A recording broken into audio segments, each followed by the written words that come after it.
All right. Hello? How about now? Hello, stuff. Maybe Emil, Lau, Hey. Dahlia. Sounds like we should be good now.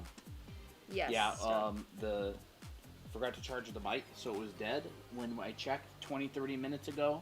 Oh, okay. So it should be And charged. so I plugged it in. I don't know how long it's going to last. It might go out. But we should be good. Brisket, Cobain, hello. Brisket. Can y'all hear us? Can I get some yeses if you can hear us fine? Should be good. Batteries. Yes, great. On TikTok, hi, Ara. Ara, Ara. Hey. Ada. Ada. No, it's more like, you know, not it. It's not the yada. Not the yada. Yes, in TikTok sounds good. Not too bad. Hi. Let me get. Hey, Warn Eye. this. Is that how you spell it?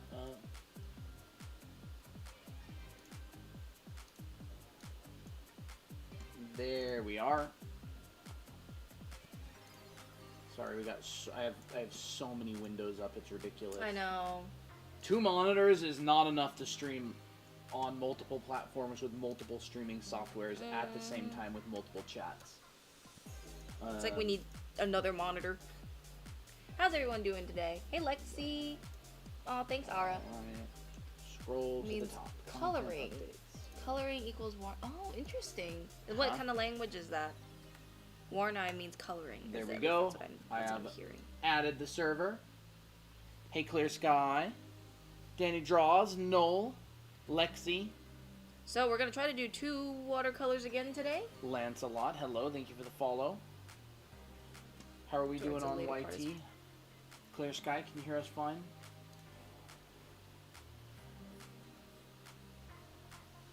I feel like if I draw Miki, we usually have good luck. Even though she's the bad luck girl. Hey, Danny draws. Oof. What was I saying about bad luck last night when we were eating? Something about bad luck? Oh, Miki and her bad luck at, Oh, at the yeah, the restaurant. challenge. Oh, at the challenge, yes. One of the challenge topics later on. Should I draw even when I don't feel like it if I want to get better? If you want to get better, yes, absolutely. But if you draw even when you don't want to, you will definitely get better because it's a quantity thing. It's not a brain thing, it's a practice thing. Mm-hmm. But that's not saying you should. It's just saying you will get better even if you don't want to draw. Yep. And you make yourself draw. Mm-hmm. Hey, Fenris. Hey, Captain. Hey, Captain. More watercolor. Are we going to do more watercolor? Well, we're going to try to do them if we can today. Yeah, we're going to try to do a couple I would like today. to do Sherlindria and Rogel's today if Rogel is here today as well. Yeah. Shimori, the bearded villain, and draw a little. Hello. Welcome. Thank you for the follow. When it comes to wanting to get better, not feeling like drawing, and feeling like you're pressured to drawing anyways, I like to instead focus on why don't I feel like drawing and attack that problem rather than the I want to get better problem. Because if I can solve the why don't I feel like drawing problem, then on the back end, the improvement will take care of itself. Mm-hmm. Hey, Kawaii. Hey, Miley. Hey, Black Maiden. Hey, Mira. Hey, what brush is that? You can get this brush in our profile. Yep. It's one of the best brushes I've ever had, and I always use this brush. It is a fantastic brush. You can get it absolutely free. It is in both our Discord server and on the link on our profile. Sarah. Are you guys excited for Colton's birthday? Today, I'm excited today for my birthday in September. Wait a second. Were we gonna make Miki's birthday in February because it's the amethyst stone? I don't have any idea. I mentioned it. I don't know. We're just speculating. Did anyone ever draw in class? Absolutely. All the time. Yeah, I drew in class all the time. My main drawing time was in class. Mm-hmm. That All was. right. I will be back. I need to get my Americano. Oh, thank you, Kay, and thank you, Beefy, for the follow. How is everybody doing today? Yeah, how's everyone doing today? By the way, if you have any questions, feel free to ask, and you know, as always, it's always a tutorial stream, right? So, We're gonna get to some topics and I'll list them there. Actually started studying anatomy books. I got, instead of staring at them, hopefully it jumps in my mind. Honestly, studying anatomy books is perfect, so I think you are already way ahead of the game. Hey Artemis. Okay, let me just write topics just in case if we have any questions. Sometimes I just want to like, there'll be times where I just want to just chill and draw and stream, but I know that ain't we ain't like that. So where he at? He is making himself some coffee. Hey Miley. Wait. Yeah. Miley. M-Y-L-E-E. That's an interesting way to say Miley. Is that how you say it? Is it Miley or Miley? That's fun. Hey Lau. Oh, you're moving in 2 days? Hey, Really? nice Lau. That's fun. I've never drawn anime at all. Will you come to the right place? If you do have anime drawing questions, you feel free to ask him. And if you have any general drawing questions as well, feel free to ask those. Yeah, the way you said it. Which one? Miley, which is number 1, or Miley? Or number 2? Probably Miley. It's probably Miley. Oh, that looks yummy. That's fun. One. Okay, Miley. Okay. Ooh. That sounds like Asian, you That know, is like nice. like mailing kind of from Cardcaptor Sakura kind of thing. Hey, Delish. Yuvia. Actually, this is not very delish. It's just This is bog black standard. coffee with no sweetener, but I think it's delish. Me and Miki will have the same B-Day. Make her B-Day February 26th. What do you say about... Ew, what is that? I don't know. Little plastic gubbin. What? Give me that. That's what he found in his coffee. Can y'all see that? It's Ant. Hey, Hello, Nawal. I am extremely excited for my birthday. Yes. Aw, thanks, Ara. Wait, who are y'all talking to? Is there another Miley? Yes. Yes, there's another Miley, but it's pronounced Miley. Yes. So. We have Miley and Miley. I love that. So feel free to jump, once again, ask any questions. But for now, I'll be doodling Miki because she is one of the best girls. Crystal, is the best She's girl. one of the best girls along with our group, but She is the best girl, and the other group is meh. is also best girls, but this is the best girl. So basically, they're all best girls, but she's the number 1 of the best girls. Yeah, absolutely. This is Colton's OC. Of course, he's biased. Yes. But I'm also not in disagreement with him. Jax, hello. Ara, Aylin. Do you work in animation? No, neither of us animate. Nah. Animation's hard. But it's still good. We still cover drawing, which, you know, animation would require if you're doing 2D animation. How are you able to draw eyes and hair so well it never feels like it looks right for me? Draw 2,000 or 3,000 pairs of them. Oh, and yeah. You will compare the first one to the 2,000th, and you will notice a massive difference. He's done it. Christina's probably drawn 20,000 pairs. Oh, yeah. At least. Oh my gosh. I've drawn, like, Probably probably a more than million. that. Probably a million by now. So. Don't underestimate the power of raw practice. Just absolute massive quantity pushing forward. Mm-hmm. Doing hundreds and hundreds and thousands of repetitions. Symmetrical eyes. We can cover that today if we want to. Symmetrical eyes. Can I paste a link to my game in DC? What's your game? Is it on like Steam or something? Finished box 175 today. Wow. Ooh. Very nice. I think I finished my 200th anime head. Out of my 1,000. Miley. Her comment. February 26th. It's cute. It's tempting. Cute. Pretty tempting. Alright, Dingy. Good to see ya. You gonna do... Bye, Dingy. Gonna go do homework? Could need... you explain line art? Line art? The first thing about line art is that lines do not exist. Like, they don't exist in real life. The light and dark exist in real life and, like, value differences, but lines don't really exist. So line art is a... how would you explain it? Like a way to describe edges. Objects and things through edges rather than differences in values. So with line art, what you're really doing is you're directing the eye. Yeah. You're directing the eye using line. So there's different types of line art, you know, and some people use like ambient occlusion in their line art. Like they'll up the line weight. Like when Like- I studied industrial design, they had a really specific kind of line weight that they used. Like if I'm like adding some line weight, maybe in some corners of the hair right here, I want to add more depth, so I like thicken some parts of it in the beginning, not in the top, and then leave the rest thinner. That's part of line weight. Yeah. So line art is a very specific skill, and there's no right way to do it.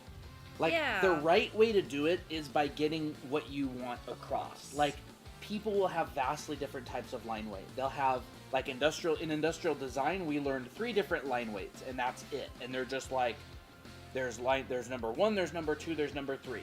And the teacher was so adamant about the lines being perfectly straight and Yeah. being perfect value and thickness.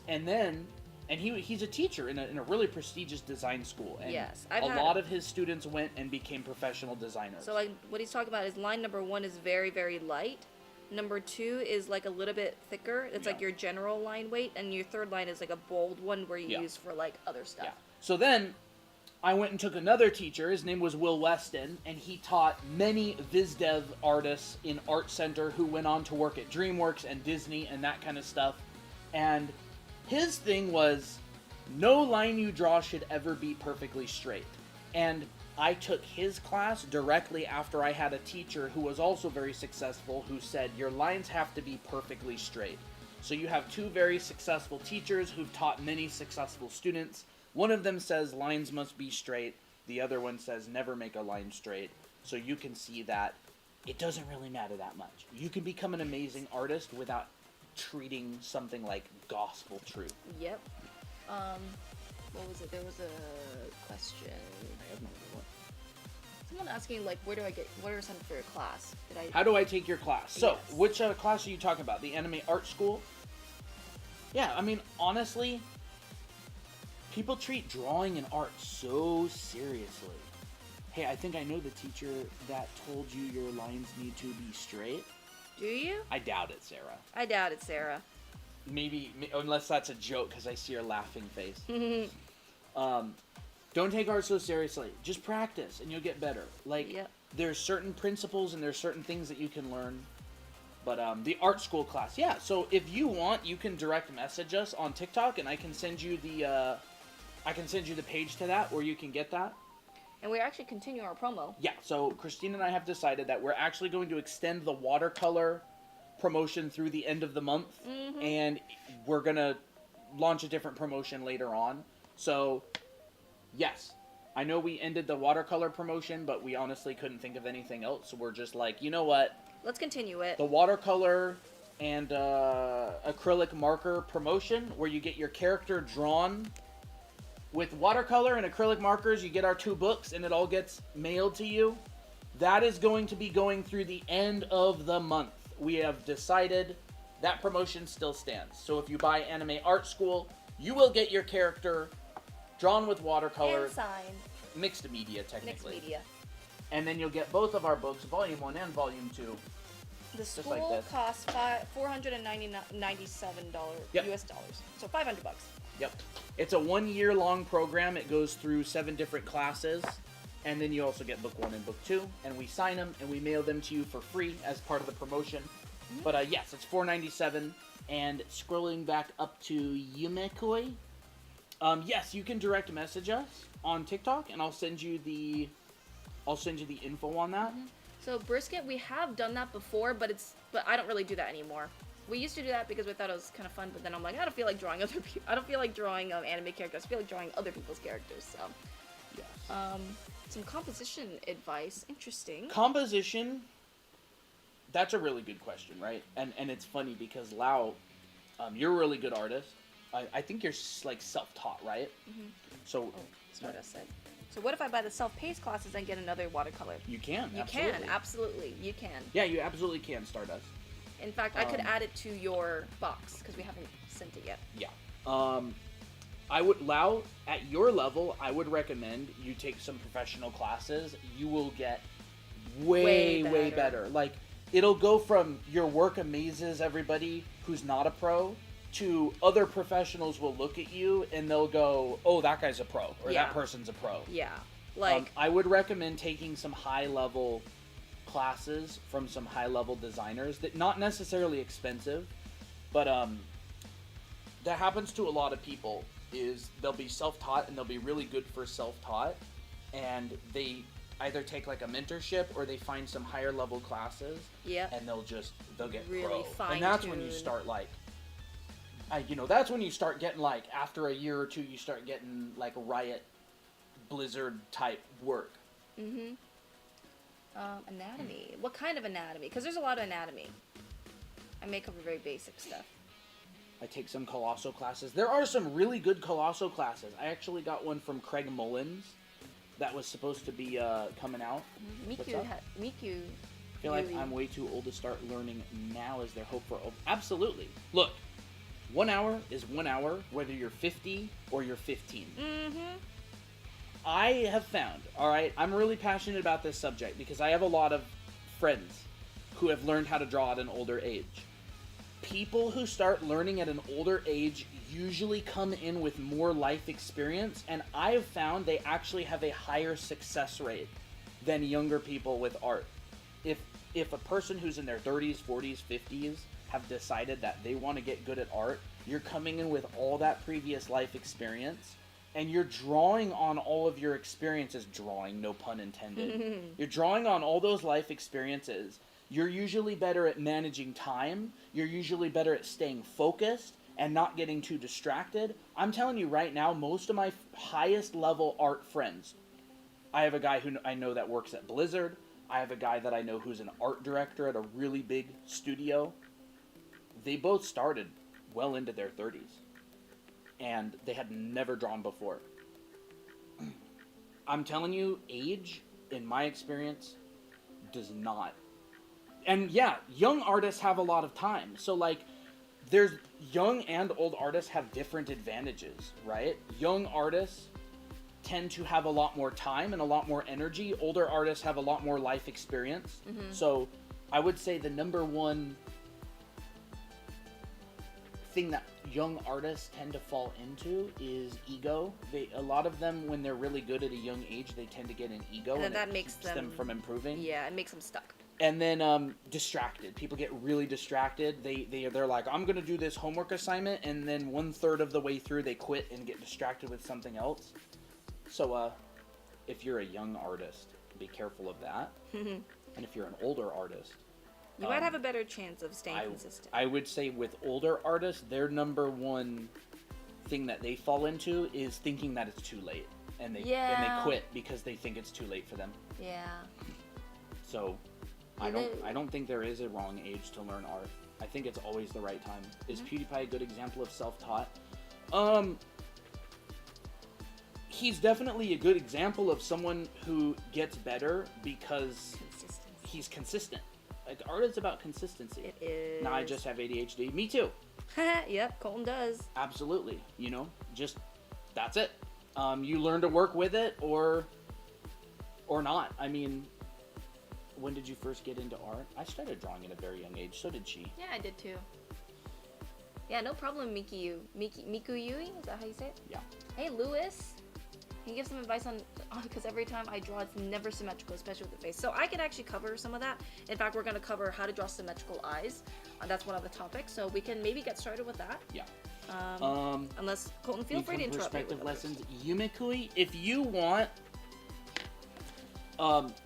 to look into our classes, our recorded classes online, you can go to this right here, drawanimeacademy.com/TikTok. If Anime Art School is going to be the one that has those perspective lessons and everything. So if you tap on that, it'll bring you to a page if it loads. I'm on cell data. So yeah, here's our Anime Art School. It'll tell you all about the school and everything. There's a lot of different classes, so you can check that out. And if you do get the school, we are running the watercolor promotion. Yeah. So yeah, just another reminder because I love doing the watercolor. So let's cover topic. Yeah, I'm just trying to look through questions. Sometimes we'll get a question, and it takes like a couple minutes to answer. And while we're in the middle of answering the question, we don't really answer other questions, so they'll get backed up. Yeah, absolutely. Mikuyui, there's no wrong age. 100%. Okay, let's see. When did you first get into art? Keep believing accidentally, I agree. Need some perspective lessons. I am the perspective teacher. Yes, so I do have it on the list, so maybe we'll get through that. In fact, I think we're... Do you have a live schedule? Yes, we do. Monday, Wednesday, and Friday at 4 o'clock Pacific, which is 7 Eastern. Monday, Wednesday, and Friday. Hello, Lewis. Don't think they're seeing my question. Kawaii, can you ask that question again? Can you do realism too? Absolutely. Yes. Realism, sure. Like, do you want to learn about realism, or are you asking if we can do realism? I know someone asked about rendering hair, and I do have it on the list. Can I know you that show mouths? Do you want to put that on the mouths, list? yes. Okay, mouths is on the list. When do you usually go live? About 20 minutes ago. Monday, Wednesday, and Friday. Do you have advice on making chubbier faces? Most refs I see are pointier. Sure, that sounds fun. I Hello, like that. Snaz. Chubbier. And I have been ignoring YT for a little bit. Years. Don't let discourage young artists. Yeah, every age is absolutely perfect. Older artists also have more money to pay for classes. I'm learning. Yeah, that's true. Older artists tend to have more time, less time, but more resources. Whether that's money or life experience. Yes, we do record the lives, and we're actually live on YT as well, and all the lives are there, so you can go and check that out as well. I love to take the classes, but unfortunately with the exchange rate, it's almost 800. Oh wow. No problem. Yeah, no worries. Well, that's why we stream stream for free here. every week. Where would you suggest a beginner with less than 6 months to begin with learning to draw anime style? I mean, pretty much the same place. Like, foundation is foundation. Like, the thing with absolute beginners is there's kind of like two types of practice almost. There's just pure mileage. It's referred to as mileage, which just means are your hands used to drawing? Yeah. That simply just comes from drawing. So usually absolute beginners, the practice that they usually need to do is just a lot of drawing. Like, get a sketchbook and draw all the time. It doesn't even matter what you draw. Go draw rocks and leaves and trees and animals, and don't care at all how it turns out. Just get your hand used to drawing. That is commonly referred to as mileage. And when people draw a lot as kids, and then they get, like, quote, serious about drawing, all of that drawing as a kid is still mileage. So if you drew a lot as a kid, all of that history of you drawing is going to help later in life when you start getting more serious. So that's one of the biggest difficulties of absolute beginners is they don't have mileage, so they draw, and in their minds it looks so incredibly bad that they're just like, well, maybe I just can't learn. I mean, look at this person. They're 15 and I'm 25, and their drawing looks amazing and mine looks terrible. It's just a mileage thing. Like, that's what PewDiePie basically proved in his videos is it's about mileage. Like, if you draw consistently every single day for an entire year, you're gonna be way better no matter what you draw. We do have perspective on the list, and the app that we use, or I use, is Procreate. Yeah. Started learning seriously 4 years ago. Hey, honestly, any time that you take it seriously is a good day. Yeah. Absolutely. Funny enough, I drew professionally for years, and then I stopped drawing as much 4 years ago when we started our business. Does practicing boxes actually help? Absolutely. Absolutely. Assuming you're practicing them The right way. correctly, like Yeah. in the direction of doing them right. Like, Yeah. if you draw a box And- and it's wrong and you don't know why it's wrong and you do 1,000 wrong like that, you haven't actually learned. Yeah. You are getting more mileage.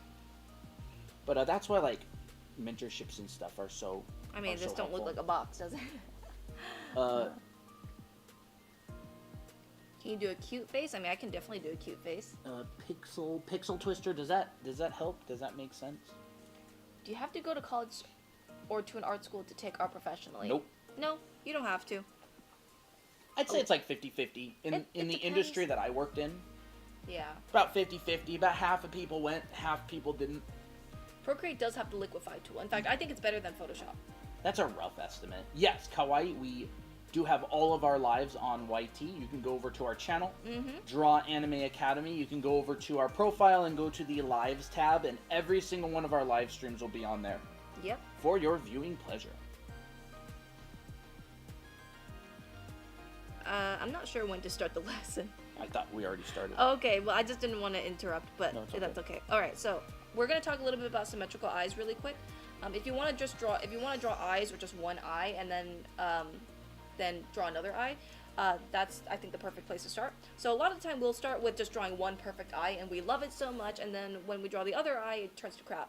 So the way to do it is to do a little exercise. This is actually an exercise that Colton taught, and I love it. You draw a line down the center. Let me just erase this so I can show it again. And you draw 3 points on one side.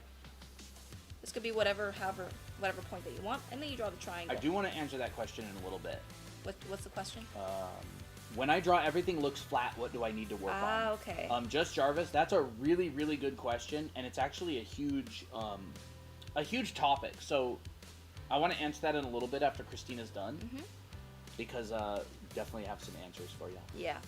And so what I'm doing here is I'm trying to replicate the triangle on the other side. And to do that, you can take these measurements and move it towards the center line and see like what's the distance between the two. And I'm doing the same thing up here. So would you guys complain if I did 20 figures for the homework, or would you rather me stick to 15? Dahlia, that's a great question as well. Dahlia, I would never get mad if you do more. I'll tell you one thing. There was a guy in one of our brainstorm classes, and he was kind of a beginner. His name was Chris, and he doubled and tripled the homework every single week. And he is currently a senior concept artist at a big studio. And he's also teaching brainstorm. And he's teaching classes now. So if you double and triple the homework, and now 15 to 20 isn't doubling, but you know what I mean. If you do extra homework, assuming you put in the same amount of work or more, like you're not putting in less work, it's more work, it'll absolutely help you. You'll just get better. There's a lot of math and art. There kind of is, but I feel like that's also something that helps you to making symmetrical, because like a triangle, it's like visual math, right? And all you have to do after you draw the triangle is add more on top of this shape. Like I added like a little eyelash right here. This is maybe like the top of my eyelid. Here's my eyelid itself. And then I can draw on the pupils, or not the pupils, the irises. Okay, a lot of questions going on. I would love to answer all of them, but Christina would never be able to go through lessons. I know. So if you do not get your question answered today, not to worry. We go live Monday, Wednesday, and Friday at this exact time. So if you don't get your questions answered, don't worry. We upload content. We have a YT channel as well. Come back, or when there's more question time later, you can keep asking. Yep. Hello, Wolfpack. Apologies. So make sure you hit the follow button. We do go live every single week. We basically never miss a day. If we do miss a day, we'll notify the Discord server, but it pretty much never happens. There's like 2 days that we've missed in the last like 7 months. Have to leave parent duties. All right, Kawaii. Thanks for hanging out. Thank you for all the questions, though. Appreciate the compliment. Thanks for all you do for the art community. Thank you. What's the best way to practice eye symmetry? I don't know if it's the best way, but this way is great. This way is great. This helped me a lot. I also use the face as like a guide as well, and I'm using the same concept. So a center line on the face. This is the middle of the face.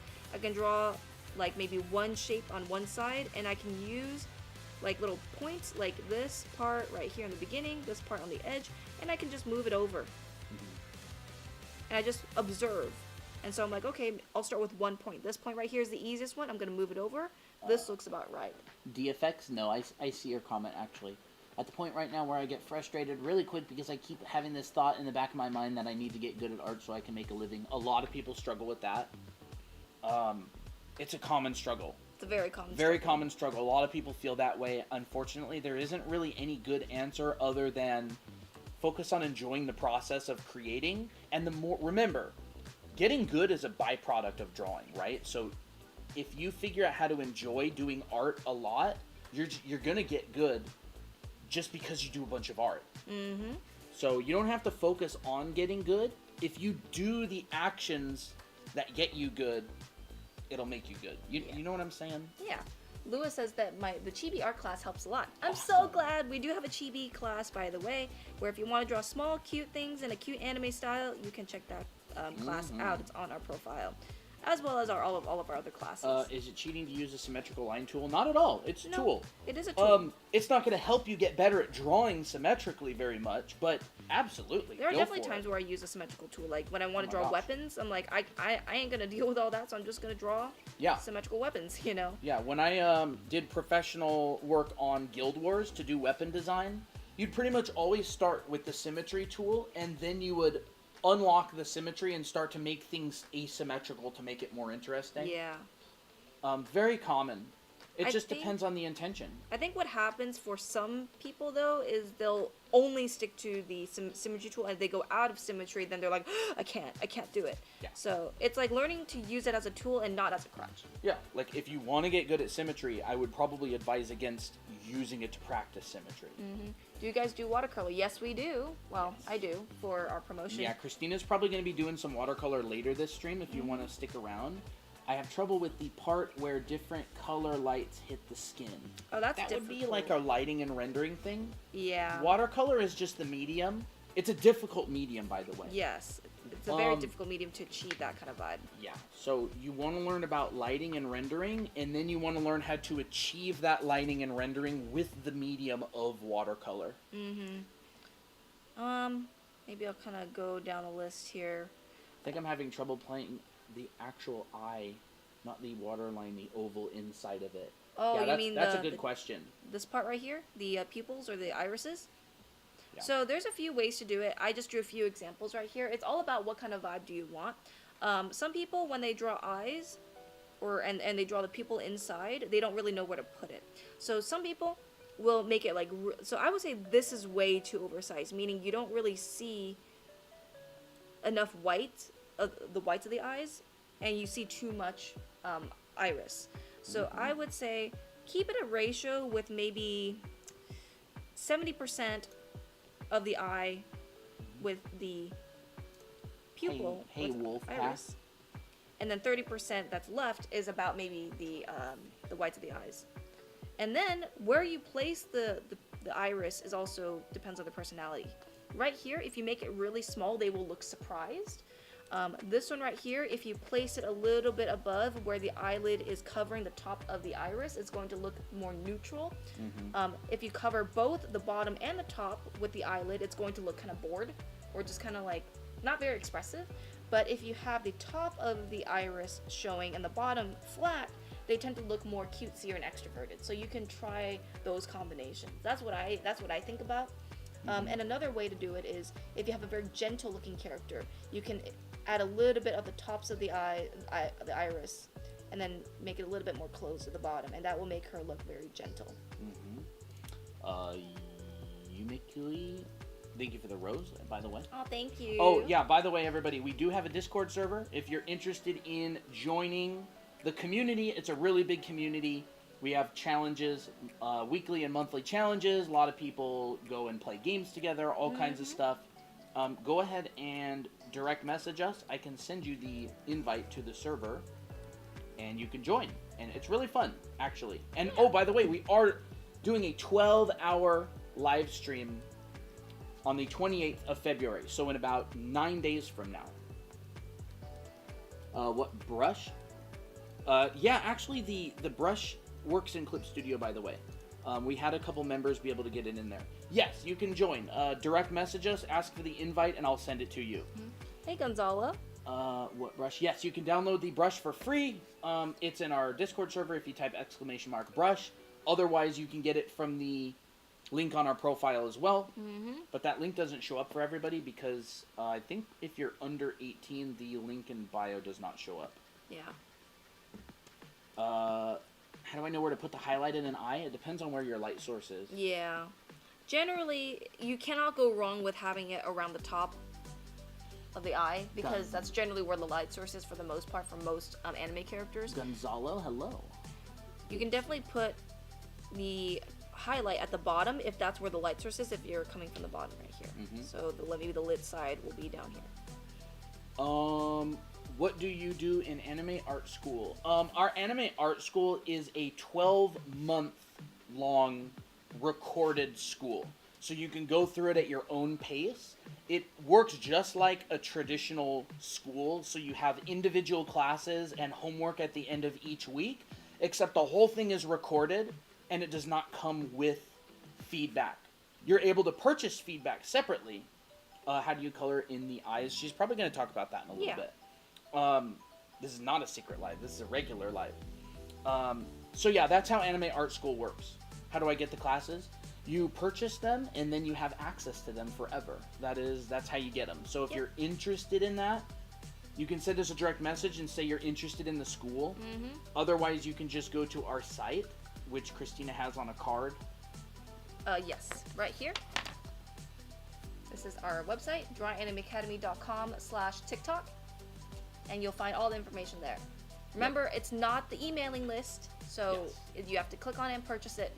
That's the Anime Art School. And if you do get Anime Art School, please let us know so we can put you on the It's an online school? Yes, it's an online school. Yes. So you'll be able to access all your classes online, and you get them forever. And also, by the way, if you are interested in the Anime Art School, we're currently running a promotion through the end of the month, where if you buy it, you get your OC, your original character, done in watercolor, just like this. And you also get both of our books, Volume 1 and 2, signed, and we will mail it to you as a bonus for free. So that is the current promotion. There's been we actually have 3 or 4 boxes to ship out right now. Yep. And, yes. We'll actually be doing some watercolors today as well. Yep. Line art tips. We'll do some line art tips. Are you using a stylus? Yeah, that's an Apple Pencil. Help with line art like the varying line sizes. Books, fandom stuff. Line art is one of the things that is like the most variable. You'll find people who draw that don't use almost any line weight, and you'll find people who use really extreme line weight. It's kind of just something you have to, do and figure out, and see how other people do it and study. Yeah. So with line art, there's multiple types of lines. Oh, go ahead. A few more questions. Any age limits? No age limits. We recommend at least 13. You do have to be 13 to join the Discord server. And if you're from another country, yes, we'll still mail it to you. Are you from Europe or something? We did check with the post office, and they're totally fine mailing it to another country. So if you are from another country, it will work. So there's multiple types of lines out there. There's soft lines, hard lines. There's also dotted or kind of broken up lines. And you can use a variety of these to get the effect that you want. I like to think of it like a dress-up game, I guess. Or, I don't know. You can use hatching. You can use whatever that you want. Mysel. Hello. Welcome. Not here long, but wanted to say hello. Well, Hi. We missed you, Mysel. Are you coming to the 12-hour stream on the 28th? Rogo.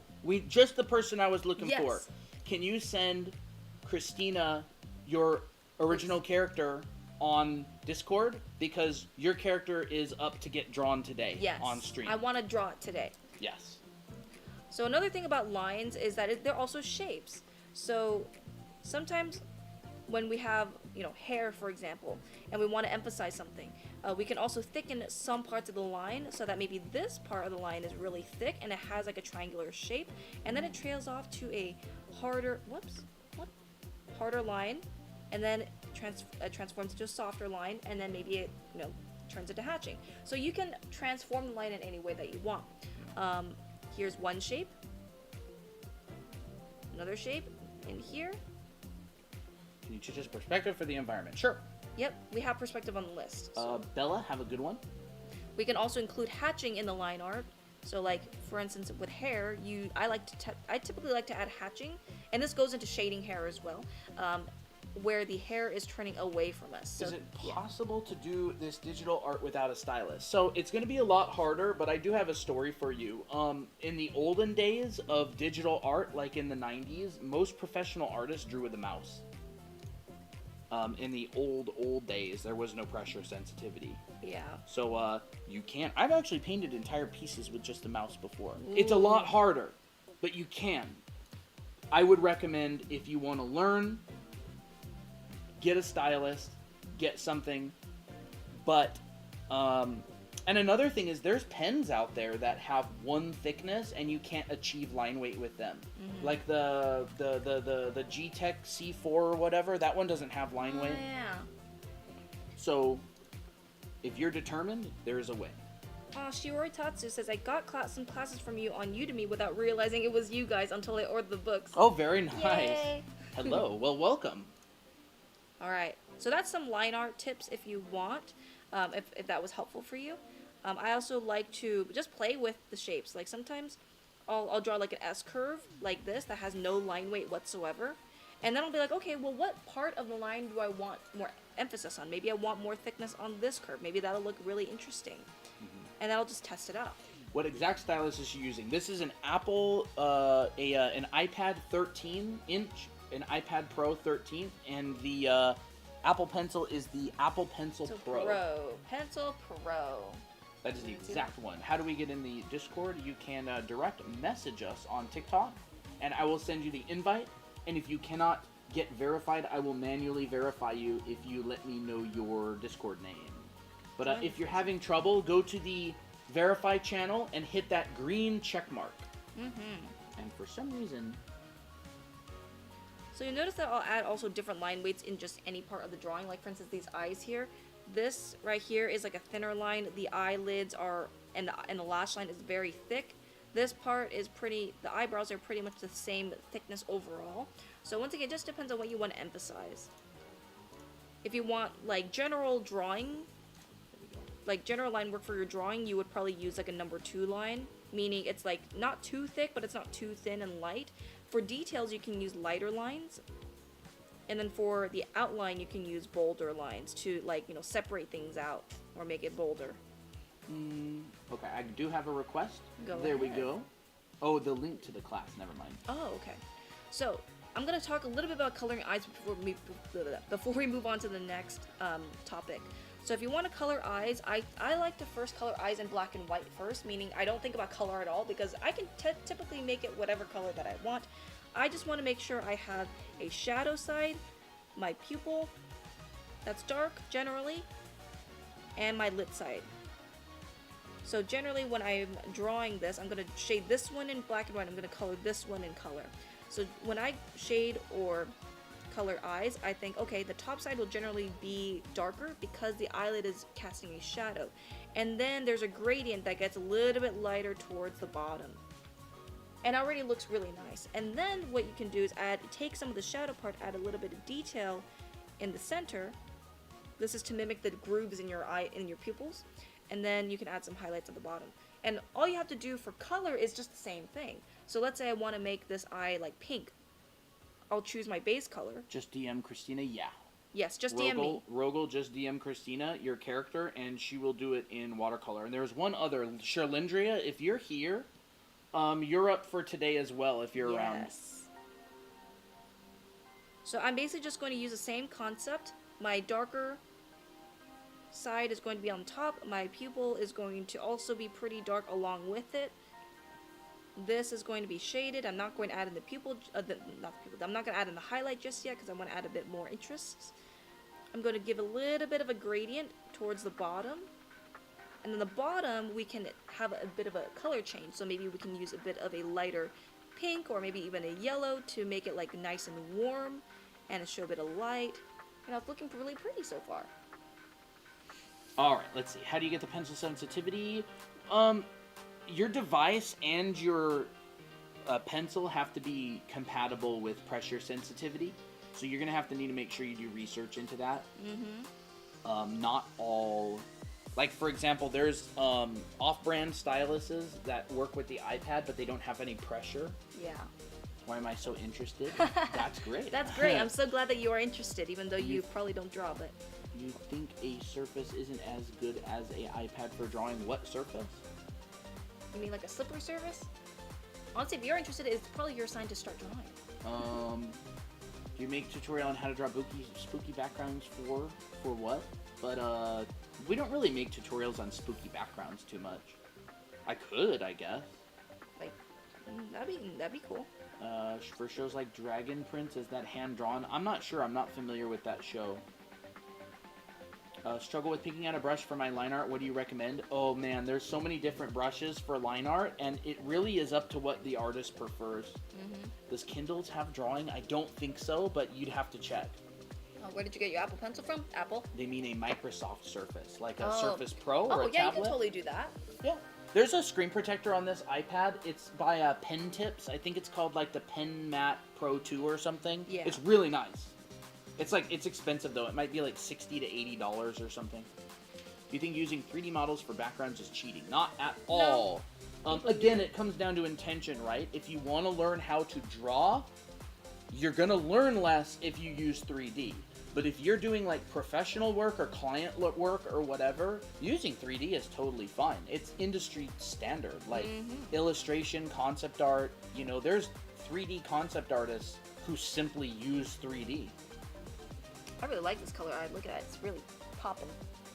Do you guys teach anatomy/poses? Absolutely. Oh yeah, we do. We do. Yep. So you might get some of that today. Let's cover some rendering hair techniques. How about that? And I'll use Miki as the example, and maybe we'll color her in really quick. Awesome. Just used the 3-dot method for my eyes, and they turned out so good. Yay! The Honestly, reason it's so good. Yeah, the reason that works so well is because it allows you to focus on one thing at a time. When you're a beginner, it's very easy to get overwhelmed with a complex drawing. Yeah. Tutorials usually turn out better because you're focusing on one particular thing at a time. Suddenly, I want to draw Miki. There couldn't be a better thing that could have come out of your mouth just now. Who said that? That is Yumikui. Aww. I'm so happy you said that. If you do draw Miki, please post her in the server fan art channel in the Discord server. So really, I just render eyes the same way, especially for anime eyes, because it's just the same process. So the good thing about rendering and learning how to render is once you know how to do it, you can do it for everything, and you can also switch things up. So that's what I missed the 3-dot tutorial. All right, Ali Ray, we have a YT video that has it. Yes. It's on Drawing Anime Eyes at Any Angle. It's on our channel, Draw Anime Academy. You can learn all about it there. So Christina just taught it on stream, but if you want to go... It's right here. Well, yeah. It turned into eyes because you can basically turn it to anything. Heck and slay, yes. Thank you. Stuck on how to actually start to draw, and I don't know what I should learn first. It depends on your goals. What do you want to draw? Yeah, what do you want to draw? Sometimes just pick up a pencil, find an inspiring image, whether it's anime or something realistic, and just try your best to draw it. Sometimes it's just starting by putting the pencil down the paper. I'd say half the battle is starting, so just start something. It doesn't really matter if it's wrong or right. Do you have a reference for Miki? Yes. There's a channel in the Discord server called Character Reference, and if you scroll up, you will be able to find references for Miki in her very school easy to uniform. And all of our other OCs are on there as well. Making an art portfolio for my high school option. Hey. And I swear this might save me. Oh, well, thank you. So if you want to render hair, I think of a few things, but first let me just fill this all in because this is part of the process to rendering hair, is finding out your base color. So this will determine, ask yourself, is your hair, what color is your hair color? Is it pink? Is it brown? Is it blue? And how light is it? Is it a dark pink, a light pink, medium, whatever it is? You know, Miki has kind of like a medium dark brown hair. So and it's also not super yellowish brown, but it's more of a, this is a yellowish brown right here. You'll see it very clearly. This is yellowish brown. She has more of a reddish brown, so I'm tinting the colors depending on what I want. And so because she has a reddish brown, I'm mixing more red into my browns, and I'm just filling it all in. Is there any rule for eyelashes? No, there isn't really any rule. But you have to remember that, like, just the general principles of design, like making things uneven and directing the eye, they still apply. No matter what you draw, you want to think about how you're directing the eye and how you're designing things. So you can pretty much make anything look good if it's designed well. Any type of eyelashes, right? You see characters with like these little round round eyelashes. I and drew stuff. one of them earlier. You know, and there's like fundamentals of design that you can learn that Like, we teach a good amount of it in our anime art school. These are all of our other demos. Drew different types of faces and stuff. Yeah. See, there's eye shapes like that. Baddies, you know? Yeah, so, I'd like to join your Discord, but I can't through the link in bio for some reason. Brianna, if you want to direct message us and ask for the invite, I can send it to you. Another tip to think about when you are coloring hair is to think about where is your light source. My light source, I'm choosing, this is the very basic light source. It's generally around the top left or top right. Depends on what direction that you want it. And this will determine where your lights and shadows are. So, for instance, if my light is from here, generally there will be a nice ring of highlights around this part right here, around the middle part of her bangs. It's not going to be super much on the top, a lot on the top, but it's going to be kind of around the middle. Yeah. Thank you for the follows, everybody. Thank you. Appreciate it. Is Clips Studio a suitable digital art program? Absolutely. A lot of people like it. What are the proportions for arms and legs? It depends on your body, but generally the upper arm and the lower arm are roughly the same length. So you can just take a line and divide in half. The halfway point is your elbow. And your elbow will land around the end of your rib cage. You guys are making it look easy. That's the point, all right? Is art school worth it? Very difficult question to answer. It depends on what art school, it depends on what you're going for, it depends on your financial situation, it depends on whether you want to work in a foreign country, it depends on whether you already have a degree or not, it depends on your goals, your motivation, your goals, your discipline, all that kind of thing. All of those factor in. There's no black and white answer, unfortunately. Yeah, there's no one. So the way how I also thought about hair is, as you get better at rendering, your mind becomes more like a shading engine. Like if you've ever worked with 3D before, and you press render, it kind of like magically comes out. You're basically doing that in your brain. So when you're adding shadows, my light source is up here. So any time that this hair is going away from the light, it's going to go into shadow. And so that's what I'm doing right now. Is it generally the same for gingers? Yeah, it'd be the same for any hair I color. literally can change this hair color right now. To anything. Let me see. Ginger is more like, actually, like that. And I can up the saturation. I'm starting art school in a few days, so it better be worth it. Yeah, and if it's not worth it, leave and find a better form of an education. Well, that's what we made our classes. Are you two lovers? Yes. That's the first time we heard that. Lovers. That question. But yes, we are married. We are married. We're married. We've been married for like 4 years and 8 months. 4 years and 8 months. What is the method for drawing heads at different angles or perspectives? Breaking the head down, breaking the head down into simple forms first. I would recommend drawing a sphere and knowing how to draw a sphere. What direction is your sphere facing? Your vertical will always be the same no matter what. The horizontal will change. So the horizontal can either be you're looking up at it, or it can be that you're looking down at it, like that. And another thing to think about when you're drawing heads in different angles is chiseling the side of that sphere. How did we meet? We met on Artemino. Artemino, if you know about that. Yep, but in the early days when it was good. Early days of Artemino. Yeah. Like, early days. Yeah. Do you work for an anime company? No. Nope. We work for ourselves. Yep. Is art school worth it if you're really good at art? It depends on what you mean by really good at art. If you are employable, I would probably just go get the job. Yeah. I dropped out of art school because I got hired.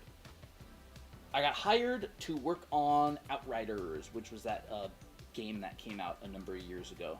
That was like my first big AAA job that I worked on. And I was like, why the heck am I in school if I'm getting job offers and getting paid to practice? And my art director was really, really good, and he was giving me feedback on my art. And I'm just like, this feedback was better than the stuff I'm getting from my teacher, and I'm being paid. So I left. I didn't draw the sphere right, but you get the point. You can also think about the bottom of the head, kind of similar to like a cylinder at the bottom. That would actually be pretty useful. May I know the brushes you use? Yes, if you want to know the brush, You can get it for free on the link on our bio. You can go download it. Make sure you open it in your browser. Otherwise, if you joined the Discord server, all you have to do is go and type !brush in any of the Discord channels, and the download link will come up, and you can get it. What is art school? School where you learn about art. I guess it's so specific. It is very specific. IMO art school wasn't bad, but it was too generalized. I needed something more specific. Yeah, I went to a specialty design college. What jobs are the best for artists? It really depends. The best job for you may not be the best job for someone else, so that depends entirely on you and what you specifically want. So unfortunately, can't really answer that. Where do you start digital art? It's difficult. I'm more of a traditional artist. Shadow Sovereign, I would say if you want to start digital art, first replicate what you already do traditionally. So if you do pen and ink, do pen and ink digitally and get comfortable with that, and then slowly start to ease into other like layer settings and layers and all that kind of stuff. Just try to get comfortable drawing on a screen, and if you're comfortable drawing on a screen, it'll be a lot easier to ease into other stuff. Here's how you draw hands. Well, art school is not martial arts school. Yeah. No. Martial arts school, I've been to a few of those when I was a kid. Those are fun. Yeah, the app is Procreate. Those animators get a good amount of money if you're good. If you're good, yes. Is concept art a good job? I loved it. I loved concept art. It was super fun. You get to, like, if you're a freelancer, you get to work on all different kinds of projects. Like, I worked on Bakugan cards, I worked on Guild Wars, I worked on Call of Duty. Like, I just had a lot of different variety of projects as a freelancer, and it was always interesting. And I really like variety. Concept art pays pretty well. If you're a good concept artist, you know, you can get like 400, 600, 800 US a day as a freelancer. Concept art is always appreciated more than the finished pieces. The ugly concept art isn't. Most concept art that's made on projects is pretty ugly. Well, actually, if you see a lot of art of books, they'll only choose the prettiest of the concept art. Yeah. So most of the ugly stuff is still not shown anyway. Yeah, art of books are lies. Like, yes, that is concept art, but it's pretty concept art, and many times they go back to revisit art and make it pretty. Yeah. Concept art most of the time is really ugly. Yeah. But it doesn't need to be pretty. The screen is so difficult, I love the feeling of paper, and I don't have the digital pen. Then I would probably stick with traditional for now. Yeah, you don't have to force yourself to do digital. Yeah. I wanted to do digital because it looked cool, and I'm like, oh my gosh, I can get so much more color with it. So I just started with it. But if you really don't like it, then don't be pressured to do it, even just because everyone else is doing it, you know. Yeah. So. I think thumbnails are underrated too when it comes to concept. Yeah, I mean, if it doesn't work on a thumbnail level, it won't work on a finished level. Right. For sure. Is it better to study art in foreign countries? It depends on what country you're starting in and what country you're studying in and what industry. It also is like depends on the culture of their education as well. I studied art in a foreign country. I went over to Singapore and studied industrial design for concept art at a school called FZD School of Design. And I loved it. It was a 1-year program. It was super focused. I finished that one. Got worked on theme parks. And then went to Art Center and left after a couple of terms. So whenever I draw hands, I think the palm is basically a pentagon. In fact, we actually have a TikTok on this, so you can check it out. It has it's basically a bunch of hands with simple shapes. The fingers can be simplified into kind of like a trapezoid shape, especially if you group them. So this is like a trapezoid shape with a pinky on the outside. You add that with the palm, and you got this shape. The thumb is a kind of like a mandarin orange, I guess, a mandarin slice with an olive on a stick. I'm doing a very basic version. It actually kind of looks like a chicken thigh as well, or chicken drumstick, right? And then you got 3 pads on your palm. You got the first pad, which is holding your fingers. Second pad, which is on your pinky side. In fact, if you like pose your hand a different way, or in some ways, you'll actually see those pads. And then you got your thumb pad. I need a better way to do this. Huh? Just responding to Discord requests on TikTok. It's like I have to go over here, like go through 15 menus. Traditional art is my thing because I guess I got the talent from my dad, like innate talent. Yeah, there's definitely some people who kind of intuitively know art more. Yeah. I did see a comment. It said, "Loved your Killua Hisoka video." Wasabi Zoldyck. That's funny. Hello. Of course. Thank you. Well, I worked really hard on that video. Yeah, that was a funny video. That was really fun. We worked on that one together. We were like throwing around ideas of silly stuff. So how does one get the rendering mode? Repetition? Yeah, repetition. I started getting it once I just shaded once I did a lot of clothing studies, I did a lot of figure drawing studies, paintings and stuff like that. You really want to learn a process though. Learn a process, yeah. There's, it's really difficult. Like, there's a lot of drawing that has to do with just pure repetition and pure just quantity. But there are certain things that you really want to learn a process for. Like, if you want to be a pro, learn a process and then apply that process a whole bunch of times. Yeah. That's how you get good, like, professionally good. Art is not the type of thing where it's instant gratification. It is very slow. So expect slow learning curves. Everyone has that, you know, everyone takes time to learn art. It's so important to enjoy the process of creating art because it's so slow to improve. You don't get to the level you want in the time you want it, so you instead should focus on just enjoying the journey. Yeah, I feel like art has a very high giving up rate because a lot of people get frustrated. Rightly so. Rightfully so. Yeah. All right, a couple of questions. Let's see. I want to start opening commissions and selling my digital art. What iPad model could I start with? Any iPad you can draw with an Apple Pencil is great. Yep. We have a mini, we have the 12.9 inch, we have the 13 inch, we have the old model.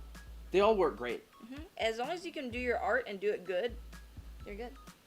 What app y'all suggest? Procreate. Procreate but is there's my other good go-to. ones. Yeah. Procreate is like the best in my opinion. I agree. Price, what you get. At last, a sensible live on my TikTok just followed. Hello. Sensible, thank you. Very demure, very sensible. I'm so flattered. Is art talent or hard work? I am very much under the belief that it's hard work. It's more hard work in my opinion. Yeah, I've seen way too many people having gone from never drawn before in their life who are now working professionally at like Riot and Blizzard and Magic the Gathering cards, including myself, my brother, a bunch of my friends, like quote talentless people who just put in the work. I've seen it over and over and over and over. And usually the people who say it's talent are people who've never put in the work. It's kind of true. Oh man, I don't have talent. And I'm like, have you put in 6,000 hours of practice? And they're just like nowhere near that much. Yeah.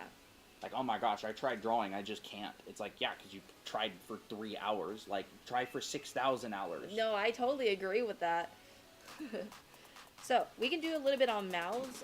I just drew a bunch of random shapes, but you can basically turn any random shape into a mouth as long as you add teeth and tongues and the inside of your mouth, I guess. So, you can add a top row of teeth that is cylindrical. Hey, Vivi. Hey, Vivi. It's been a while. Do y'all use a paper screen thing? It's the pen tips one. It works really good. I like it. So, and then you can also figure out the perspective, right? I drew this shape right here, but I could be like, okay, maybe I'll add some perspective lines. What's up? Kayla Okami. Kayla! It's been a while. Ooh, I'm working on Miki. Yay! Yay! By the way, if y'all don't have something to draw, I would recommend drawing Miki. She is the #1 best girl. She's the face of Anime Academy, along with her sister Miko. This is her. She's my OC. I absolutely love and adore her. And if you ever need something to draw her. I will love it. I'll cherish it. And I save all of them to a folder on my computer. Does. And I do if you guys do fan art of Ray. So we both have OCs that people... yeah, we're just both throwing it out there. We love if you guys draw OCs as well. There's references of her in the Discord server, in the character reference channel. Mm-hmm. She has brown hair, purple eyes. And Ponytail. You can share your art of her in the server fan art channel. So, just throwing that out there. No pressure, if you want to. I want you to. I know. It always makes his day.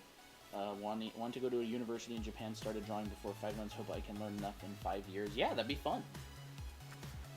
I'm gonna give this guy teeth, and then I'll make it sharp, and then I'll add a tongue. What do you think, Colton? Is Miki the best OC? You don't even have to ask. The answer is always yes. I've gotten a job, so I haven't been able to join. Congratulations, Congrats. Kayla!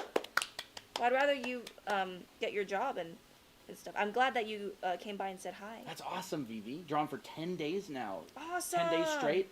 Yeah, that's progress, I'm glad we were dude. able to motivate you. That's progress. Well, y'all motivate us to come on. Yes. You know, we stream Monday, Wednesday, and Friday. We're also doing a 12-hour-long art stream on the 28th of February. It's going to be really fun. Lots of OC drawing, by the way. Yes. So if you want your character drawn on stream for free, live, join the Discord server, come to the 12-hour-long stream, and we do raffles and all these. Do you want to show some of the old yes, OC I'd drawings? love to see it.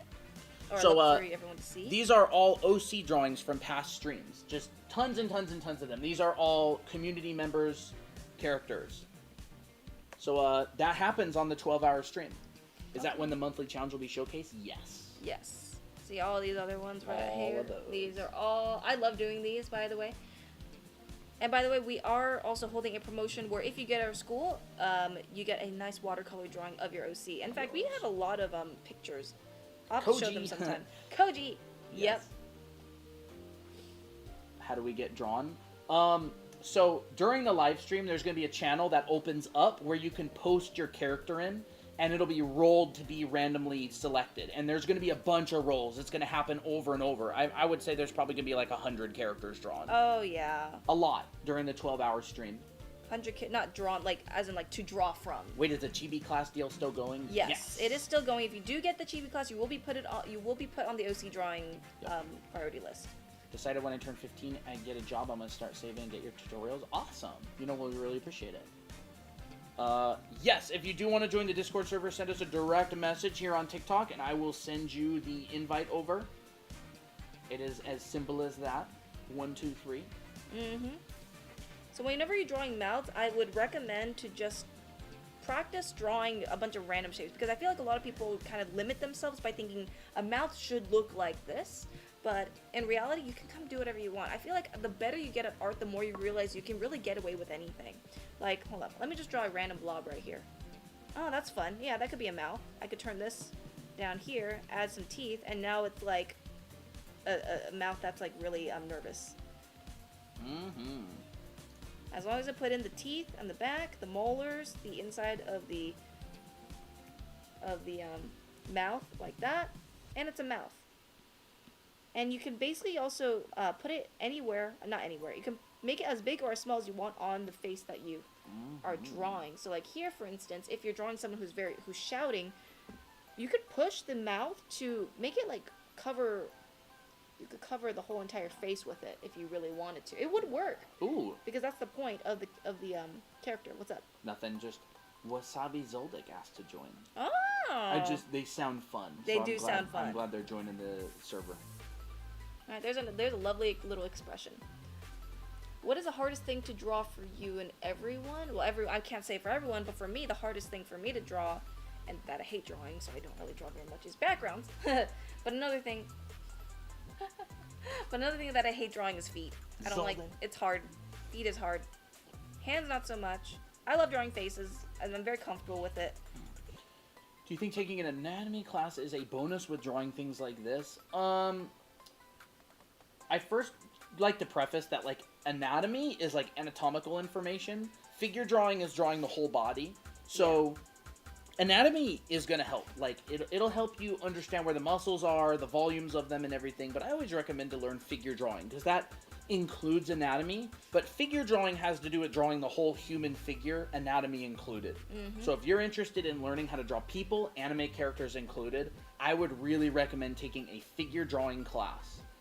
And then you can supplement with, like, anatomy books and stuff. I'm going to cover a little bit about how to draw some ears. I think a lot of people, you can really draw ears multiple ways. There's people who draw ears like this, totally fine. But if you don't know how to draw an ear, understand that ears are kind of slanted. They're not super symmetrical like this. They kind of look like a little question mark. And they have 3 little bumps. There's one bump here, a second bump, and a third bump that's a little bit wider. Snaz, is that true? Is it okay? I wanted to ask if it's okay for me to paint the drawing Christina made. Is that the one of your character? Oh yeah, totally. Yeah, absolutely. And you can post it too. Totally. Oh, are you a cosplayer? Cosplayed Neferipito. Ooh. That's fun. Oh, I'd love to see that. I'd love to see that too. So another thing about ears is that there's a little bump called the tragus, I believe. I could be wrong, but I studied a little bit of it. And then there's this thing called the antihelix, which is the thing on the inside, and it looks like a little Y shape. Yeah, and it turns into the ear. Like that. I know. Hate drawing on the iPad. My hand always gets on the page and deletes everything I do. That happens to me sometimes. I hate that. Ooh. And if you want to draw elf ears, you can just stretch those features. Not earlobe, the helix, earlobe, tragus, and helix, and just make it longer, and it'll look like a nice looking ear. Aluka and Wasabi Zoldyck are both talking. Well, Chronically Insane is known as Aluka Zoldyck in the Discord. Chronically Insane, by the way, 2-time champion for the most watch time on our 12-hour streams. By the way, we are also on YT, and our streams are also on there. In fact, we're live on there right now. If you ever want to see how I drew these mouths or whatever, you can rewind to that point down there too. About to be 3-time. Oh, she's gonna be ready. Yo, I know it. It's hard. It is hard. You leave the stream once on accident, you're cooked. Yep. Lacora, work-life balance. Took me a bit of time after job to figure out when I can spend time on hobbies. Yeah. Hey, Star. Hey, Hope you're Star. doing good. We'll do some chubbier faces really quick. How do you draw side profiles? We'll do side profile after chubby faces. There is a TikTok video up on side profiles. It only covers 2. It covers kind of like a standard male, more realistic male, and then kind of more a cutesy female. Yeah. There's obviously a lot more side profiles than just that. But due to the declining attention span of TikTokers, we tend to make TikTok videos kind of short and focused. To the point. If you want more in-depth stuff, live streams and YT videos are going to be where you should go. So I'm going to draw a thin face first, and I'll draw a chubbier version, just so you guys can see the comparison. Oh yeah, Snaz, I did see you say that. I forgot to respond. My sister sent me this stream because she knows I draw anime and didn't know I've been following you guys. Oh, that's so sweet. What the heck? That is so sweet. That is fun. That is really fun. What kind of brush is that? You can download it for free on the link on our profile.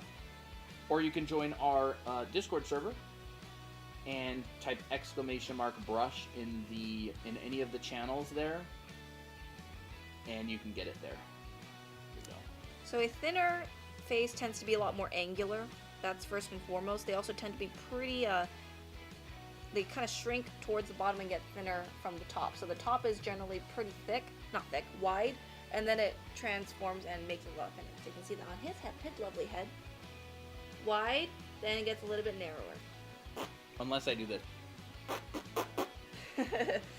Now with chubbier faces, you can kind of work a little bit more with the bottom. So you can definitely make the cheeks rounder, first of all, but also a little bit flatter. So maybe not making it diagonally go downward, but rather straighten it out maybe. And that will make it look a little bit chubbier. You can also add a rounder chin at the bottom. Where's your Discord link? You can direct message us and ask for the invite, and I'll send it to you. Otherwise, you can go to the link on our profile, and you can find it on that page if you scroll down. Another thing about chubbier faces is context. So the neck is also very important to show the context of. Generally, chubbier necks tend to be wider because of the fat content. So you can definitely add a thicker neck as well. And then if you want to make it extra chubby, I'm just making it chubbier, but no, the brush will be the same. Lay. It's probably your device settings. This brush, since we got a new iPad a little while back, we actually just downloaded the brush again directly from our own website or from our own link. It's a Google Drive download. Yep. And this is just as it came. We didn't make any modifications. You can also make a pear-shaped head. So notice that I went really wide with the head first, and then I dipped it in as it gets towards the cheek, and then I pushed the cheek out again so that you can have a nice chubbier face like that too. Now I'm just waiting for my second sister to do the same. Nice. Your second sister? Don't forget your kangaroo brother. Kangaroo brother. First time viewer, I always wanted to learn how to draw. Awesome. Awesome. You've come to the right place. Yes. Layton, hello. Is it easier to draw on the iPad versus paper? I think it's about the same. It just depends on what you're used to. Edited the pen and added a bit more stabilization. Awesome. And his pet koala, yes. Don't let your koala get heat stroke. Oh no. That's apparently a problem over there. Snaz Yeah. can confirm. Why do they live there if they always get heat stroke? Does drawing on a slant affect symmetry? Not necessarily.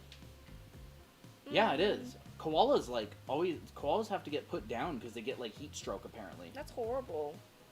That's so sad. Crazy. Do you guys happen to teach how to use Procreate? In our anime art school, we actually have a whole class teaching a bunch of the most common digital art programs. It's the but basics. We usually on stream don't teach very much software stuff. Yeah, it's mostly drawing. Most of the tools that we use is very basic. Yeah. I just used a brush, an eraser, and layers, and maybe some selection tools, but that's it. Yeah, if you have specific questions about Procreate, you can ask, and if we know, we'll answer. Are you able to do a manga? Are you able to do a manga type That's of what I've been doing. Manga. What brush? You can get it for free on our profile or on the Discord server. I did do some hands earlier, but I can do it again. Because hands are very popular, and we'll do a side profile. Actually, I should do the side profile first, because I actually said I should do that. Oh yeah, for our regulars here, don't forget, Secret Santa is due. Not Secret Santa. Not Secret Santa, what am I talking about? Secret Admirer is due, what is it? Before the 12-hour stream. Yep. So get that done if you're not done. And for everybody else, the weekly and monthly challenges are still going to time. Still going to time. Sorry, that's what happens when I read chat and say something at the same time. Secret Admirer, no. The weekly and monthly challenges are still going. You have time to enter. Discord server. React to the... In self roles, go and react to the checkered flag. And get the art challenger role and join the challenges. Mm-hmm. So if you want to draw a side profile, start with a circle, but I actually make it more like an oval because it's actually wider on the side, and then I tend to kind of sharpen the back and make it look more like a square for the back of the head, because that's actually how the back of the head is. Then I draw another circle inside. This is your temples, and I divide that in half. Push this out a little bit. This is where your jaw is going to come out from, and then you can connect it down to where you want your chin to be.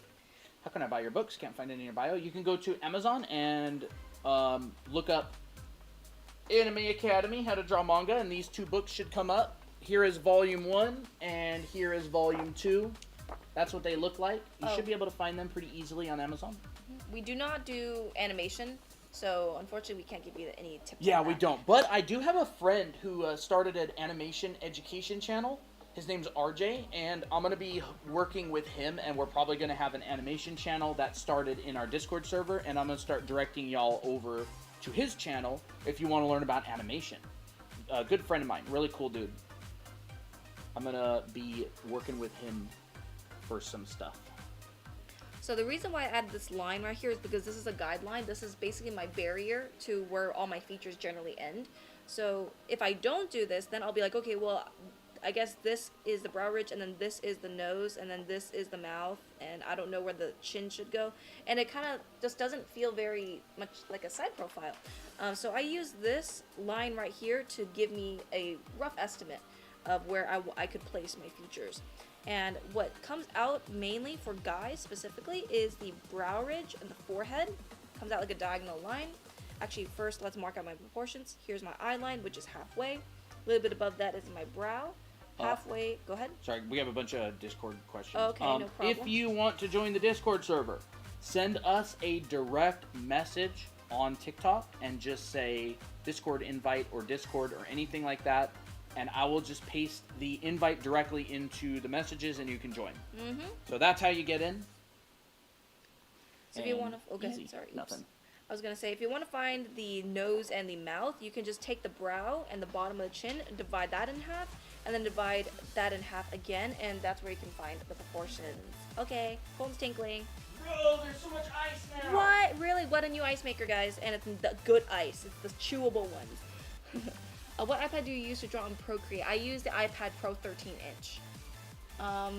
Do you think gesture is a good way to learn how to draw poses? I think it's a very helpful way to get a pose down really quickly. I use gesture for a lot of things. Actually, you know what? I just say it is very important. So, in fact, one of the things that that we did in class for art class is we did a lot of gesture drawing, and then we used that gesture and built on top of and added more on top of the figure, so it maintained like a really nice flow to it. Ooh, thank you for the follows. Lean Star with the music note. Dole, JM, Joanne, or Joan, and OTEP. Thank you for the follow. Chubby side profile. Yes, for sure. We could do a little chubby side profile because that's fun. So I also like to think of the nose and the mouth as like a little stair step. It goes downward in a diagonal fashion. So a lot of time if you draw, there's definitely more upturned jaws. So upturned jaw is more like where you have the chin going outward this way. But a more downturned chin, which is generally more common, tends to have a more diagonal trend going down this way. And if you want a chubbier profile, all you really have to do is just you can add a bit of the cheek coming out. Yes, I want some ice. You can add a little bit of the cheek and then add a little bit of a double chin. So generally what this actually makes the character look a little bit more childish. So you can, instead of defining the jawline, you can round out the jawline here. And you can also add a bit of a double chin down here and have it sag a little bit. Now this looks a little bit too much, so maybe I'll kind of dial it down a little bit. Bro, and there's then so much your ice in there, neck it's can ridiculous. be a lot smoother. A lot of ice. I need ice. Look, we got ice. Ooh, awesome, Artemis. Ooh, check this out. Ooh. Have you ever seen more? Ew, look at our thing? green screen. Ew! Why is it doing that? Get There out of we here. go. I love how it disappears. I know. I was an artist, but I quit because of my depression, and now I want to get back. Yes! Well, Congrats! number one, you can join our community. Everybody's super friendly. There's lots of challenges and exercises and different things that you can do. Number two, just draw what you enjoy. Draw what you like. Enjoy. There's no expectations of you. You just draw what you want. I think a lot of people tend to be afraid that drawing, or you have to do something right when you have to practice, and I think it's more like do what you want because art is enjoyable. Yes. And not everyone has to learn art the right way. Just the The eyes. quote unquote the right way. Like, if you want to be a pro, there's a way to do it. If you've always wanted to do it as a hobby and just want to do your own thing, there's kind of no rules in a way. Yes, join. We won't bite. We What won't is bite. the Discord server about? It's all about art. Lots of art share channels. Get out of here, green screen. Art share channels. There's I know this light isn't on. Oh, that's why. Maybe that helps. Maybe so. What else? Challenges, weekly and monthly challenges, lots of different stuff. A lot of people do collaborations, art collabs, lots of stuff. Again, if you want to join the Discord server, just go ahead and send us a direct message right here on TikTok, and I will paste the invite link directly into the messages. You can go join. So yes, just DM us, say Discord or invite or whatever. And yeah, everybody's welcome. It's a very friendly community. Of course, if you're not friendly and you're mean, we don't want you. No. But if you're friendly and you get along with people, then absolutely, we more than happy to have you. So I'll show you one way to do hands, and it's just by drawing planes like this in perspective. I like to think of it as if you can. One of the exercises that I love doing is drawing things. Oh yes. Drawing a sheet of paper being bent. From one of our mods. Also, follow the rules and don't post weird things. Yeah, don't post weird stuff. I had to ban someone the other day. Because they posted a no picture. Yeah. But we generally try to keep the Discord server very safe and approachable for a lot of people. And honestly, I love our Discord community. I'm very proud of it. A lot of our really good friends are from there too. Yeah. So Awesome community. Also, sometimes we'll do game night and we'll do Roblox together, and it's a lot of fun. A lot of fun. In fact, don't we have some game night pictures on our server? I think it's in where is it from? Where is it? And what is the way if you want to be a pro? If you want to be a pro, there you got to know the fundamentals, and that is basically what we teach in our anime art school. If only Fox was here. Oh, I know. If only Fox is here. Basically, it is knowing the foundation. So anatomy, perspective, figure drawing, painting, all that stuff. You gotta basically do a lot of practice on those things for fundamentals. Yes. No, I'm not. I just accidentally tapped you. Sorry, chat. I'm locked in now. Yeah, no problem. He's trying to find pictures, and that's how you get pro. A lot of the ways how we started getting more professional is taking a lot of classes, and I was always very self-taught. I never really took any classes, but once I took the classes, I never went back. The only way I'm gonna get better is taking those classes and practicing a bunch. Check this out. What? So wow. we used to do game night in the server in Antarctic Expedition. Look at all those people who showed up to Roblox. We all went to the South Pole together. That was last year, all the way back in October of last year. Mm-hmm. So yeah, if you want to join the server, look, here's another one. That was another expedition. We used to do them on Friday night. There's everybody who joined. There's Alika in there probably. Yeah. Some people in the chat right now were there. Yep. That was October. Wow. Yeah, we've been live streaming for a long time. You see your avatar, awesome. Yeah, we want to bring back game night. We're thinking of doing them on Saturday nights because we run Saturday morning classes now, and we don't want to stay up too late on Fridays. Mhm. I'm excited to do the watercolors today later on. So yeah, if you want to join the Discord server, go ahead and send us a direct message on TikTok and ask for the invite, and I'll send it to you. We're always looking for fun and awesome, Dixon. Excited artists to join. So hair, let's do a little bit on hair. Unfortunately, I cannot cover everything in depth, but I'll try the best as I can. Whenever I draw hair, I think about my head shape, and I think about how much volume do I want to take up for the hair. For instance, if I want a very wavy, long hair, it's probably going to cover most of the face. So what I like to do is I just draw like an outline of the gesture of the hair and how far do I want to put it. And once again, this is all subjective. This is all depending on what you want in your drawing. You can have it as poofy or as not as poofy as you want. Just make sure that there's enough volume because I want to see the spacing between the hair itself and the scalp, and that's what's going to make it very extra voluminous. And if I want to draw short hair, go ahead. The only thing about this ice is it melts a little bit fast. It melts a little bit too fast. This is the nugget ice, though. This is like the stuff that's like chewable. So I can do the same thing for like the male head. You know, maybe and I also think about texture. Is this hair straight or is it curly? Oh, thanks, Dahlia. Let's say if I want to do straight but kind of messy hair. So most of the hair strands are going to go in a downward direction, not outward, because outward is more spiky. What's up? Someone named Ray joined. Really? Yeah. Yay! Yippee! Who's Ray? If you're here on stream. Yeah, if you're the Ray who just joined the Discord server, are you here on stream? I have a character named Ray, and I'm very biased. Yeah. So a lot of time with hair, people don't realize it, but they have shape changes as well. Usually they start thin, then they get thicker, and then they get thin again. So really keep in mind of this shape. And then you just overlap. So overlapping is one of the ways to increase depth when it comes to just drawing in general. If you have a lot of outlines, if your outline is really cool looking, but there's nothing inside this empty space, there's no overlap. But if you just added a little bit of those lines in here, showing what's in front of the other, it's going to look 10 times better, even if you don't really change anything.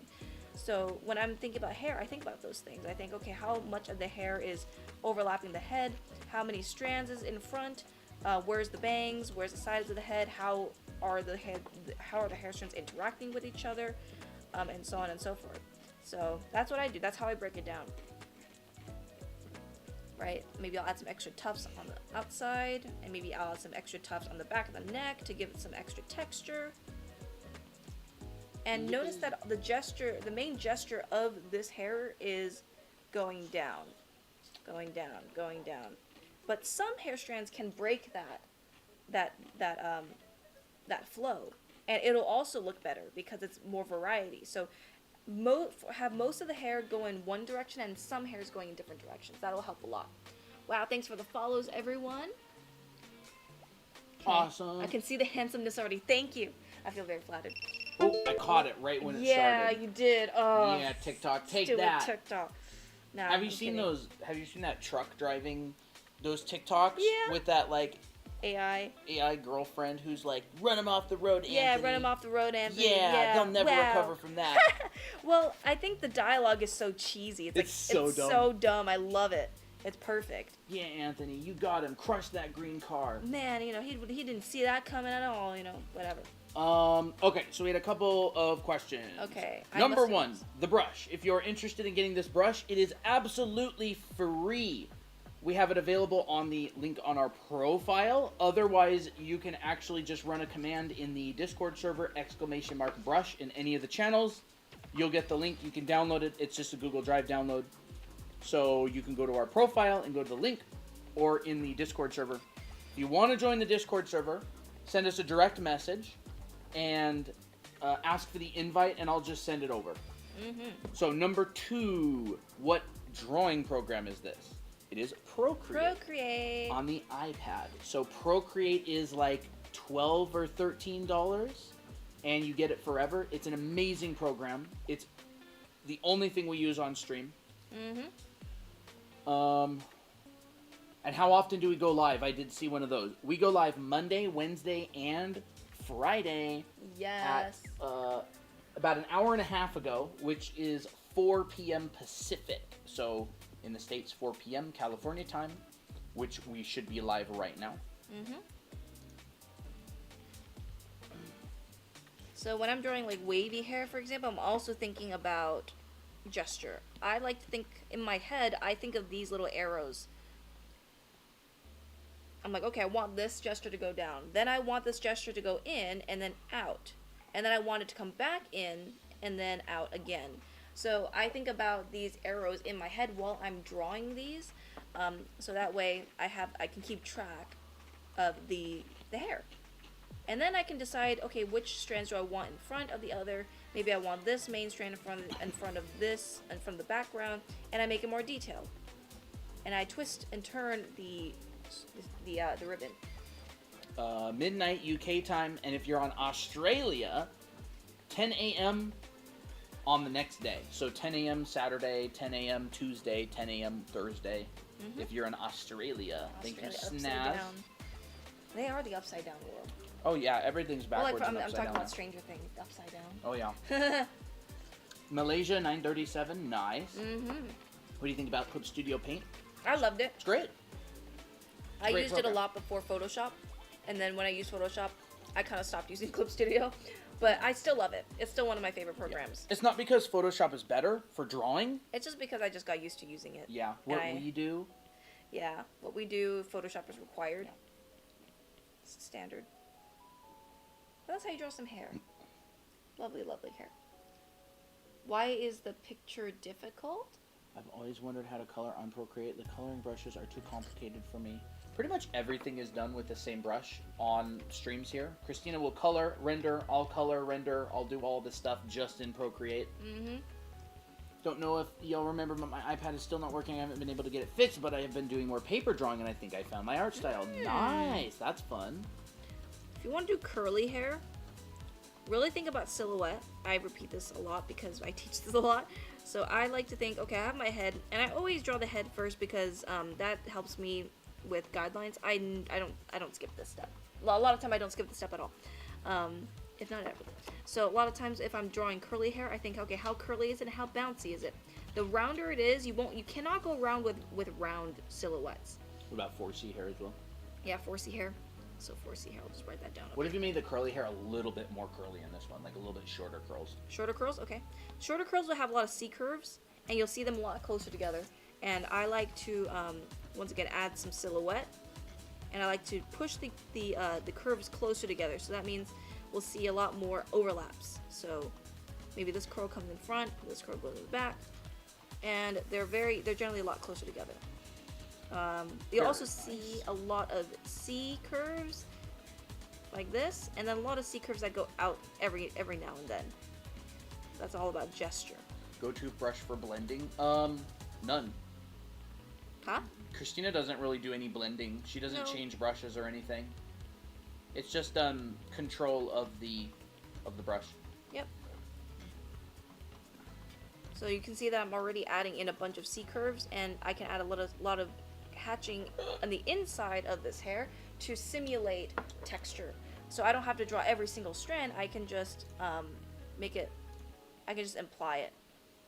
And on some parts of the hair, I can definitely add some individual strands that make it a little bit clearer that this is curly hair. Holy moly. What's up? Nothing, wow, we got a lot of joints today. Welcome, everybody. Sometimes TikTok will do this. They'll just send a bunch of people over, and we're like, yeah. what? Like, Where did this sometimes come we'll from? have a stream that barely breaks 100 views. Yeah. Viewers live, and then we'll have like 250 all of a sudden. Mm-hmm. TikTok works in Mysterious ways. So yeah, that's how you can do a lot curlier hair. You can definitely also separate some curls. So here's one way. If you have like really like curly hair, like 3C hair, but you want to manage the details, you can have one strand in front that's very more detailed, and you can try really hard on. And then the back of the hair can simulate the same gesture, but make it less detailed. So maybe just add an outline instead. And look, it still looks detailed, but it's not overwhelming. So that's another way that you can simplify or break down curly hair. I love doing it this way because it makes it so that I only need to focus on the most important strands. You want the last of the ice? Yeah. It's good stuff. Whoa! What was that? Thank you for the balloons. Thank you. Arpy, thank you very much for the balloons, and thank you everybody else. Thanks for the rose. Rose. Thank you for the rose, Rose. Sugaring, thank you for the rose as well. D, thank you for the rose. Oh wait, that's sugaring. Shao, thank you for the heart puff. Sorry, TikTok changed their gift thing, so now I have to click on everybody to get their name to come up. SZ Dream, thank you for the heart me. And Arpy, yes, thank you very much for the balloons. Ooh, my pencil's cutting out It's again. called the... Does this happen to you guys where your pencil just cuts out? Hey, Dan artist, local idiot. I always love that name. Very I funny. love that.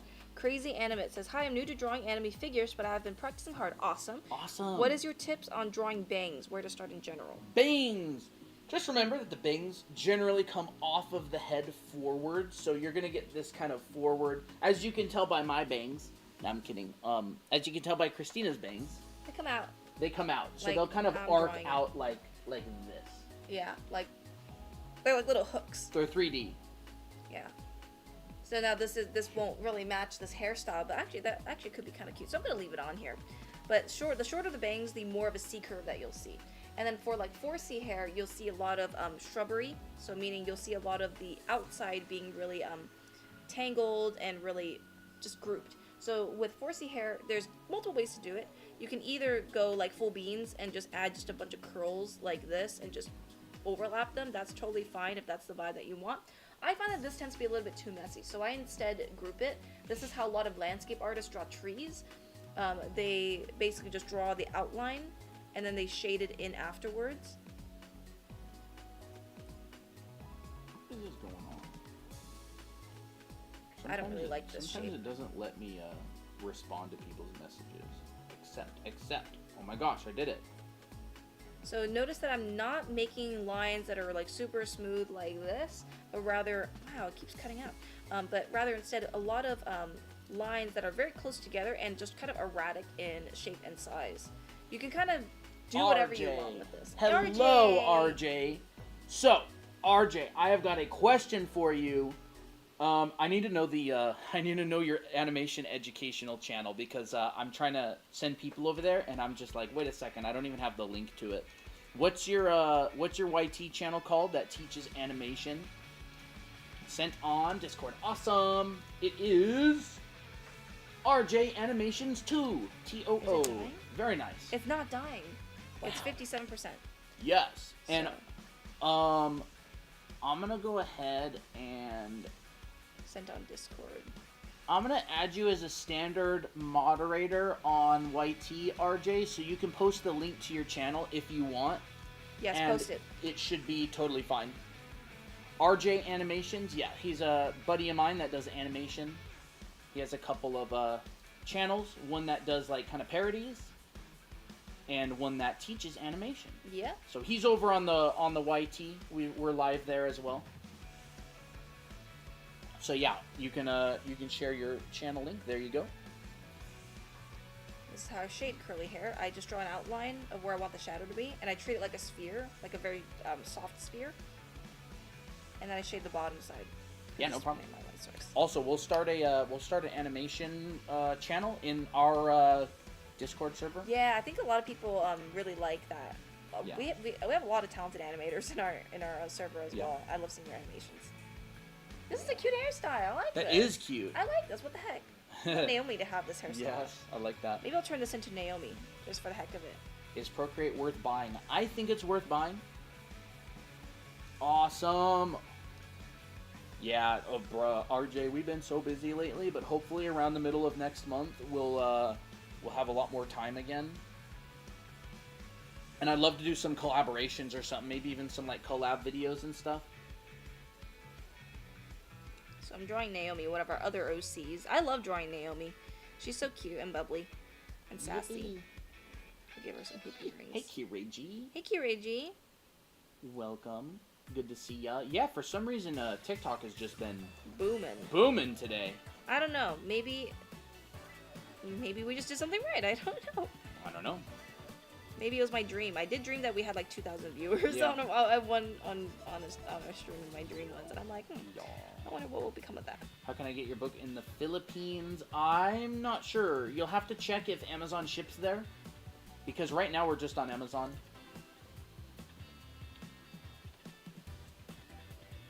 Yeah, that would be really fun. Like, what if we did some sort of collab like that? Yeah, I would love that. What, did you Help read an his artist out. comment? Yeah, I did. Yeah, I like that. I always forget you have a Yeah, I have chat like right chat next on to your me. phone. Yeah. Tips on drawing beards. Beards. Beards. Maybe I'll draw it. Where do I draw? I don't have any male heads here. Like I'll do it on 3/4 head here.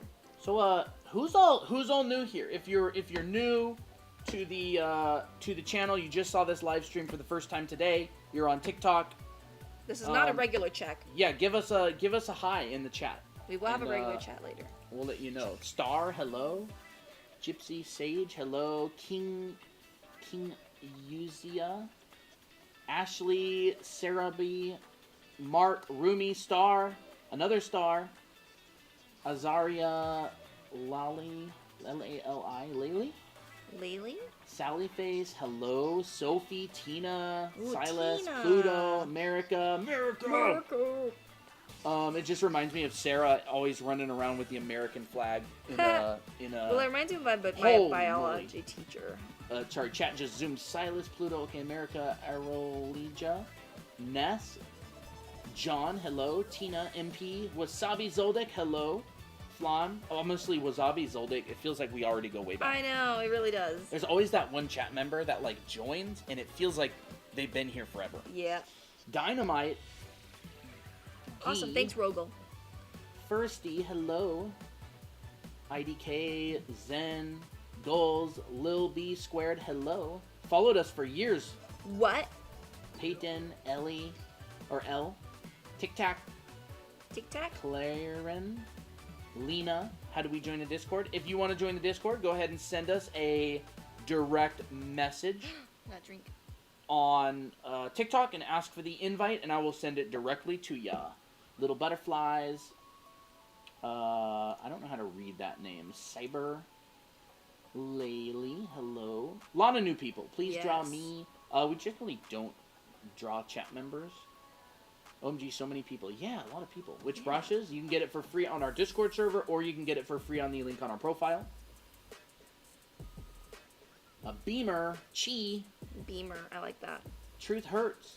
It sometimes does, doesn't it? Do you do manga or comics? Not yet, but we really want to. I really want to. I actually want to work on a comic right now, but I have an idea. I haven't said it to Colton yet. What, huh? I have an idea for a comic about the girls. Really? But I haven't said anything yet because I'm still kind of. I'm I excited. want it to be a secret. So. Well, it's not now. I know, but what I mean is the topic. I want it to be a secret. Hi, Shrimpy. So beards.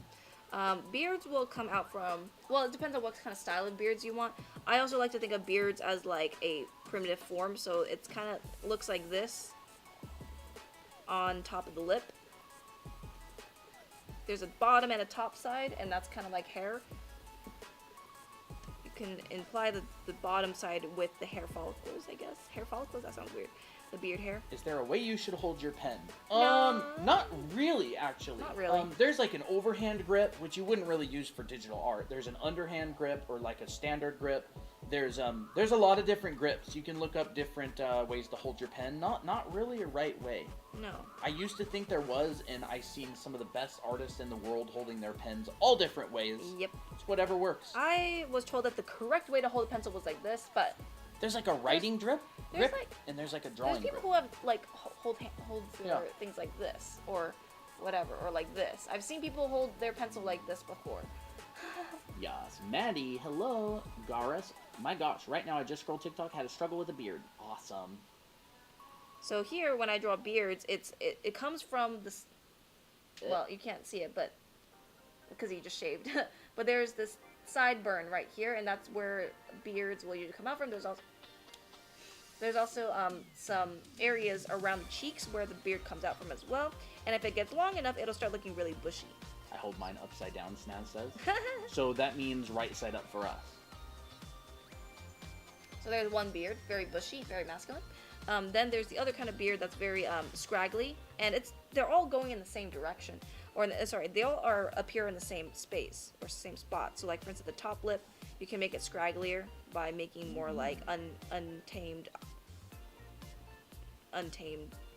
Christina, you look so gorgeous as always. Oh, thank you. Who said Cheery. that? Thank you. Oh, hey, Cheery. Yeah. Cherry, or is it Cheery? It's Cherry. Cherry. Did I say cheery? You said Cheery. We had a cheery as well. Yeah, we do. Cherry. Dang, do we have any of those turnovers left? No. Bruh. We need to go to Safeway for that. I see. So here's a more scraggly beard. You can see that there's a lot of like, this is more groomed because it's all going the same kind of direction. This one's kind of going kind of in the same direction, but there's like a lot of stray strands that are just everywhere. Scraggly beard. And then there's the more prim and proper beard, like what's that guy's name? The guy who's from Spy Family. Spy Family? Yeah. Oh, the teacher yeah, dude. the teacher dude. What's the teacher dude's name? I forgot. He had like a really trimmed. What does he always say? Elegant. Elegant. Yes. Like that. But that wasn't the guy you were talking about. No, I was talking about the guy, Zorro's idol. Mihawk? Mihawk, yeah. Yeah, Dracula Mihawk. Dracula Mihawk. Very pointy chin. Very pointy. Well, I also think of the wireframe of the beard as well, so that helps yes. a lot. And then there's no beard, which is like him. No beard. Cute. It's so cute. Okay. I just shaved. I know. I love it when you shave because it's just adorable. Well, it's a little rough. Nah, it's fine. It's good enough. Remember that one time I had a goatee and chat was like, "What? I know. Colton has a goatee." How do you make your straight hair look more detailed? Oh, good question. So whenever I do straight hair and want more detail, there's a few ways to do it. Overlaps is one thing. Once you add more strands on top of other strands, it'll immediately look more detailed. But if you want to maintain the simplicity, you can add hatching to show texture, and you have to make sure that it goes along the grain of the hair. This is kind of similar to rendering hair, which we did talk about earlier in here. It's just a not colored version. You're just using. It's cinema roll today. Yeah. And then Christina has the My Melody one. Yep. So no Pomperin today. No Pomperin. Christina has this one. What is this nasty yellow looking juice stuff? It's a poppy. Oh, I'm not a huge poppy guy. I think it likes to focus on your face. There we go. Because my face is just gorgeous? Nah. Yes. Oh, thank you. Is there any free brushes you recommend? Absolutely. The one that's being used right now is completely free. You can get it on our profile. World's biggest simp. Can you show me eyes that you did? I am late. You can actually go over to our YT channel and rewind the stream as much as you want. You can see all of the eye stuff earlier. Oh, I want to do an elderly face really quick. And then we'll move on to perspective, which is you, Colton, if you want to teach that. Sure, I'm fine with that. Let me go and get the eyes. Okay. This thing makes eyes really fast. So if you want to draw an elderly face, like a very old man, show more of the skull. And that is, if you do a lot of skull exercises or skull drawings, you'll know where to put it. So skulls for elderly people. Okay, so there's multiple ways that how elderly people can go. You can go very chubby, or you can go very like bony, and we'll do bony because that's very obvious. You'll definitely see the forehead, the brow ridge coming out. You'll see more sunken eyes. Probably deeper furrowed brows if you want to make him a bit more aggressive, and eye bags. You can also curve and make the nose bonier as well, and that will immediately make him look old. Also, implying the skull by showing the temples right here helps, and the cheekbones. Cheekbones are really helpful for that. Add a lot of eye bags, makes him look old, and also maybe make his face a little bit more sunken. Count Olaf. That's funny. You can also show the ball of the mouth, the chin, and basically just make his entire cheeks kind of sunken in, so you don't really see much fat, and you'll see the jawline. Bro, there's so much ice. I filled up the whole bag, and there's still a bunch left. No way. I'm not even kidding. Well, they are a lot smaller. Wow, that's great though. Check this out. You can also show some lines like sunken. Like if this person has no teeth, their lips are gonna go in. Look at that. Wow, that's our whole the whole bag of gallon ice. Ziploc filled up with yummy, chewy ice. Mm-hmm. Giving Dracula, yeah, kind of the Dracula vibe. If the old person does not have teeth, you'll see the mouth being sunken in like that, and also wrinkles on the smile lines will make them look old. I gotta turn this off. Okay, we don't have any room for more ice, huh? We're probably gonna use it more often because it melts so fast, though. So there's the very evil kind of bonier type, and you can also add forehead lines. Stealing that chewy ice. Gonna edit too. I'll see you guys around. See ya, RJ. Sarah. Gonna go get dinner. Awesome. What do you do with the ice? We use it. Put in drinks. We eat it, drink it, chew on it. Now here's the elderly woman face, which is very gentle. I like to use like a square kind of bottom for it. And I like to push the cheeks out. Ice stuff. Like that, so it's kind of saggy. Park. And then I'll give a cute little elderly smile like that. Do you have any good art college recommendations? It really depends on what you want to learn. I'm not super well versed in art colleges for different stuff. I know that, what's that animation college that's really popular in California? CalArts? CalArts is really popular for animation. Art Center's pretty decent, especially if you want to go into like product design, transportation design, industrial design, entertainment design. A lot of them are super expensive though. Art education is more affordable and better than it's ever been, like online and stuff too. So definitely look into mentorships. My recommendation would be if you want to go into something specific, find like 5 to 10 professionals who are currently doing that for work and email them and ask them what they recommend. Say, hey, you're working as a professional animator, you're working as a professional concept artist. I want to do that. I'm a beginner or I'm at this level. Here's my work. I really like your work. I want to do what you do. What do you recommend? What college do you think I should go to? What learning route do you think I should go through? Do that with like 5 or 10 people who are pros you'll get a pretty good idea of what they recommend. You'll get some really polar opposite answers too. Here's an evil witch versus a sweet old granny. Looks like she just finished baking cookies and is waiting for you to come over. Absolutely. And then she turns into this and is like, let me eat your flesh. Yeah, oh my gosh. Like, seriously, when I was going to apply to Bethesda Game Studios, I went and bought the Art of Fallout 4, and I went through the concept artists that worked on that game, and I added every single one of them on Facebook, and I sent emails to the rest. I think I think like 6 people I reached out to. 5 of them got back to me and gave me advice, and they were just like, well, this is how it works, this is your level. They told me whether they think I could get hired or not. One of them even offered to give me like a one-on-one portfolio critique and offer to show my artwork to the art director as he walked around work during the day. So like, that's networking. Find people who do what you want to do, email them, message them, ask them, you know, how did you get where you got? I want to get there too. Can you give me some advice, please? Some of them won't get back to you. A lot of them will. Any industry, by the way, any industry you want to go into, it's not art specific. Find people who do the thing for a living and reach out to them. And do a bunch, like lots of reach outs. Not just like 1 or 2, but like 10. Hey, Blueberry. Hey, Blueberry, welcome back. I haven't seen you in a while. Alright, Maddie, have a good night. Here's the evil old witch.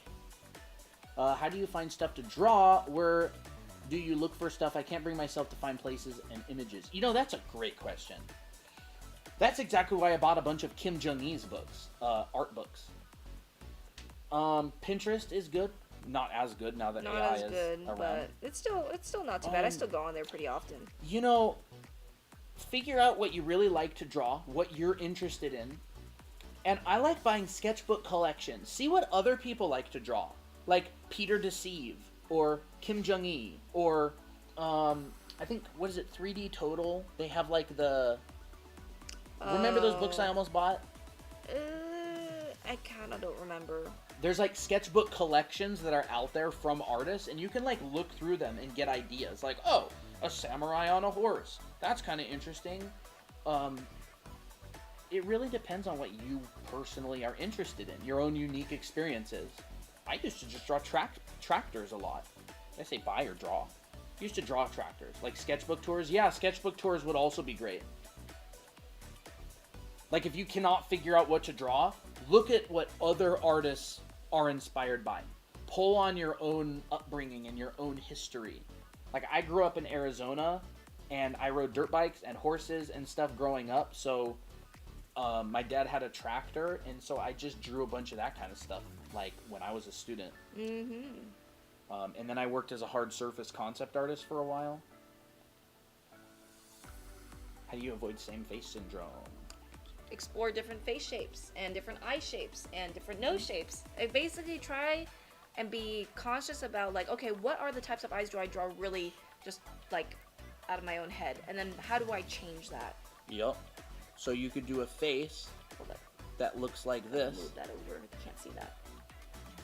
Yeah, there we go. This goes back to like your big main shapes. You could do a face like this.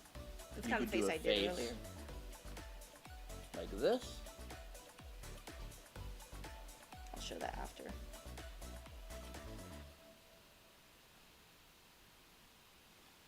That could even be the mouth, and then the nose could be right there. Mm-hmm. Right? You could do a long rectangular face like this, where maybe the eyes are big ovals. You know?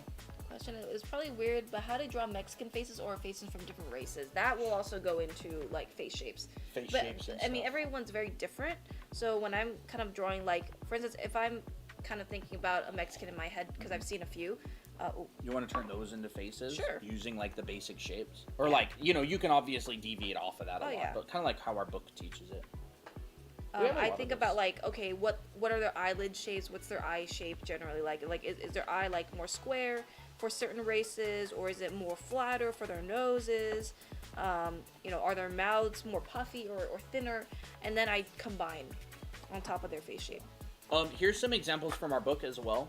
So this is actually book volume 2, How to Draw Characters. There you go. And we have a bunch of examples of different face shapes in here. Like these ones are based on rectangles. Here's some rectangles. Rectangles for ladies, for skinnier guys, for more built out guys. You know, here's like circle and oval shapes like this for kids. And then we also have triangular stuff like that. Yes, it is on Amazon. Yep. And then also combining shapes. This is really, really big. A lot of animators and character designers focus really heavily on this stuff. Like, this girl has a round outside but triangular inside features, and so she's like cute but mean. This guy has a square outside, which makes him solid, and round inside features, which make him friendly. This guy has triangular outside features and square inside features, so he's sophisticated but not very nice. Yeah, he's cold. This is like kind of the basics of character design, this sort of thing. Right, and the same thing, like these are just other examples. Sharp outside, round inside. Yeah, you can do round with round, you can do square with square, you can do triangular with circle, triangle with triangle, to help start. How long have you guys published drawing books? We actually published our first book in 2022 or 2021.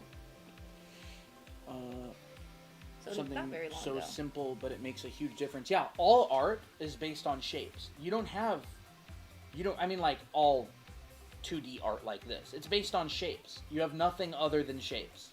A line is a shape, a square is a shape, a triangle is a shape, a paint stroke is a shape. Shapes are big, are the most important thing. How long have you guys published drawing books? Since like 2021 or 2? I think 2021 or 2, yeah. Different angles of the head? Yes, that would come down to learning the planes of the face and skull and getting good at dimensional drawing. What is the book called again? It's called Anime Academy How to Draw Characters. Mm-hmm. This is actually our book. This is one of our... I love this book so much. Yes, this is Miki, by the way. Guys, it's Miki. This is my character. Yep. Guys, my character. Yay! I swore someday she would be on a book cover. These are other characters as well. So there is Miki again. There's Miko, who's the other main mascot of Anime Academy. There's June. There's Tira, the elegant one, and there's Naomi, the party girl.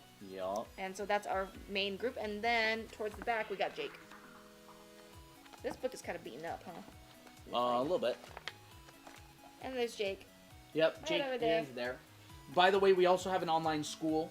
Yes, Anime Art School. Yep, Anime Art School. It's a 1-year program that you can go through at your own pace. And if you buy it, you actually get both of these books for free. Mm-hmm. And you get a watercolor/acrylic marker drawing of your character done on stream. And it all gets mailed to you. Mm-hmm. So that promotion is running through the end of the month now. So at the end of February is when this ends. Yup, if you take advantage of the promotion, you get all that. How to buy that book? You can get this on Amazon. How much does program cost? So the art school is $497 US. Mm-hmm.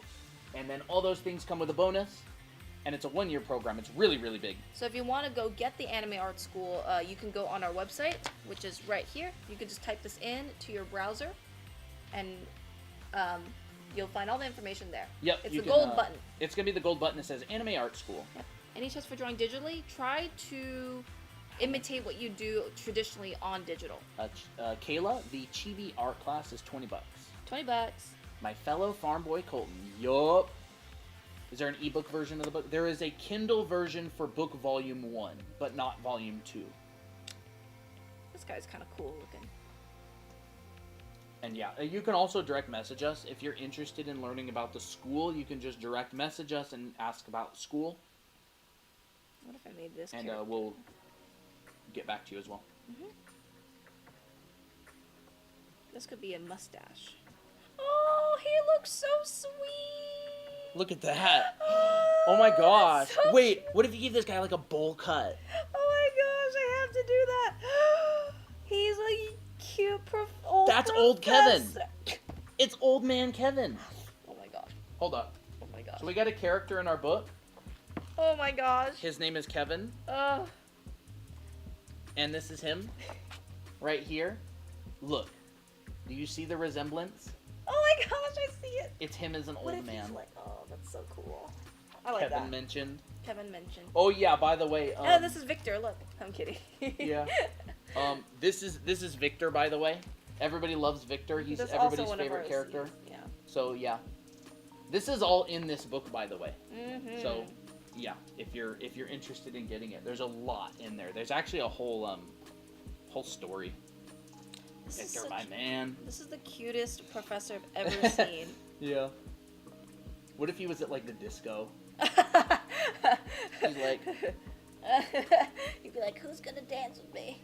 Who would like to dance with me? Would you like to dance with me?" hello, Sky. How long have you guys been drawing? Long time. Long time. Long time. Very funny. I love this so much. This has to be a character somewhere someday. Yeah, for sure. And I like this character too. This character's fun. I feel like these are all professors of the They're school. all professors of. No, this is the. Yeah, we'll do that. These two are professors. I don't know about this guy.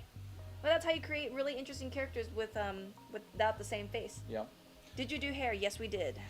We did a bunch of hair. By the way, if you combine this shape language stuff with a really strong drawing foundation with understanding like the planes of the head, like with this little Asaro head right here. So if you study the planes of the head and also the skull, and you also study this kind of stuff, you can like morph them together to create really believable characters with different shapes. Mm-hmm. And there's a lot of good exercises out there to learn that kind of stuff. Yeah. Colton, would you like to do perspective? I can teach some perspective. All right, Colton's gonna take over. We're gonna switch seats, and then we're gonna do some watercolor. Yeah. What should I teach about perspective? Like the basic 1.2.3 point, or Maybe like intuitive perspective, maybe. I don't know. Whatever Sure. you think is better. What did y'all want to learn about perspective, by the way? Yeah. Anything They're like, probably gonna say 5-point perspective, or they're probably like bird's eye view. Bird's eye view. That's the most common questions that we get. We actually did cover folds last stream, so we covered the 7 basic folds right here. If you want to go back to that video, you can actually check on our YT channel and go there. Face angles. Head angles. Maybe you could do like people in perspective, like people-based perspective or something. Bro, I gotta be honest, chat. I have barely drawn in weeks. I can't move. Okay. 6-point perspective. 6-point perspective isn't really used by artists. It's what is it called again? There's a really, really, really long word for 6-point perspective.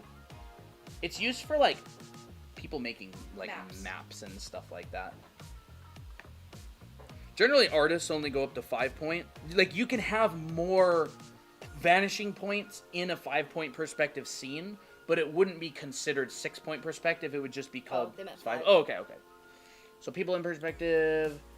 How do you draw someone who's bending forward? Bending forward. Maybe Well, people in perspective and the way that I like to start teaching perspective is there's like this. maybe label it. Yeah. So perspective. Perspective. Right. So the way that I like to explain and teach perspective a lot of the time is there's kind of 2 parts of perspective. One of them is the technical side. So I'm just going to say like technical. Salem says, I binged your streams before becoming a regular and I miss seeing your anime head homework. You mean when Colton was drawing the 500 anime heads? Yeah, I'm still You working should on do that. again. So there's a technical side and there's an intuitive side. The technical side is like 1 point, 2 point, 3 point, 5 point, and understanding how those work. And then the intuitive side is just drawing a lot and drawing things at different angles, right? So intuitive side could just be like, are you able to draw boxes and objects at different angles, like this sort of thing, right? And can you connect them together like this? Can you draw them, say, at any angle that you want? And starting with just boxes and doing them in different angles. So the intuitive side, the way that I personally like to teach it, if someone is brand new to perspective and they're like, I'm a beginner, how do I start? I like to do this. Start with an arrow pointing up. An arrow pointing up. I like to make these two lines right here about 90 degrees to each other, right? 90 degrees. So this is a right angle. And then you just connect. Connect the dots like this. Wow. And there is a box that you're looking up at. And if I want to draw a box that I'm looking down at, draw an arrow pointing down. And then you just pull these up like this. And I'm looking down at it.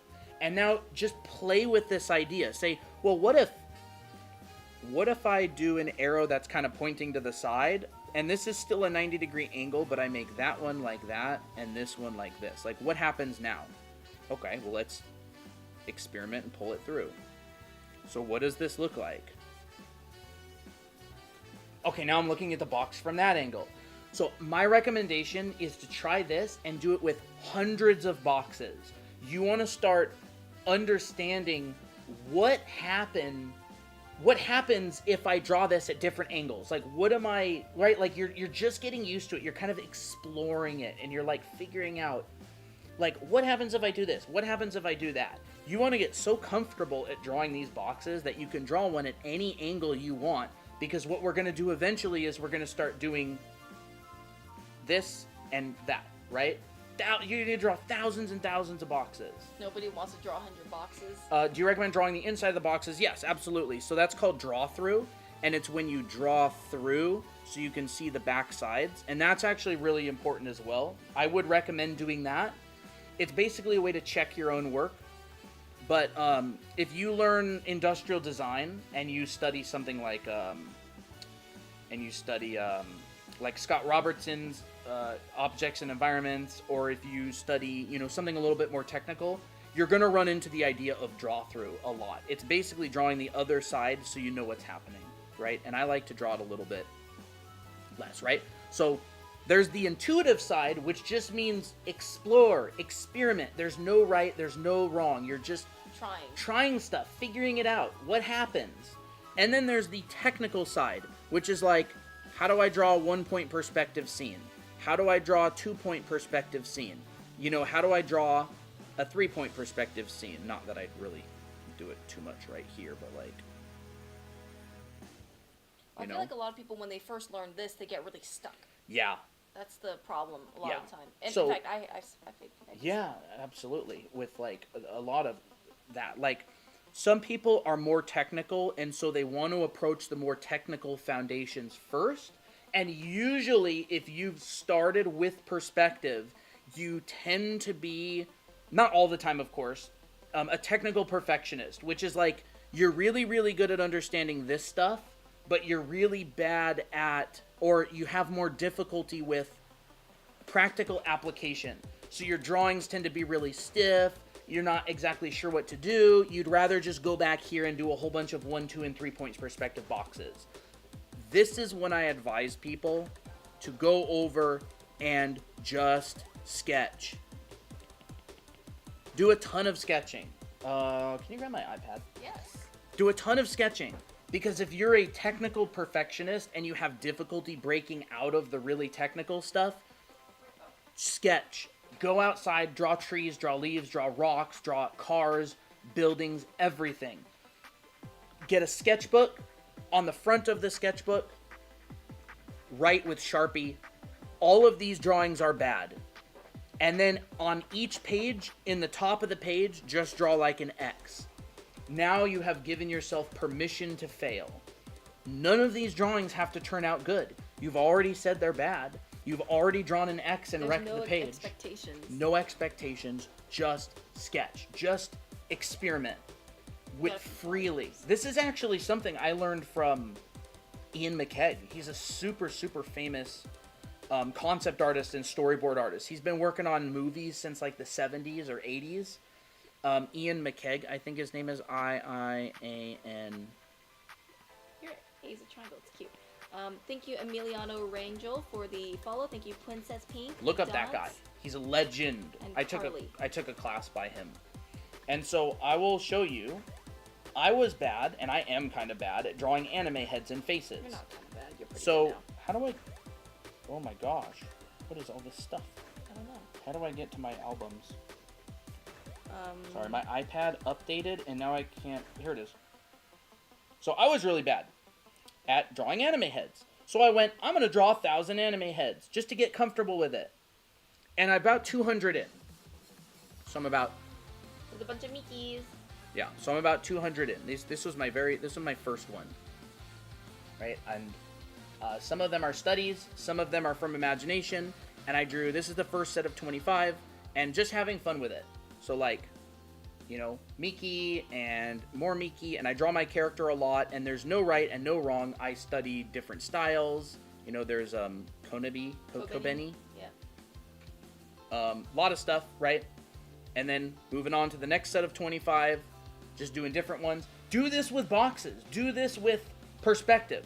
Do this with all right? heads if that's what you struggle with. Head angles. Do this with head angles. Like, give yourself permission to fail. Just go to your sketchbook, go to your program, and write, this is a bad drawing. Might need to zoom out a little bit. Write that on the top of your page. Give yourself permission to fail, and then fill the entire sketchbook with drawing. This is one of my favorites. Is it? I love this one. I feel like that could be a character. She's the mean girl. So there's the next set of 25. Here's the next. No, that's not the set of 25. I guess I don't have a totally updated version of that one, maybe. But anyways, different facial expressions, experimenting a lot, trying different stuff, right? A lot of these are my own character. There's some of Sakura. That I would recommend more than anything. I tend to be a perfectionist, so this is very helpful. I'm serious. Like, that's exactly what I deal with. Like, my work professionally is this kind of stuff. Like, I teach this for a living. I am a technical perfectionist. My work, like, I'm doing these. Like, these are all freehand. I'm teaching the calculation of drop shadows, right? Like, with cylinders and cones. And I plot all of this stuff. This is actually from our anime art school, by the way. So if you do buy the school, this is in my class. You learn all of this from scratch. This is all in your lighting. This is all right? goes over lighting tips and rendering and stuff. Here's some of the stuff from my rendering section in the class. Here's wood with barbed wire. Here's stone. So I paint all this live in my class. Rumi says, once I get started, would y'all mind critiquing it? Here's a boba stuff. Once I get started, would y'all mind critiquing it? If you get the anime art school does not come with feedback, but if you post it in the Discord server, in those channels, a lot of the time we will comment on it. Most of the stuff you post, and feel free to ping us as well, just at us, if you post your homework from Anime Art School. And a lot of the time we'll comment on it. We don't... What? I was going to say, we will be opening coaching sometime. Yes. We're going to have like a... We're going to have a coaching thing that opens up on the side later on. So, let's see. So, anime heads... do you guys recommend I dedicate 100% of my time to art? I really have little time. Not necessarily. It depends on your goals and stuff, right? If you want to, how about you try it? What if you have very little time and you want to spend all that little time onto art, see how that feels for you. Because sometimes maybe it won't work out. And then you'll be like, okay, I can't spend that much time, so maybe I'll dial it down a bit. Yeah. So, what's the next step after you get good at drawing boxes at different angles? Learning how to rotate boxes. So let's say you draw a box, and here is your box, right? There's that undo thing that someone in chat was complaining about. Right, let's say you draw a box like this. Pull out from corners, pull down at a different angle. All right? Draw over, pull out at a different angle. The same angle right here. All right. And then this gets rotated as well. This gets rotated as well. Pull this over.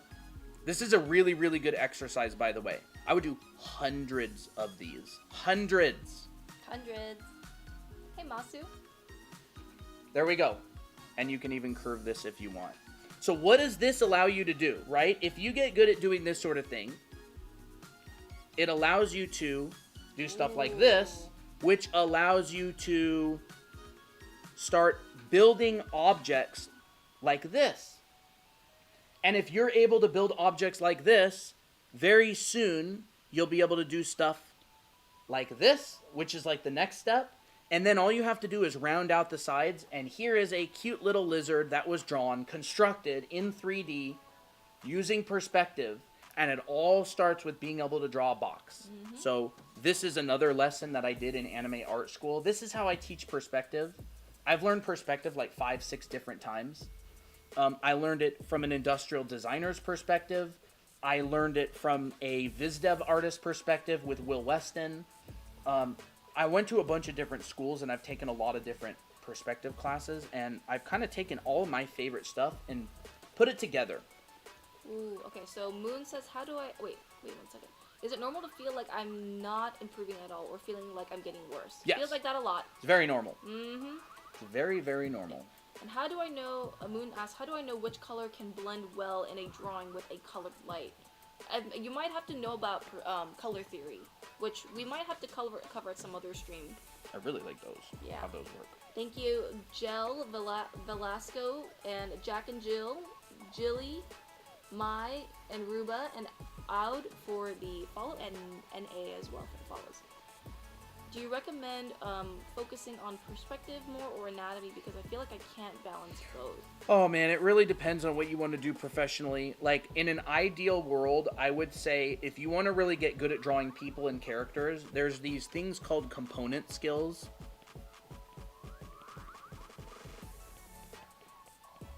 And there's these things called batch skills. So component skills, and let me just get this right to the edge. There we go. And batch skills.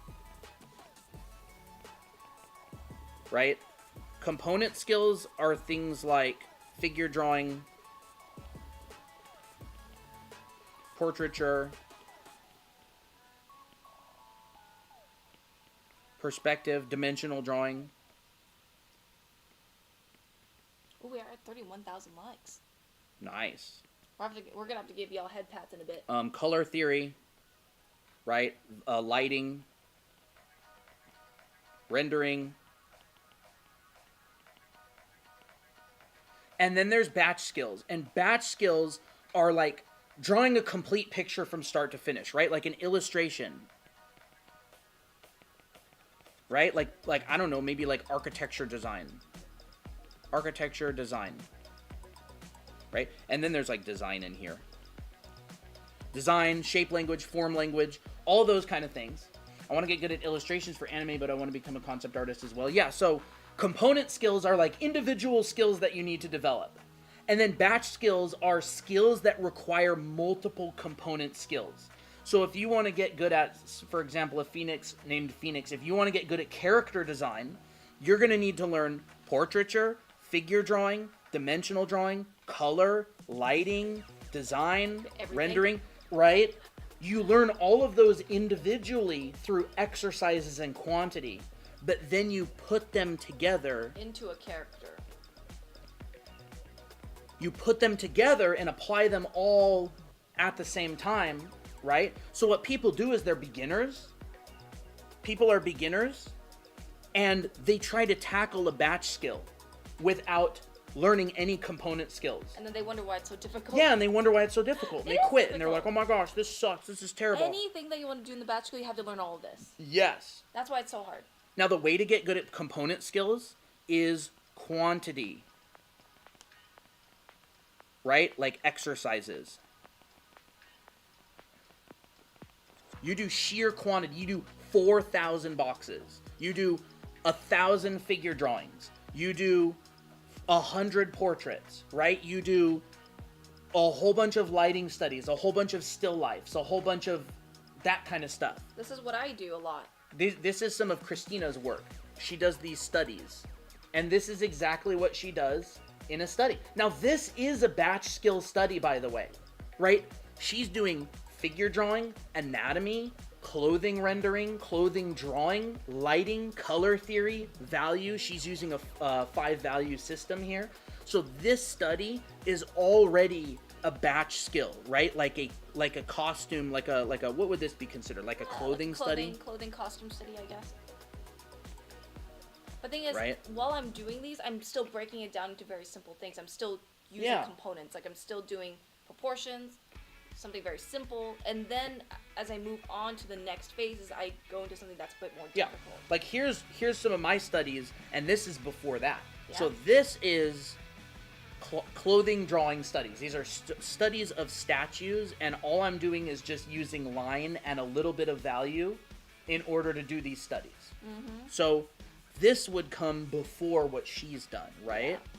And so, like, you just do all these studies, and I just took a brush. Funny enough, this is actually the same brush we use on stream, and I did all these studies. Yeah. And I still like these. And then once you have all these, then you can start making illustrations. So Yes. these were what I did. So once you do a bunch of these studies, and, like, batch skill studies and component skill studies, like, this is some of Christina's personal work, where she goes in and she does these costumed figure drawings, and this is like mostly from imagination of the character June, our character June, and she's able to do these types of artworks. There's more. And there's more. So here's one of Miki, the best girl, wearing a dress, you know. And again, Costume why drawing. can Christina render, is this like silk? Yeah, it's like silk. Why can Christina render silk? Is because she did studies, material studies. She learned how to draw the 7 basic folds. Much She more studied them a bunch intelligent. of times, right? Here's another one. This one's This Tira. is one of my favorite. This is, I think, my favorite of the batches. Right? Actually, they're all favorite batches. So she learned, my pen's kind of in the way, there we go, right? This is a batch skill. These are batch skills. So what do you learn from how do you learn batch skills? You take all of these component skills and you start combining them, and then you have to do quantity as well. You might need to zoom out a lot. Quantity, all right? Yeah. there So we go. if you want to become a professional artist, if you want to become a professional concept artist, anything like that, this is the path that you take. If you take classes and mentorships and you get taught by professionals, this is the path that they will generally take you through. Like I said before, I have friends that I met before they ever picked up a pencil to draw, and they're now professional artists. This is the path that they take. That's how you do it. Where do you find references for those studies? Like what to search? A lot of the time, I'll just kind of doom scroll. I'll doom scroll on Pinterest a lot, and then I'll be like, oh, this one actually looks like a fun thing to study. Like I'll look for the lighting, I'll look for the pose, I'll look for like the composition of the image. I'll be like, I want to study that. Yeah, gesture drawing, absolutely. Yes. I've got a lot of follows. Gesture drawing, like there's a ton of component skills. And another thing about component skills is, if you want to learn how to draw cars for a living, you're not going to need figure drawing. You're not going to need portraits. You're not going to need character design and stuff like that. If you want to draw characters for a living, you might not need to do architectural studies. So it really depends on what you want to do for a living. What is dimensional drawing? Someone asks. I generally say dimensional drawing instead of perspective, because dimensional drawing is, in my opinion, now a lot of people say dimensional drawing. I didn't make it up or anything, right? Dimensional drawing is basically being able to draw objects and rotate them in perspective, right? So when I say perspective, the first thing that comes to everybody's mind is this, right? If I say perspective, everybody thinks of a 2-point perspective box. If I say dimensional drawing, which is perspective, right? I feel like perspective has is kind of a charged word for people. And like when I say multi-layered. dimensional drawing, I'm talking about like this kind of stuff. Like learning to draw things in proportion in a 3D space, which includes perspective, but kind of has more depth to it. Because a lot of people will go, I know perspective, and all they've really done is a bunch of 1, 2, 3 point perspective studies, but they can't do something like this. Actually, Lau says, I had to leave for dinner. Did you guys already do composition? Not yet. No. So I have not done composition, right? They can't do stuff like this, which involves perspective. Abby, another best girl. Yeah, this is my other OC, Abby. I love her. Yeah, Abby's great. And I draw her. There's Miko and Abby. So Ew, JXW, gross. if you have a hard time with hands on the hips pose, you'll have to. There's I don't Abby. think we'll be doing that to this stream, but you can ask next stream. Yeah, so these are all my drawings, by the way. What funny enough, what I actually do professionally is I do this kind of stuff professionally for work. So this is painted by hand. I actually made this back in 2016. I took the screenshot in December last year, but I made this back in 2016. So this is the kind of stuff that I do for a living. I love that one. So again, I've been drawing in perspective for a long time. I've been drawing and painting for a long time. This is actually a collaboration between Christina and I. I did the person as usual, and you also painted over it. Yep. Later on. We did like half and half. Yeah, we did half and half. There's more environment stuff. Professionally, I'm an environment background artist. Thank you for the comment. Yeah, so again, do I know what I'm talking about? I don't know. You decide. I mean, I'm trying to help, and you make that decision for yourself. But I've been working for a long time, and Christina's been drawing for a long time, and I have taught a lot of students, and I have taken a lot of classes from very high-level artists, a lot better than I am. And all I'm really doing is sharing what I've learned and what they've taught me. Mm-hmm. So, you know, a lot of different artwork and stuff. Even how portrait. do you know if you're improving in art? Compare your recent work to your old work. Well, I think also when things start getting a little bit easier, things don't like take as long. Like for instance, if you struggle with drawing an anime head and it took you 30 minutes, but later on, as the more you practice and it now takes you 15 minutes, that's improvement. Yeah. How do you know if you're improving? You also just have to trust the process as well. Yeah, trust the process. Trust the process because, I mean, Yeah. if you know the professional process to do it, then you just keep doing it. Oh, I want to see that red Like one. some of my first anime drawings from the challenge looked like this. Which isn't bad, it just looks a little bit stiff. And these were from reference. And then later on, after like 200 heads, these are from more imagination. imagination. Like I had a reference of the character, but the drawing itself is from imagination. So like that one's not. That one's the Sailor Moon redraw. Like that one's from imagination. You can tell there's like a really, really big step up. 153 anime heads. This is 153. And this is number 1. So it's like very different. You can tell there's a lot of improvement. All this in one day? No, this is over a period of a couple weeks. Yep. Yumekui asks, can I put Miki in a maid outfit? Yeah, Yes. absolutely. That'd be super cute. I'd love it. So these are all, right? I do a lot of Abby. So I actually drew Abby and Miki in the same expression. And so these are all just, right, experiments. Some of these are from reference. Some of them are from imagination. Like these are from imagination. That one's Miko. That's Miki. You ate all my Takis. I like that expression a lot. Yeah. And then I finally started learning How to about draw drawing men. Yep. And so I drew Victor. Yep. And I'm not nearly as good at drawing men as I am girls. That's because you like drawing girls, and I like drawing girls, so I don't draw guys that much. Yeah. I like that one though. You like that one? I like that Yeah, one. some of these are studies of stuff I found on Pinterest. Others are from imagination. There's Ray. Yay. Christina's character. Mm-hmm. More Miki. So like I said, back here. How do you get good at component skills? Quantity. I'm doing a 1,000 heads challenge, and that's just like as a start. 1,000 heads. I only did 200 so far. I kind of got sidetracked. What But drawing apps do you recommend? Procreate and Photoshop and Clip Procreate's Studio. really good. Yeah. And have fun with it. Experiment.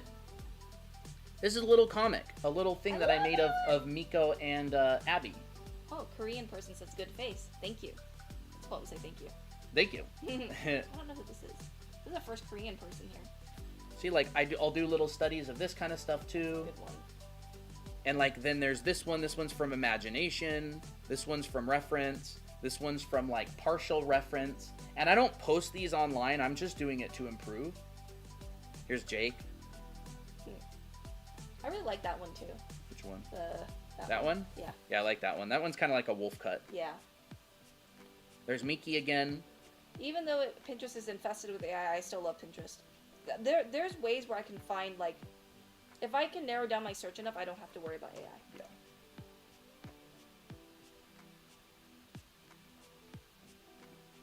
Oh yeah, I drew this upside down. That's Miki, upside down. Oh, I love that. Yeah, oops. And then I made that. It's like, oops. Okay. How do I? So yeah. Such a funny dream. But I'll talk a little bit about composition, and then we'll probably move on to the watercolor stuff. Yes. Fate of my existence in art class was drawing upside down. I love drawing Australian Miki. Australian. It kind of does look like a I need to koala or something. Yeah, it does. I need to draw upside down sometime. So composition, like I was saying earlier, all 2D art is based on shapes, and art at its very nature is abstract. Like the brain, how it processes information is through abstraction. Fox says, hi, I forgot it was stream Oh day. my We missed you. goodness, Fox. We missed you. There were 250 people here. She's always missing the fun. So I know. I guess if Fox gets here late, it's actually not that bad of a thing. Right? Abstraction. Shapes. Composition is rooted in all art is rooted. Composition especially is rooted in abstraction. Like what we were talking about earlier with the with these are abstract, right? Abstract ideas, a triangle, a square. Now, there's different kinds of shapes, right? A square, a circle, and a triangle. A square is stable. Nashi, we do teach anatomy pretty often, and we actually teach a lot on our other streams. If you want, you can go to our YT channel and check our previous streams for those. You'll get a lot of good tips there too. And someone asked, how do people motivate themselves to make up characters and draw things besides oneself? Like, maybe you're used to drawing yourself all the time? Wait, how do people motivate themselves to make up characters and draw things besides oneself? Make characters that have interesting dynamics between each other. Yeah. Like, try to make characters that have big differences and throw them together in situations. I think on the other stream I came up with an idea of like a detective who's like, and that has to babysit like a little bratty girl who always runs off. And so he brings her and tells her to sit in the car at a crime scene, and she gets out and runs around and wreaks havoc and maybe gets kidnapped. And so like all of a sudden, all these ideas start popping in my head about like, oh, there's this detective and she's trying to sneak behind him to go to the fridge of the victim to get a snack, or you know what I mean? And like ruining the crime scene. And ruining the crime scene and getting her fingerprints on stuff and all kinds of stuff. And anything could go wrong. That's how I come up with stories and ideas to draw. And then I'm just like, now there's the visual communication side. Like what shapes, what colors, what camera angles, what types of things do I use in order to express that story?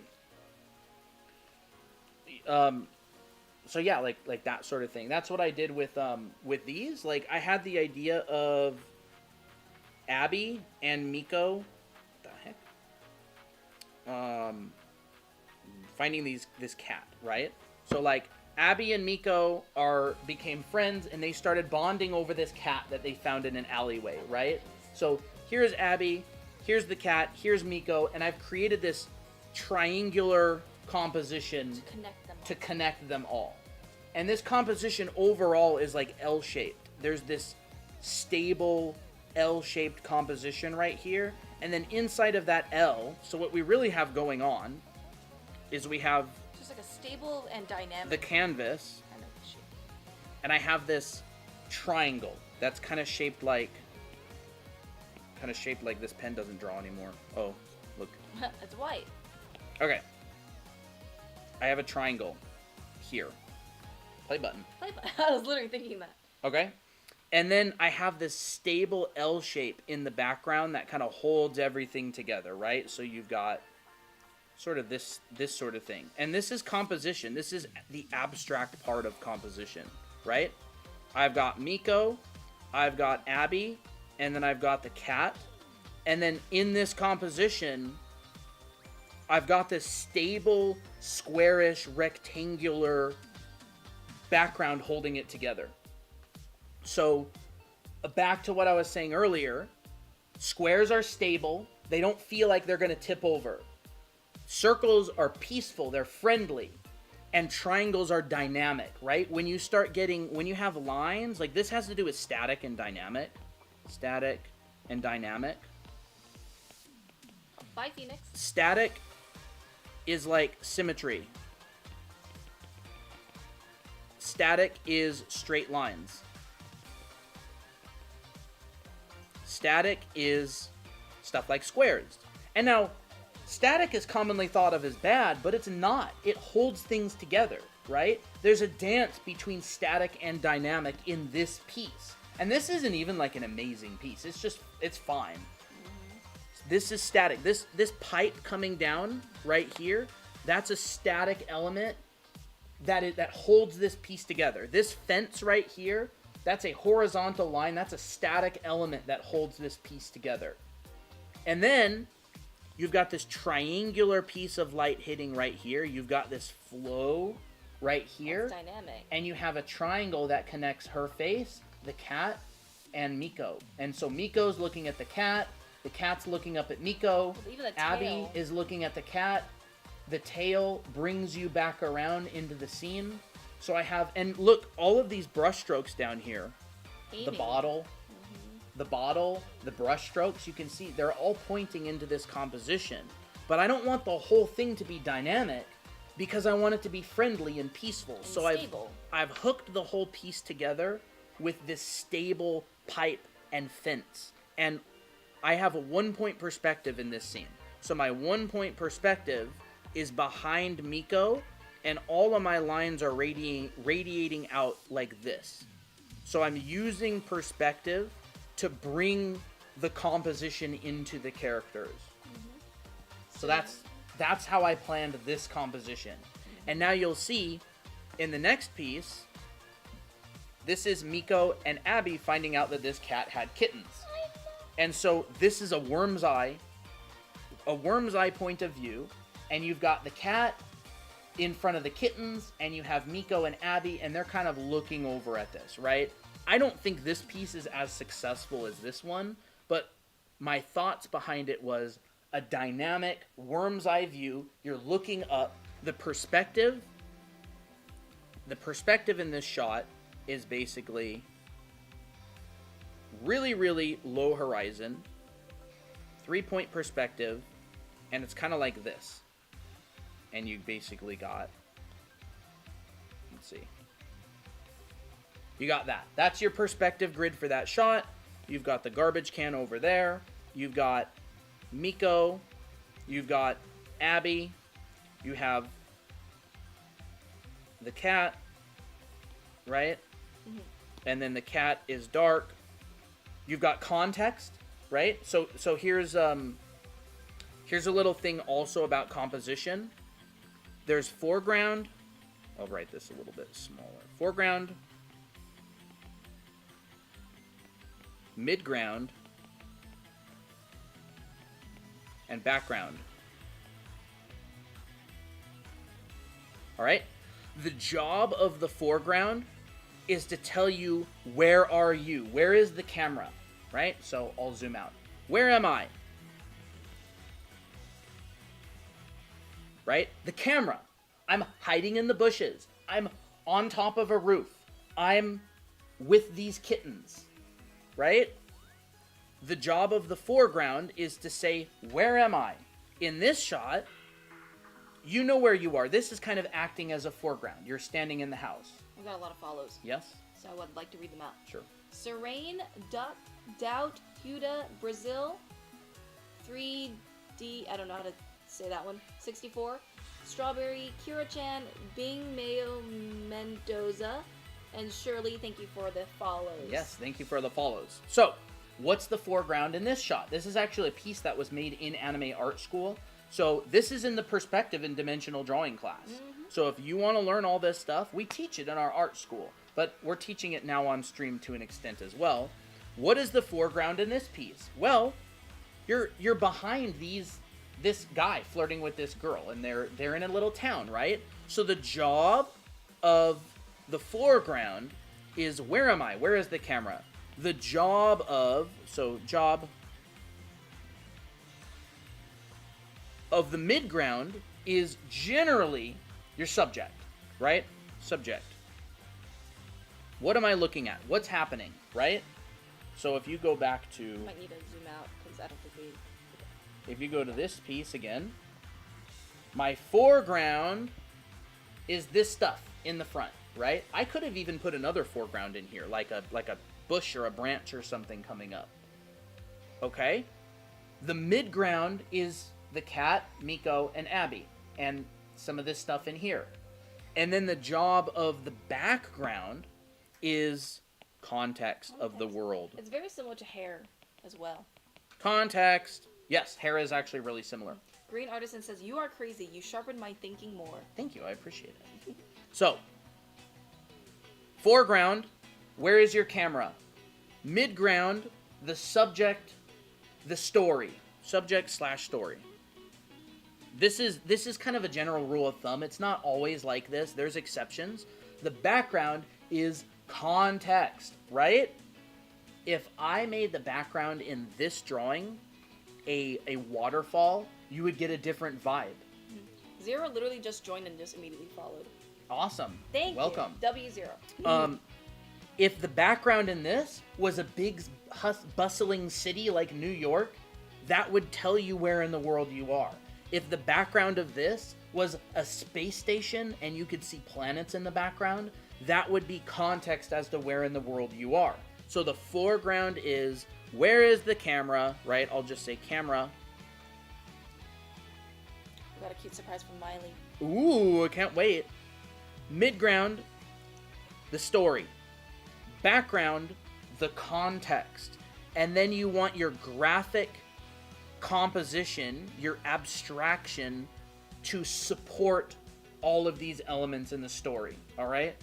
So the number one thing that people worry about is perspective. Oh, I need to learn perspective. I need a new background. Perspective is not as important to backgrounds as this stuff is.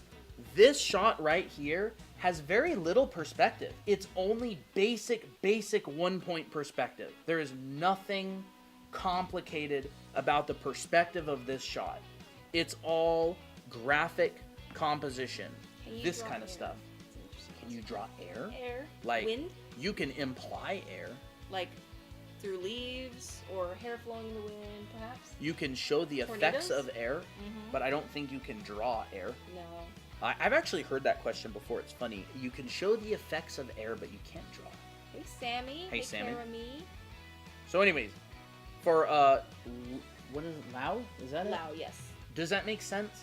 Can I screenshot the notes? Yes, you can. Also, this will be uploaded full res to the Discord server after the stream.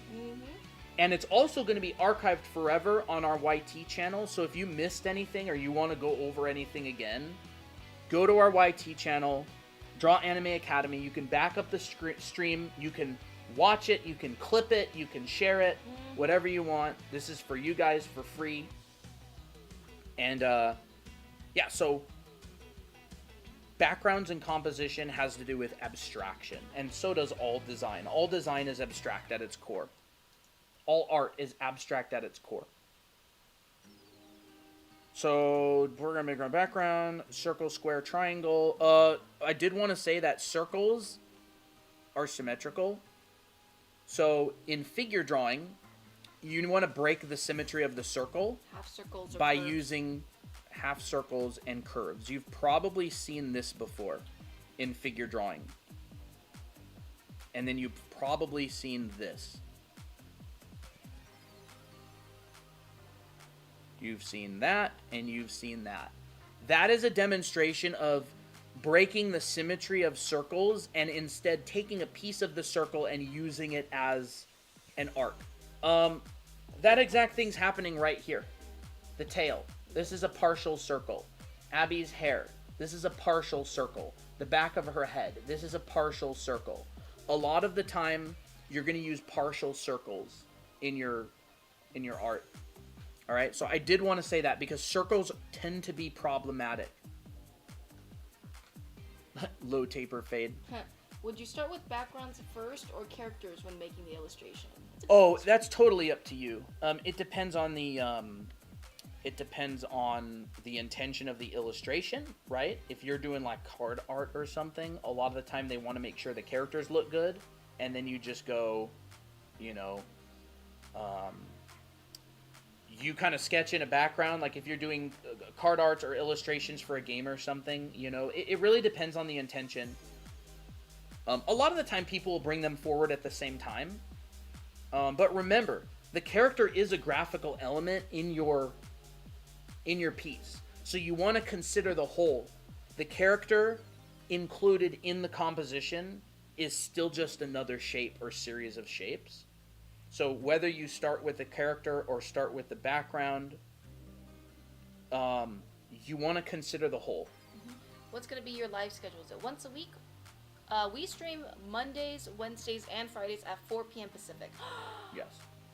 Duff Pappy.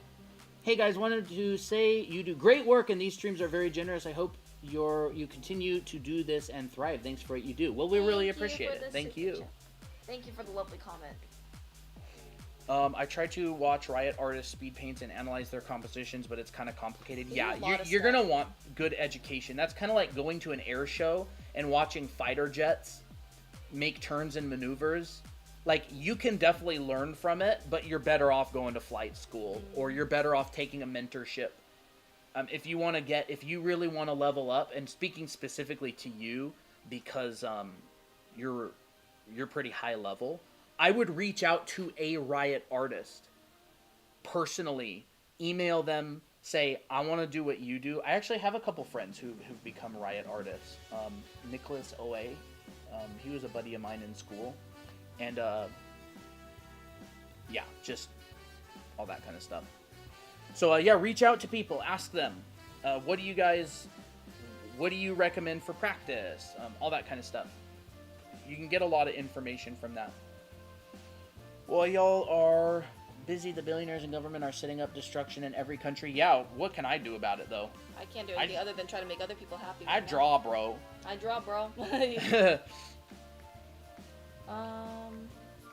Riot, as in Riot Games? Yes. Yep.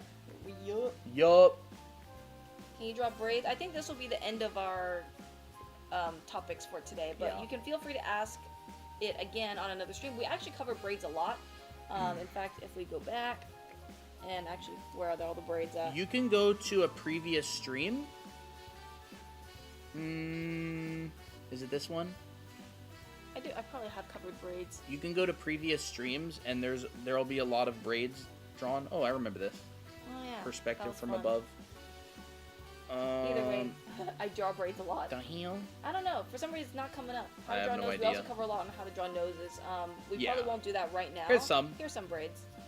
French braids, jellyfish hair, cornrows, knotless braids. Go search through our past live streams. Braids get covered a lot because it's a pretty common question. Braids and noses get covered a lot. Yeah, noses get covered a lot too. In fact, I think we did one earlier. Maybe was it this one? Either way, a lot of hair. Oh, remember this guy? Oh yeah, I remember that. And this is a carrot. I don't know. It is a carrot. It's a carrot. Oh look. Oh, it's Abby. I remember that one. Someone said that Abby looks like this character. Oh my gosh. Look at this one. Someone said that Abby looks like this character. And they're not wrong. Abby does look like this Gentry character. Cho or something? That's kind of fun. Yeah. Got an Abby vibe. Yep. The live is ending? Not yet. We still have to do we still have to do watercolors. Watercolor. Oh look! Look who it is, Arya. Tips when drawing an OC. Did I draw honestly, that? I think I drew that. You probably did. I think I drew the body. Oh, look when drawing an OC, your OC will be changing for many years. So don't just kind of draw what you really like right now and just be like, hey, this is an OC. I'm going to be developing this over and over again, and my style will change. My taste will change. I had a character, my character Ray has gone through a lot of changes, but I still love to draw her because she's my favorite. Oh yeah, look at this. I remember this. She used to have red peekaboo highlights, and now she just looks like a normal person.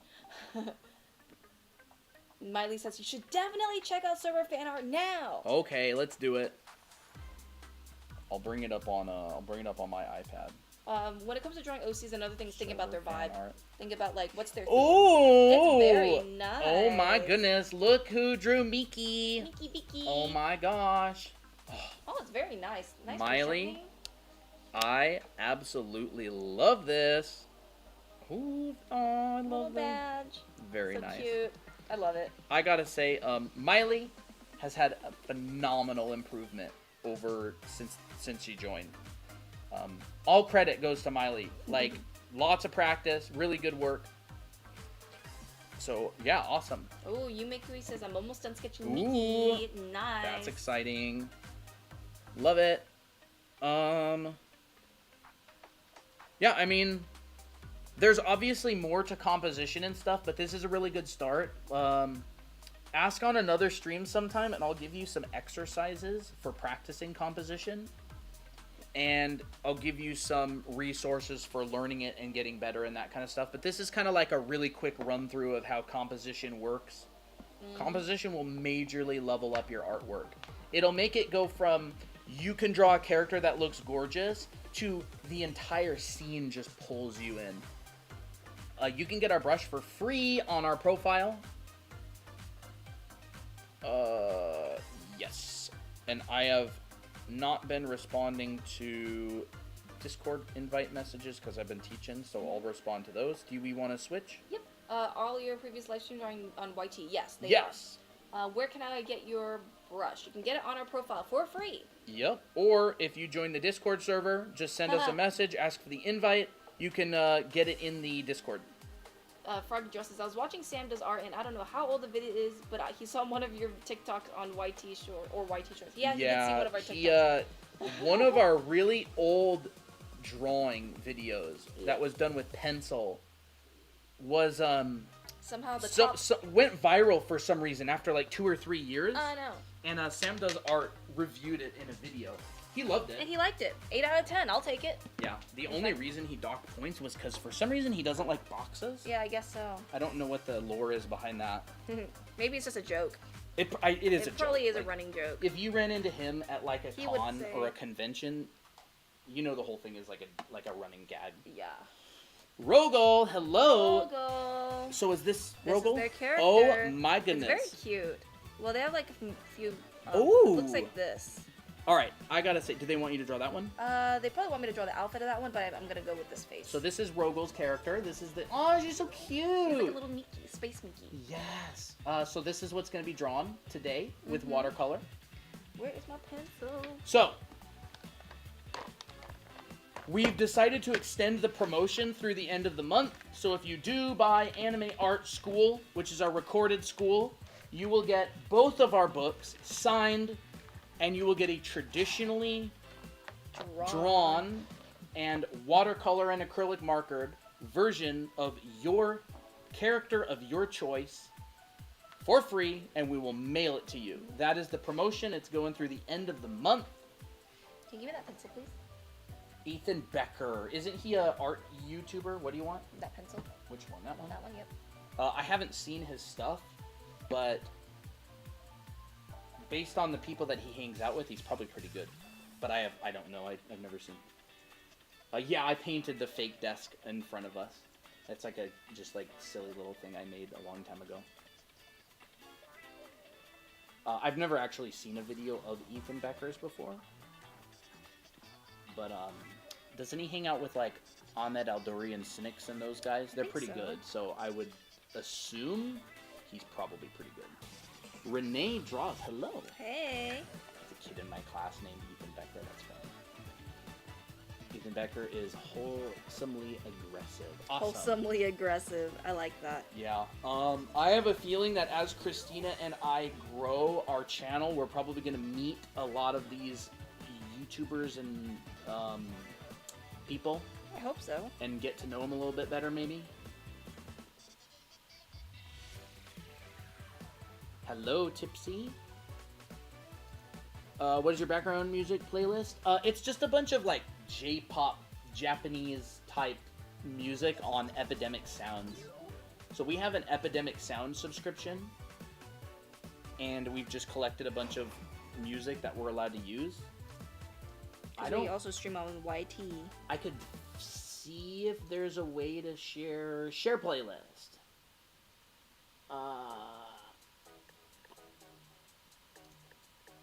Copy the link. I will paste Hopper, if you are in the Discord server, I'm gonna go ahead and go to the music channel and paste the playlist in there. There you go. People with the link can listen to the tracks but cannot edit the playlist or see notes. Okay, so you should be able to see the whole playlist with that link. Bro, I cannot believe how much ice that ice maker makes. I know. Do you guys sell merch? We do not, but we would absolutely love to in the future. The only thing we have right now are our online classes and our books and all that. Anime for life. Thank you for today's stream. I learned a lot. Gonna go eat. All right, have a good one. A good dinner or breakfast. Yes. Fox, are you still here? Chat, I kind of killed my OC. Rip. Make That's okay. Miki stickers. That is music to my ears. Miki plushie, yes! I would love it. Nothing. We were trying to find something earlier, and we were like, where's Fox at? What were we trying to find? Oh, I forgot. I don't know. I don't remember. I don't know. Hope you're doing good, though. You seem pretty busy with school these days.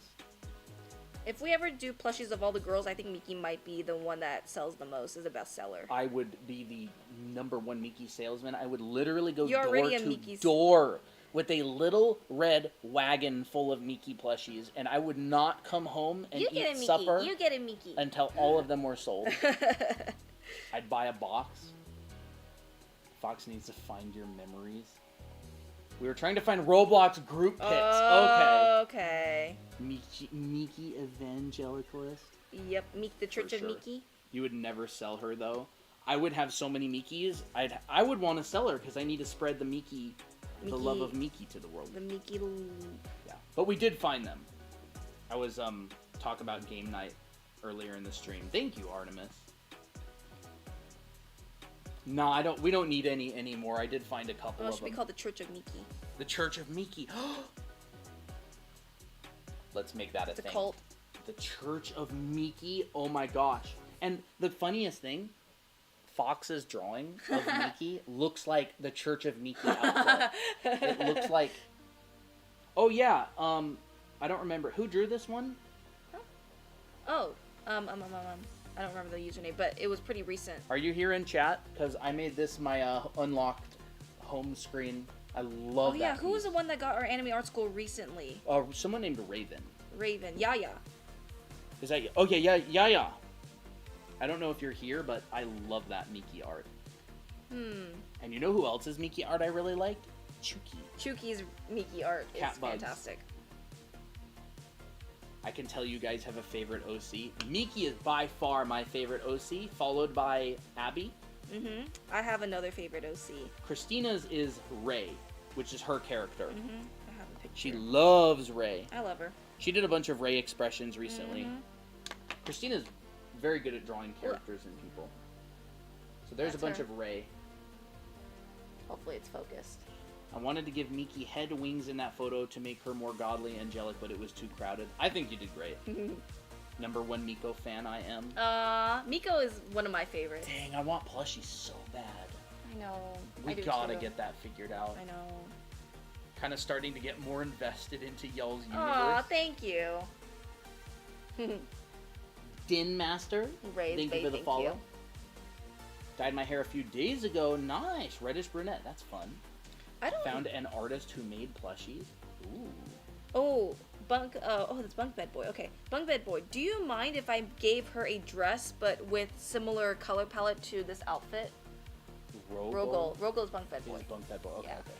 I don't really advertise Ray that much because I don't think her vibe really fits well with our brand. So that's why I don't really advertise her that much. I love her, but I'm like, eh. I would advertise Ray all the time. I have to advertise Miki. You have to prioritize Miki first. #1 Miki sellout. #1 Miki sellout. I heard iDoodle does pretty accurate OC plushies. I would love to get plushies that people can buy, like viewers and stuff. I have joined a Discord. User is Hopper. Okay, did you not get into the server yet? Let me look.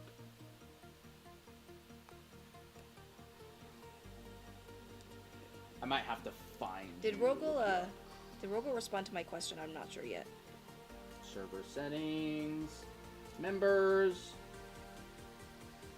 How do I search? There it goes. Hopper. Oh, you do have the role. Okay. Yeah, I posted the playlist in the music channel.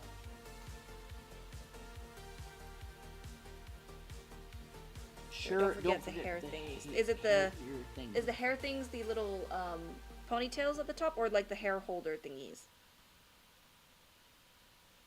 I see like little beads.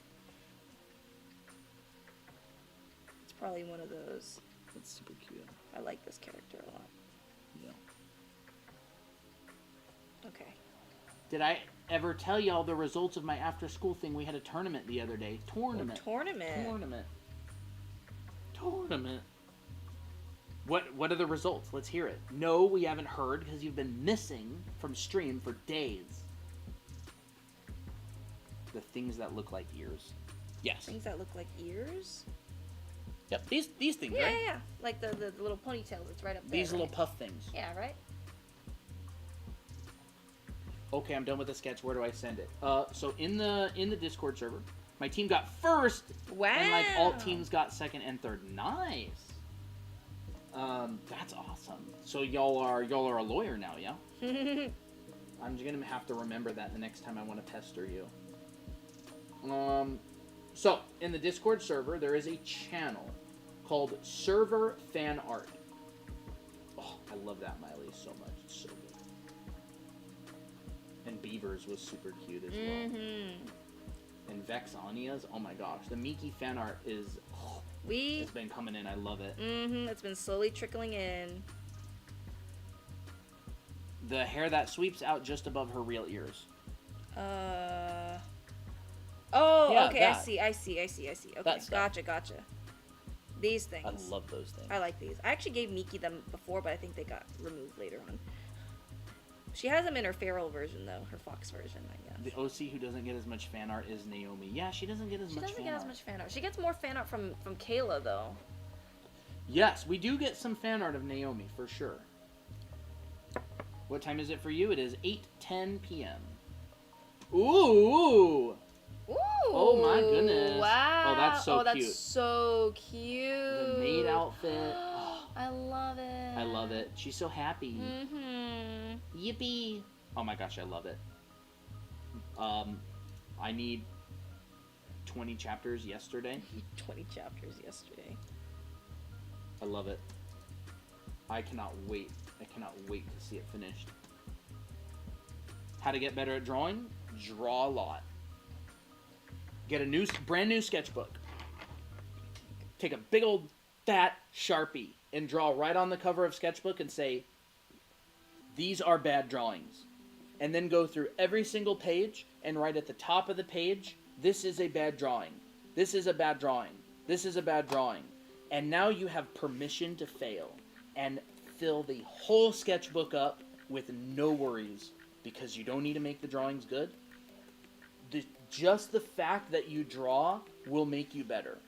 So just fill up a whole sketchbook with whatever you feel like filling it up with. I would just start with that. If you're a beginner and you want to get better, just draw anything and everything you feel like. Experiment, fail, succeed, try stuff. Let me look. I bought Artist 22 Plus. I don't know what that is. How many hours to study there? I don't know what that is.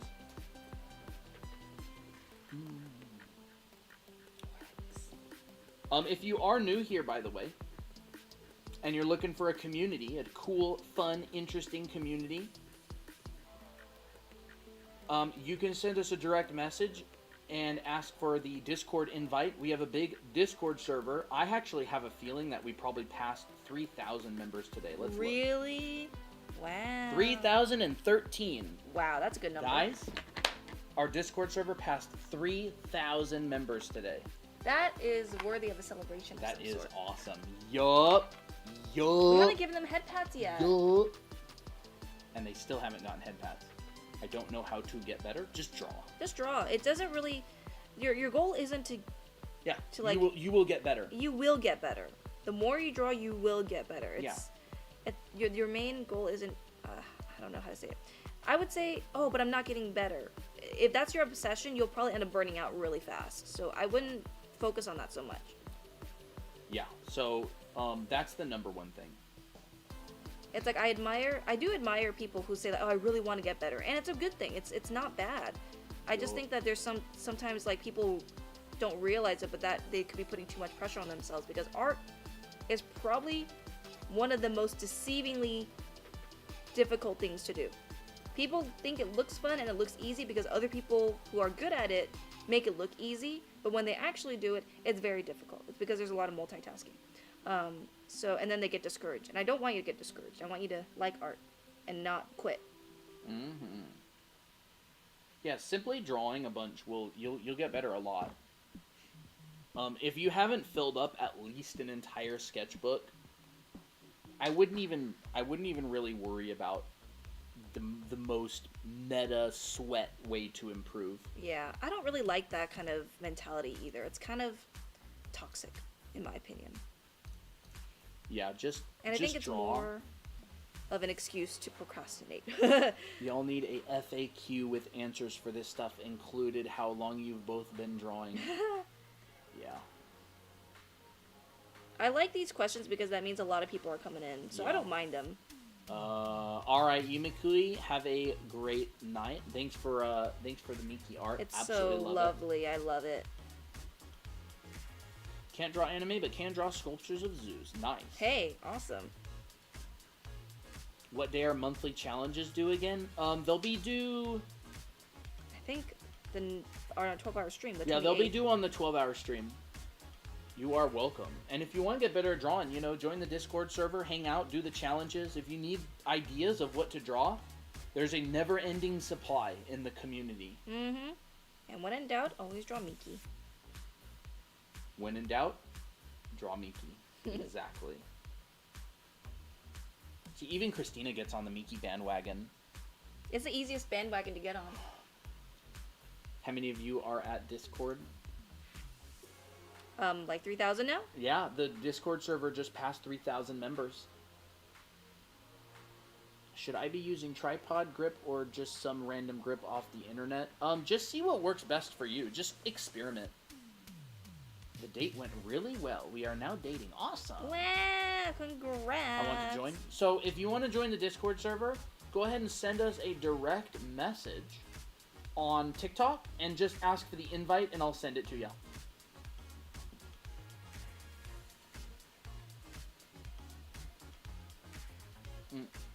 I'm really bad at filling one sketchbook since I want mine to be perfect. That's why you write, this is a bad drawing on the top. It's I'm serious. It's a good psychological It's thing. a strat. It's the good strat. Maybe I'll change your hair thingies. I heard that tip from Ian McKegg. I didn't make it up myself. Ian McKegg is a legend. Like a legend among legends. He's just a really, really, really good artist. Super cool dude.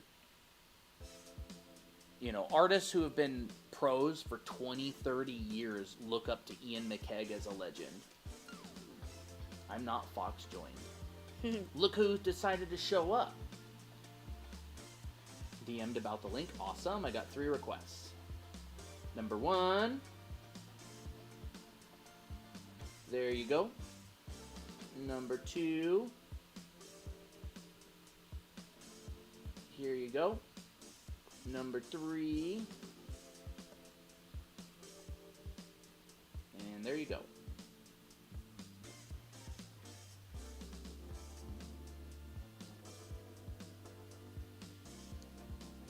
This is such a cute character. I really like this. This is really fun.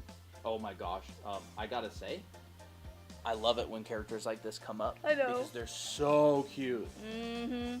Rogol, thank you. Thank you. Hey, long time no see. Another Miki. Hello. Another Mickey. We're collecting the Mickeys. Yes. How you doing? Commissions open soon. Ooh, nice. Ooh, fun. Tips on how to color. Build nope, it up. Same one. Awesome. We got a couple Mikis that come around. Yeah. Always good to see ya. Tips on how to color. Let's see. Rather than individual colors, think about color temperatures. Yeah. Color temperature. Like, is the color you're using warmer or cooler than the one next to it? Is this red? If I want to cool down this red, I'm going to start easing it towards purple or easing it towards gray. If this color is, let's say, green, and I want to warm it up, I'll put some yellow into it. If I want to cool it down, I'll put some blue into it. So think about your light and your shadow in terms of what's the temperature, right? Like, how cool is it? How hot is it? Learn about, like, color theory and the warm and the cool colors. And really utilize gray as well. Gray is a very, very versatile thing because it's a neutral. Yeah. Which means compared to the warm, it's Looks cool. And compared to the cool, it's warm. So, you know, just your basic color theory and experiment a lot. Try stuff. Her pinky has 4 segments. 1, 2.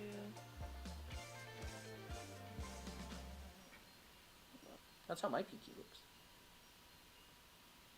Kind of. If I do like that. Well, it's tucked in. So, 1, 2. Does it look right though? I thought it kind of looked right.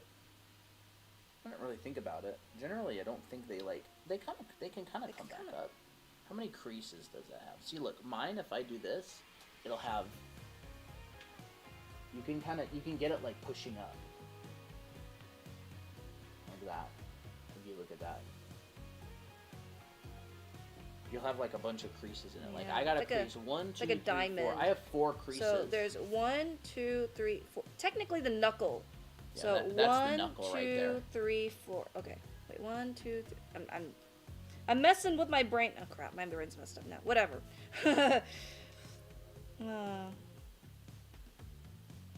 Thanks for answering my question. Awesome. Glad to help.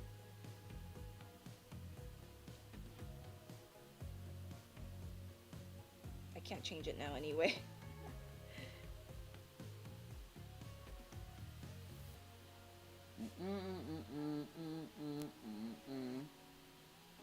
You're welcome for the cute character. Yeah. I like it. That's the kind of character that I would come up with, honestly. Oh, yeah. Crystal art. It says cute. Thank you. Oh, no, I was late. Yeah, we've been going for about 3 hours and 20 minutes.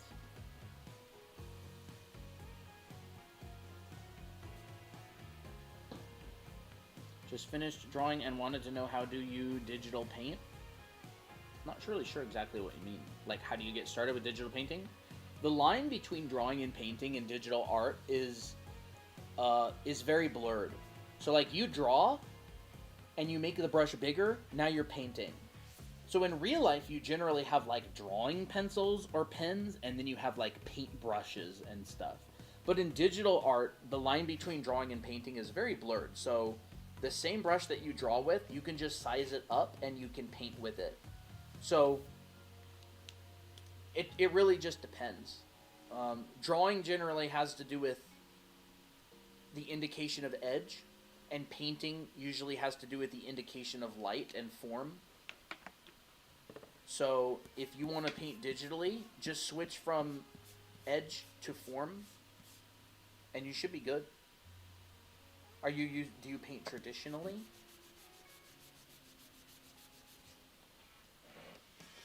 I can only draw from copying other artists' drawings and not use IRL references. Yeah, I understand that. If you want to be able to draw from your head, or you want to be able to draw your own stuff, you're going to want to learn different art foundation. Study stuff, what it looks like. Learn how to draw objects and environments in 3D, like dimensionally. That's right. I drew traditionally and I'm trying to get good at digital art. It's been 4 years. Just experiment. Totally experiment. There's no one right way.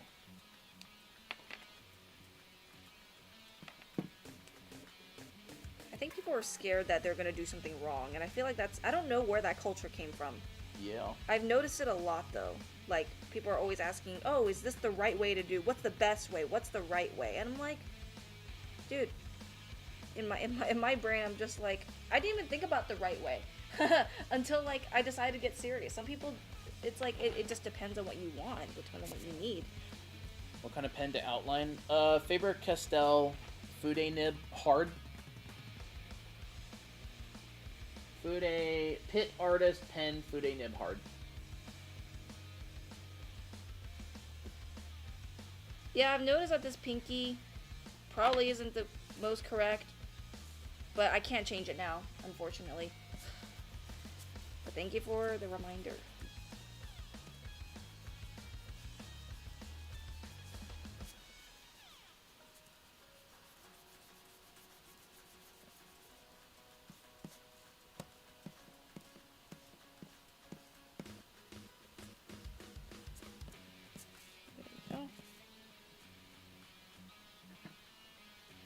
I need to figure this out because this is gonna drive me nuts.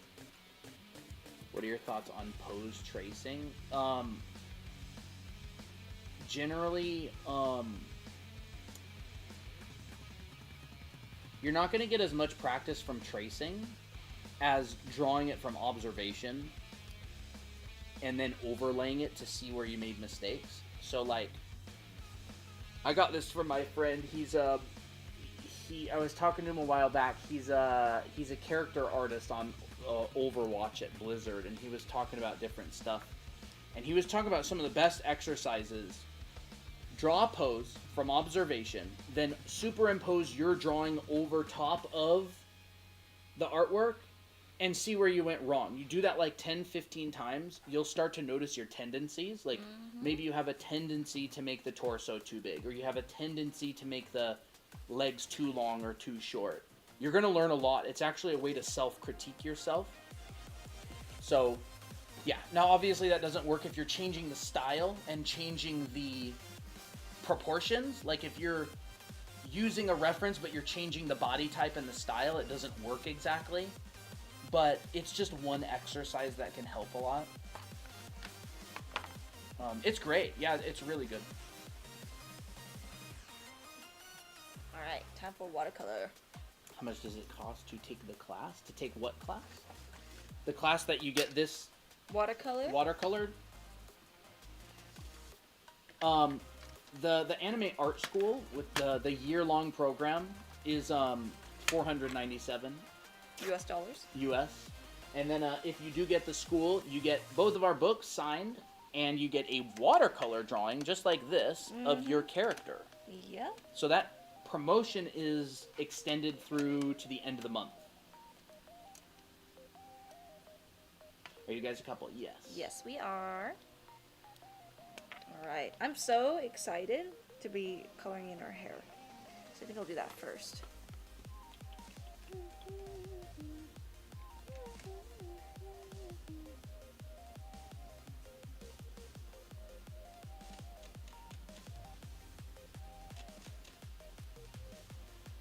Looks about right. I don't generally recommend tracing poses, not because I don't think you can learn anything from it, but you learn much more by not tracing. It's like, I have yet to see, and I'm open-minded with it, if I can see That it really helps people. Yeah, if I can, like, I've been teaching for a really, really long time, and I've had people trace, and I've really experimented with teaching different kinds of assignments. I just have not found tracing to be more effective than drawing from observation and then checking. Like, you just don't improve as fast. I think it seems a lot easier, and it's like, yeah, I think there's some things that people do get. It's just... Yeah. I don't have anything against it. yeah. I just don't see it as an effective method to learn. Like, there was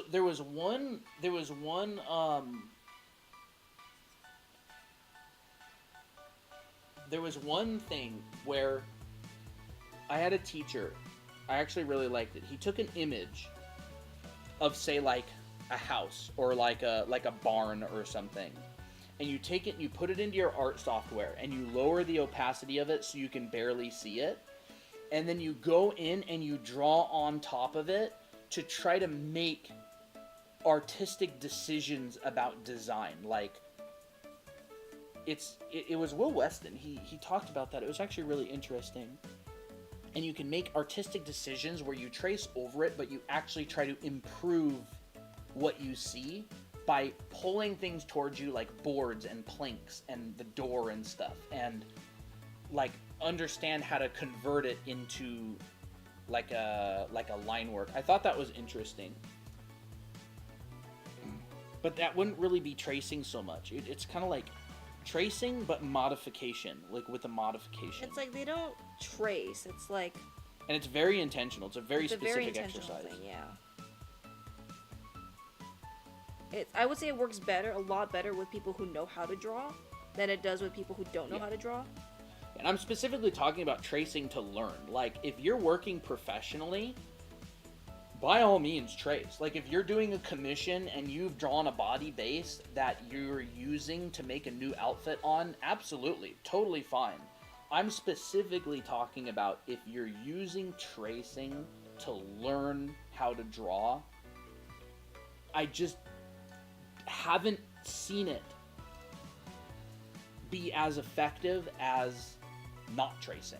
Like, I'm not saying you don't learn anything. You just don't learn as much as not tracing. Well, I think what tracing can do is kind of mitigate fear, because, oh, well, you're tracing on top of something that works. But tracing can also create a new fear of drawing without tracing. Yes. So it's like... And I think... I just haven't seen it work that well. I think it's like...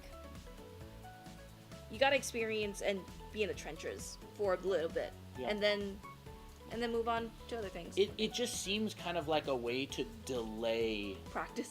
To delay the difficult freehand drawing. Yeah. Well, freehand drawing is very difficult. That's why I think a lot of people are like, is tracing okay? It can create a dependency, so just I don't think tracing is bad in any way. Just be aware of, are you using it as a way to delay learning something that you need to learn? Yeah. If you're doing a commission, if you're doing art, like in the professional, said get into the trenches, drawing is a messy thing, you know, just boots on the ground, in the trenches, drawing. Yep. Yeah, for sure. But like, I don't care what artists do. Like, I don't get offended if somebody traces to try to learn. Like, I actually kind of commend them for experimenting and trying stuff. I'm all about trying things. I think it's more, it gets a little bit more like morally if you like trace something and then you say it's your art. That would be like, okay, well, it's kind of obvious because you don't know how to draw and all that stuff. Then that would be a little bit, you would be sparking a little bit of drama there. But to learn, you can do whatever you want. Yeah, still feel like I'm in the trenches, but drawing is fun for me, so I don't mind. Yeah, absolutely. If you enjoy drawing, that's exactly where you want to be. Mm-hmm. Exactly where you want to be. I think it's a good tool, but not for beginners, if you get what I mean. I don't think it's a good learning tool. If it is a good learning tool, there's very specific cases that are rare.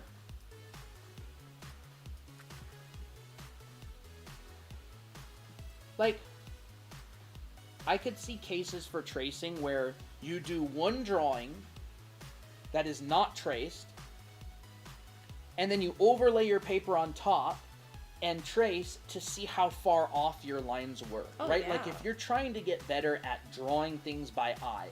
But the thing is, if you want to get really good at drawing things by eye proportionally, like, go to an atelier. They've got it down. It's a science. It is a science. Like what, French... like the bark plates. yeah. Yeah, like, I'm telling you, like, artists have been doing this for thousands of years. Like, French écoles, that's what they're called. is it? Well, French what? École. École? École is, I think, like a college Yeah. type thing in French, I think. Yeah.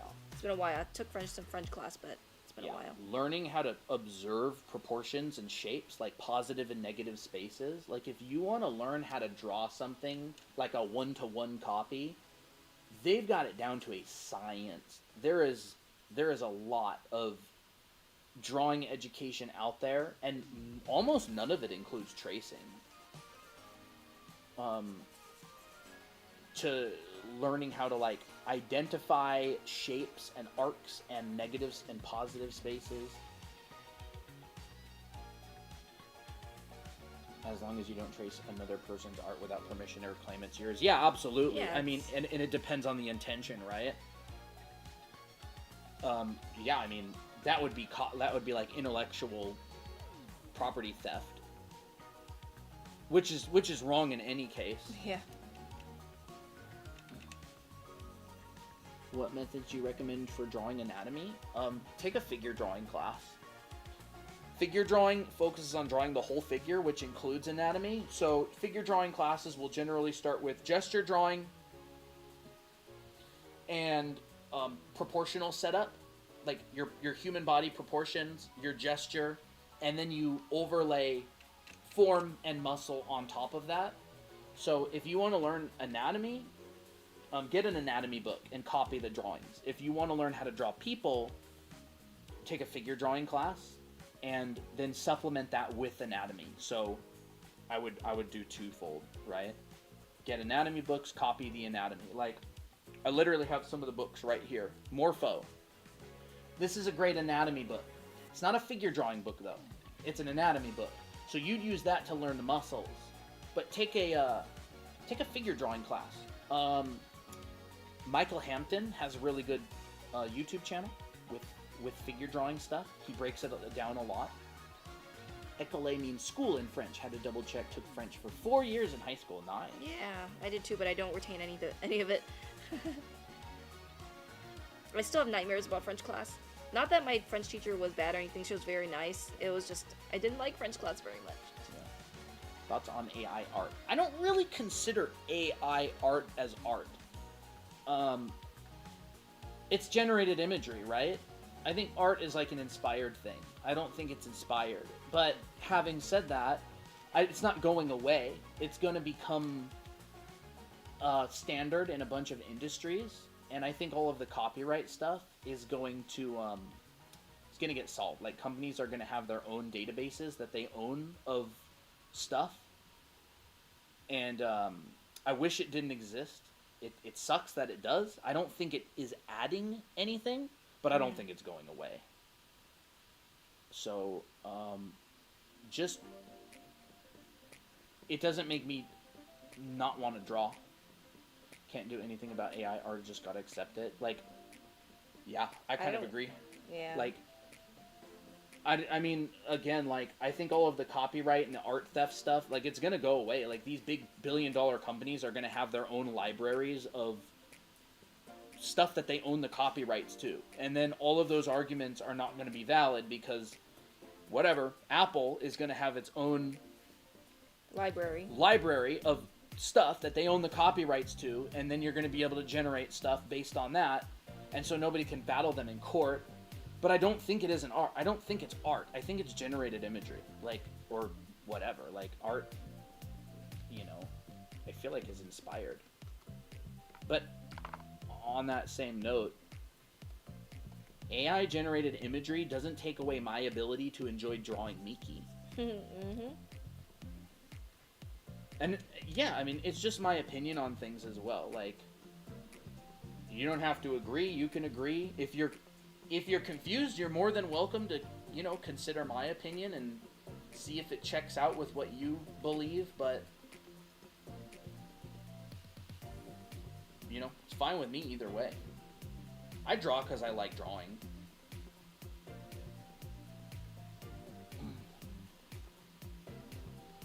What exercises do you recommend to get good in art? I tried doing lethargic. It really depends on what you want to get good at. It really depends. To get good at art, like if you want to get good at drawing cars, you're going to use a different process than if you want to get good at drawing characters. There's going to be overlap. There's an artist, Jason Brewbreaker, that teaches in a way where you do an observational drawing, then draw it from memory, then compare the ref, then draw it again. But when he says draw it from memory, he emphasizes use construction form drawing to build the subject. So it's like a mixture of atelier drawing and form drawing. Yeah, if you watch videos from Kim Jung-Yi, he talks about similarly stuff. Kim Jung-Yi has videos out there from like Superani and what's that school that Kazone, where he talks about a similar thing, Duff Pappy. I really like that. Oh, I forgot about the yellow lightning bolt on her neck. You can see it on the paper drawing. It might look like a scribble. It's On deep her lore. neck. Okay. Okay. I didn't know what that was, so let me do that then. Kim Jung-Yi, rip, I know. One of the greatest artists ever to have lived. There we go. Are you in Japan? Nope. We're in the States. We're in Arizona. Thank you for the information, though. Thank you. It helps me a lot. Yeah, art feels like imitation, and AI art can't take away an artist process or traditional art. Yeah, I think it's gonna make traditional art more valuable. It's like the scene in Blade Runner where they were amazed that there was a real owl and it wasn't synthetic. Real art is going to go up in value, in my opinion, just because there's going to be so much AI garbage out there. Like real art is going to become more appreciated, especially like traditional paintings and stuff. I think, right? I obviously could be wrong. I think right now is actually an amazing time to get into traditional art. Human-made traditional art. I think it's going to become more sought after as AI makes everything feel fake and dystopian. Yeah. Or I can't wait to start oil painting. Oh my gosh, yeah. My internet is terrible tonight, sorry. It's okay. Rogel says. No Kim worries. Jung-Gi was an absolute goat. Absolutely. Oh my gosh. My monitor on the left is sitting on a stack of 5 Kim Jung-Gi sketchbook collections. Absolutely love his stuff. Do you have tips for getting views on art videos? I've been doing trends and everything. That's a big, deep subject. Oh, he loves that subject. In fact, I'm always liking whenever he talks about I'm trying to figure out how to approach it. That's a really good question.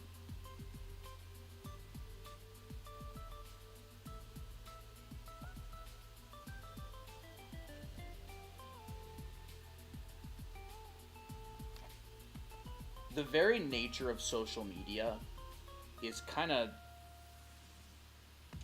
cooked. Like, I have to start off by prefacing the very nature of social media is screwed up at its core. Because when you open your phone and you go to TikTok, you are there to satisfy one desire. And that desire is your brain wants dopamine. Different people have different things that give them dopamine. You might look up funny anime edits and get dopamine from that. A bodybuilder doesn't go to TikTok and watch funny anime edits for dopamine. A person fashion person. Yeah, a fashion person doesn't go to social media. Like, everybody has their own things they go to social media for to get their dopamine.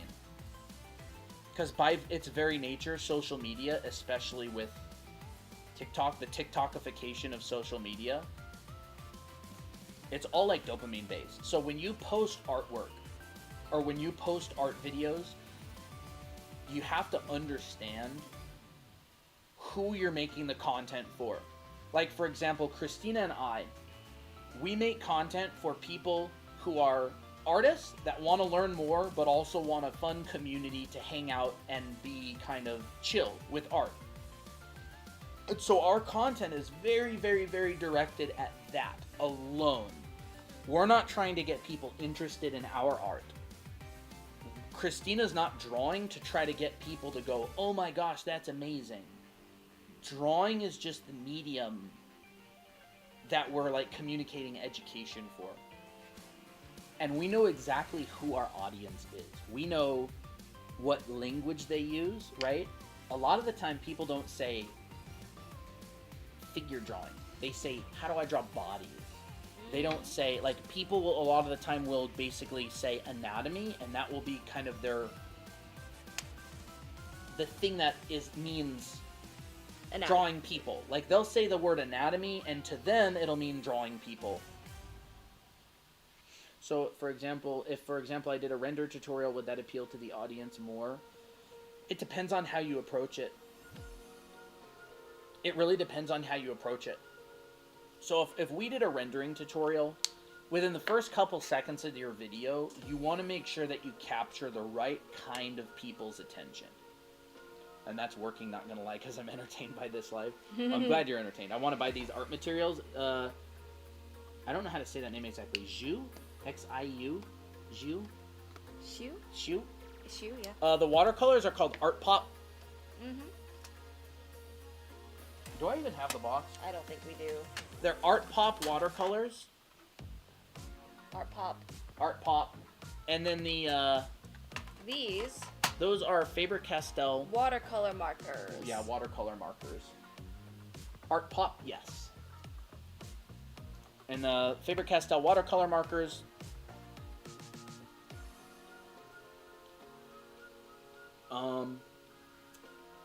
I'm not in enemy territory.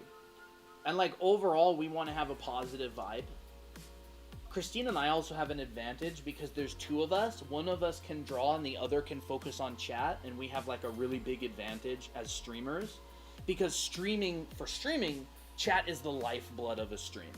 So you want someone to be able to watch chat at least occasionally. Yeah. I go to a lot of streams on TikTok, and I notice that the streamer is, like, not even paying attention to chat at all. Like, there's no reason to watch the live if you're not going to be responded to ever.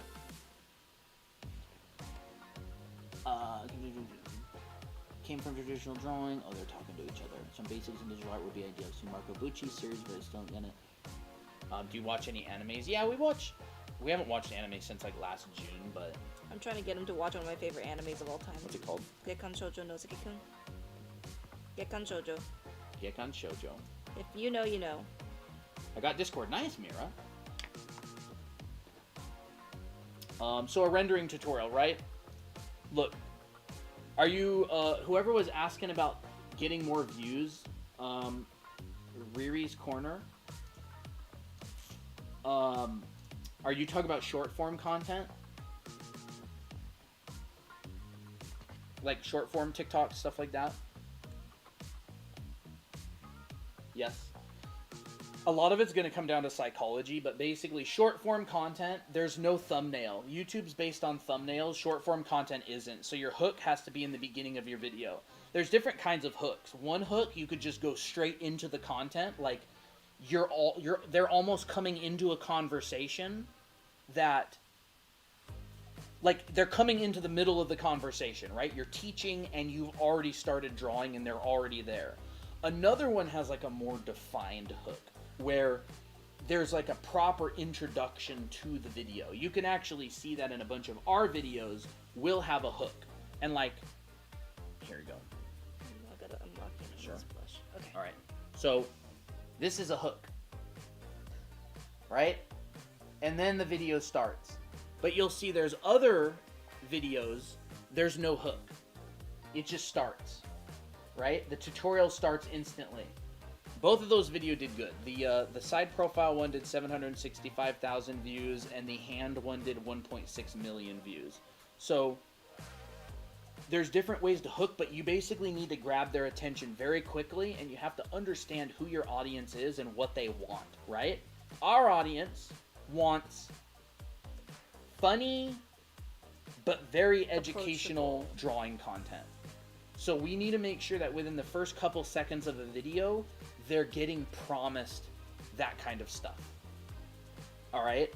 They either are receiving it or they're being told they're going to receive it. Or there's some sort of a funny joke. hooks are really important. Hooks are really important for short form content because people are scrolling. You have to think of TikTok as a slot machine, right? Swipe, scroll. If they don't like it, they can just re-roll. Like if they gamba in their slot machine and they don't like the video, they're just gonna re-roll. TikTok is dialed in. It knows exactly what they want. So if they don't like your video immediately, they re-roll because they know TikTok's got them and they're gonna send a new video that they like.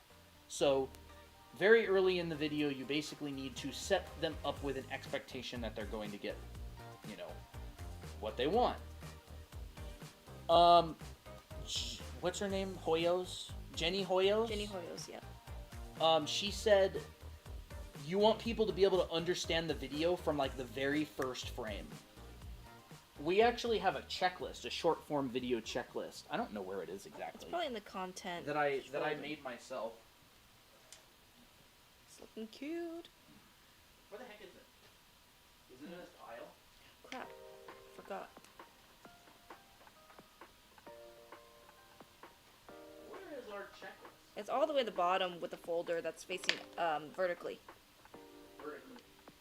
Oh, there's so many papers over here. I know. It's hard to find them. Hold up. I'll be back. Okay. What's the best watercolor paper? Well, the watercolor paper that I'm using is called Arches Hot Pressed Watercolor. Content check. It's fantastic because it's very smooth, unlike most other watercolor papers, and it absorbs a lot of water. So not like so much where you break it, but or you tear it, but it's really good. I really like it. In fact, I think this is my favorite watercolor paper. Got it. Got it. All right, so I have to tell you, I'm a nerd, all right? I'm a big nerd about psychology and this kind of stuff. So I've got a couple of checklists here that I developed myself based on books that I read and stuff. New video checklist, short form. So I organize it by hook, content, and ending, and then I have like overall stuff. So in the hook and introduction, I have understandable first frame. The video needs to be very understandable based on like almost the first frame that the viewer sees. It needs to be, or at least they have to have kind of like a clear idea. It can't be confusing. You have to start them on a point. Like, for example, this hand drawing video, it's not confusing.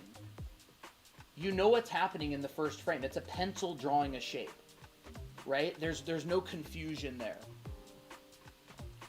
Movement or interesting beginning, because people have the attention span of gnats. We need to make sure that the beginning of the video is very interesting. So, movement. Something has to be moving from like one side of the screen to the other, or there has to be like a pop of color or a flash of interesting. Concise and clear. It just has to be clear and to the point. No extra fluff, no extra stuff that doesn't matter. Mm-hmm. Story. We want to start a story early on. So the human brain is a story processor. So you want to try and inject some sort of a story early on in the video if possible. Funny / twist. So you get extra brownie points if you can make something funny or give it a twist. There's a lot of TikToks that the whole point of the TikTok is that you watch the video and then something unexpected happens at the end. The first 3 seconds have to be interesting. The audio and the sound effects, just consider, do the sound effects make sense? Does the audio make sense? Is the music catchy and appropriate to the video? Content. So after the hook, well-organized content that has a logical flow. I like thinking of content based on epiphanies. So basically, if you can deliver an aha moment to your viewer during the video, it'll go viral. Mm-hmm. As long as the rest is fine. If the hook is decent, if the content is decent, and you give them an epiphany... Why is this exposure so weird? I don't know. It's like... Ew, bright. it's Oh, like, there it's it like, goes. oh, okay. It feels like it's like overexposed, doesn't it? Yeah, kind of. Weird. So, epiphanies, right? A new way to draw heads, a new way to draw faces. I'll give you a good Easiest example. way to draw heads. I'll give you a great example of an epiphany, all right? So a while back, we made a video. It's actually our first video that ever went viral. Christina drew a picture, and it says the easiest way, or easy drawing hack, easy way to draw heads in a 3/4 view. Check this out. So she draws a side view, and then she adds a sliver to the other side, and now all of a sudden the head is turned. That video was loaded with an epiphany, which is, oh my gosh, I'll draw a side view, and then I'll just add a sliver to the other side, and the head is now slightly turned.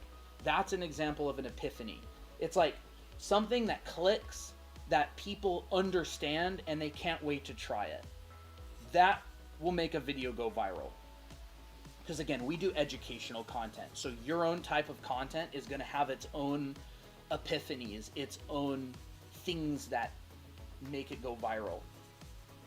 And it has to be fast, and it has to have a good pacing. So your video can't drag on or people get bored and leave. Again, short form content. Long form content is a little bit different, but short form content has to have a good pace. They have to understand it, and they can't get bored. And then the ending, a call to action and a good loop. So if they watch the video on a loop and they watch it multiple times, try to make it so it's not jarring.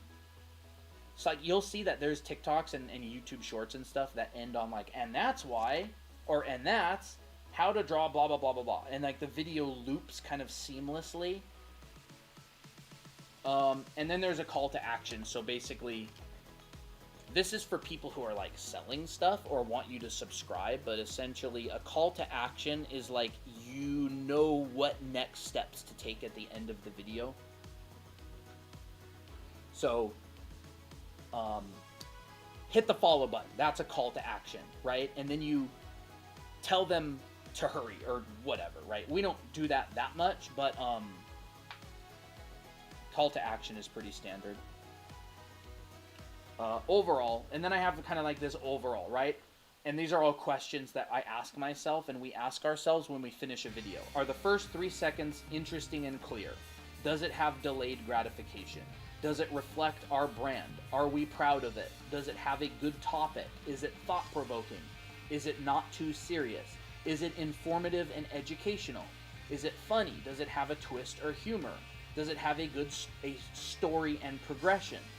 Does the production quality feel good? What is the takeaway for viewers? Does it have a logical flow that makes sense? And so this is our short form video checklist that we go through every time we make a video for TikTok. And not every one has to be checked off, but there's like 20, 30 things on here. So like it's easy to forget if you don't have a checklist.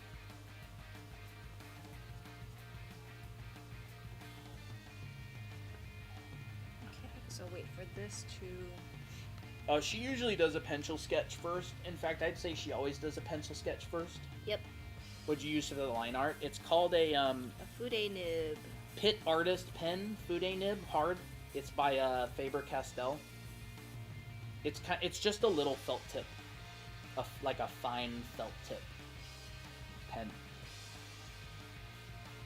So yeah, Riri's Corner. That's kind of how I think of it. I have a whole bunch of book recommendations as well. Like, I've read a lot of books on this kind of thing. And we also did TikTok for an entire year, and nothing of ours went viral. Yeah. We uploaded like 100 videos over 11 months, and nothing did well. And so we really struggled and experimented. But I think it actually has much less to do with luck, especially with TikTok. Because TikTok, the way that TikTok works is you upload a video and TikTok sends your video out to test people's responses to it. And if you use hashtags that are accurate, they generally know who to test it on. So like if you make a video on photography and you go hashtag photography, hashtag, different photography terms, or like pictures, taking pictures, whatever, TikTok is going to go, okay, so this is probably a photography video, so I'm going to go test it on people who like photography. You know, my content is pretty much the same all the time, but the views are so random. Yeah, it's just how TikTok works. What TikTok does is you upload a video and they test it on 100 people or some people. I'm actually convinced that TikTok has an algorithm that kind of screens videos to see whether it's even worth testing. But basically, they send it to 100 people. They get the analytics on how long people viewed, how many comments, how much engagement, what are the likes, what are the bookmarks. And then if the video does well enough, they send it to 1,000 people. And then they rerun the test. And if the video does well enough, they send it to 10,000 people. And they re-roll the test.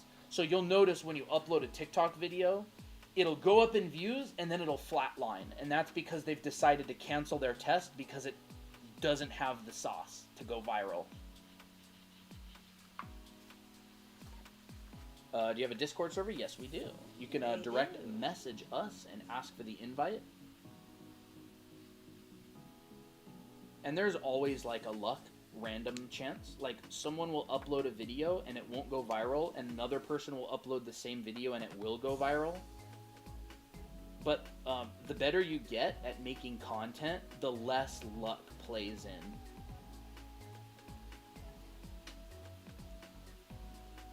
We're still trying to figure out YouTube, by the way. Like, our videos don't do nearly as well on YouTube as TikTok. Mm-hmm. Do you need an established art style for people to want to commission you? I don't think so.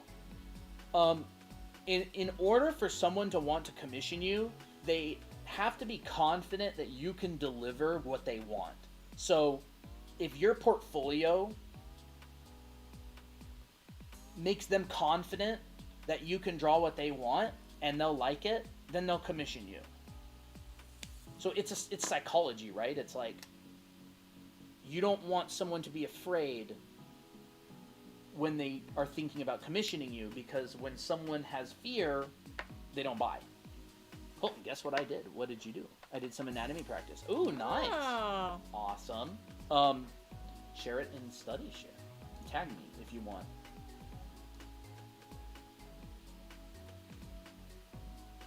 Ooh, Miley.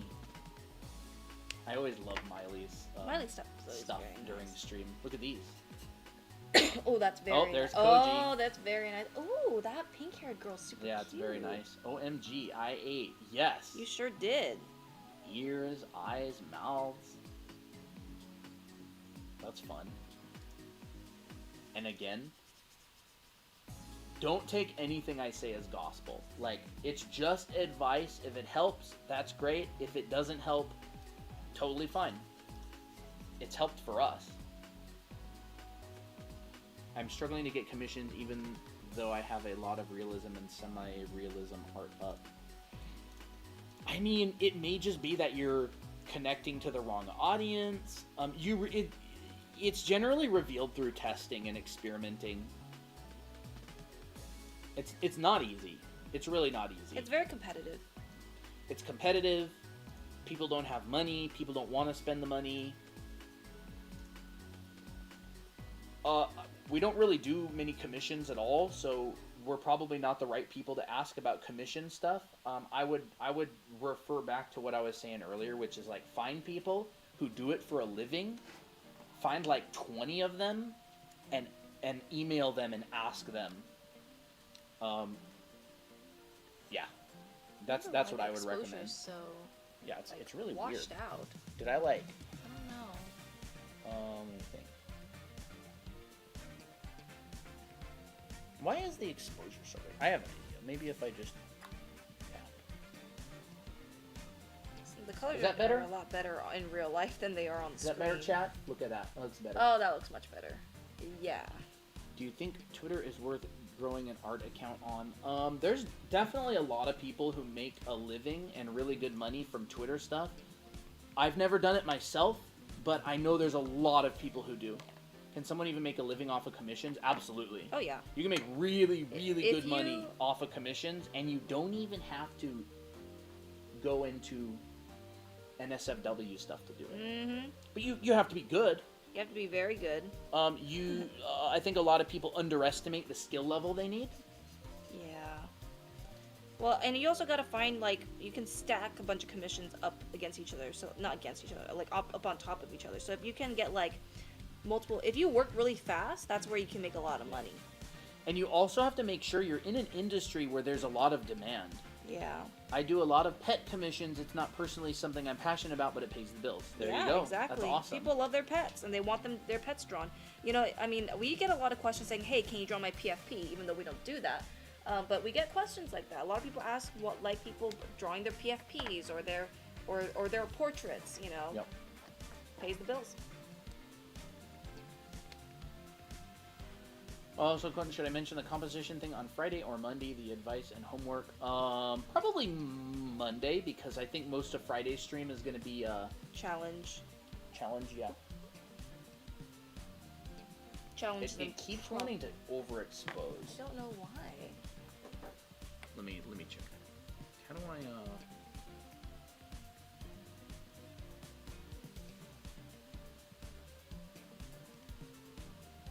mode? Movie,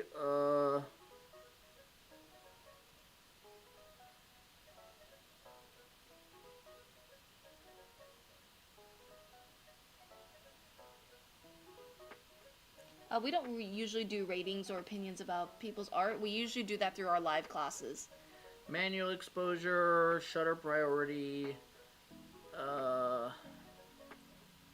program auto.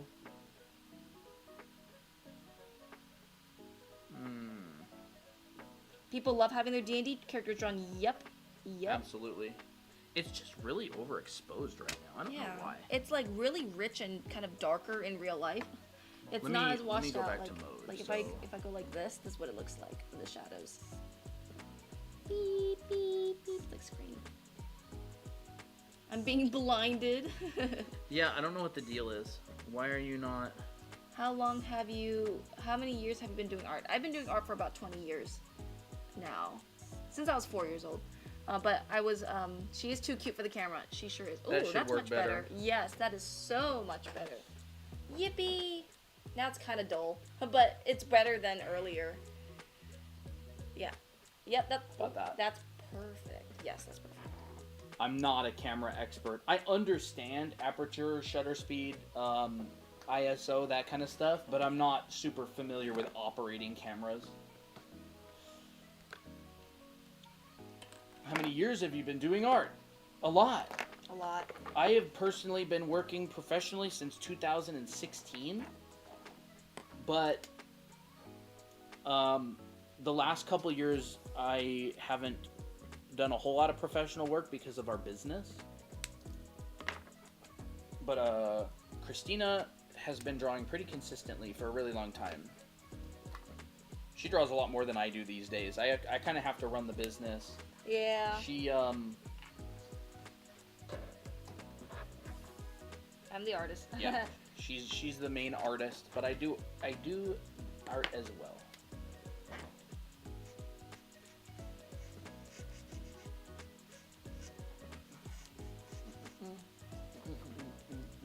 There's a second time this song came on this stream, and I love this song. I like this song too. Gotta go. All right, Lethargic, have a good one. By the way, Rogel, I wanted to thank you for the $5 super chat earlier. Oh, thank you. Really appreciate it. didn't I read the see message, that. but I did not say thank you. What was the message? The message was, forgot about the yellow lightning bolt. on her Oh, neck. okay. Oh, okay, I didn't know that was a super But chat. yes, thank you, Rogel, for the super chat. Okay. And I gotta make it yellow, so that means I can pull out my yellow marker. So you could easily disguise that finger in the I- shadow. Yeah, that's what I was thinking. This, Fox, is the song that's supposed to come on when I'm teaching the most boring subject known to man.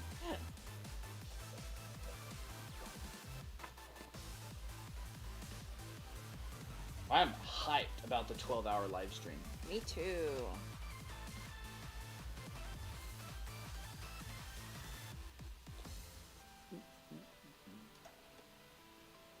It is on the 28th of February, the last Friday of the month. So, Fox, if you are not there, officially, you will no longer be known as the baby mom. No, I'm kidding. If you have something to do, it's fine. Don't scare her like that. She's always so diligent. Yeah, very diligent. Diligent fox. Mm-hmm. She's got a reputation to keep. Mm-hmm. February 28th. Can't wait. I'm at school on Fridays. Yes, but we will be streaming until 10 p.m. for you, so I hope your school doesn't go until the middle of the night. Because that'd be weird. Yeah, we're going to go from 10 a.m. to 10 p.m. on Friday.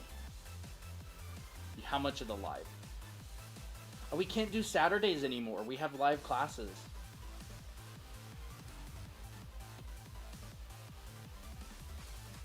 That's going to be the Secret Admirer. Are you in Secret Admirer, Fox? Is she signed up? I don't know. Did you sign up? I forget. The live class a part of 12 hours. You are. Nice. We'll have to go over... What if we do this, Christina? What if we went over Secret Admirer stuff towards, like, the end of stream? Oh. So people who are in school in the States can see it? Okay, sure. What do you think of that? I think that sounds good. Live class a part of 12 hours. Oh, that's funny. My birthday is Feb 28. Well, happy birthday. Happy We have birthday. a wonderful present for you. We're going to be doing a 12-hour stream. Dahlia, thank you for the Rosa as well. This has been a fun stream today. Yeah. Where we start a 12-hour stream at 4 or 3 p.m., not 10 a.m. We can't stay up too late.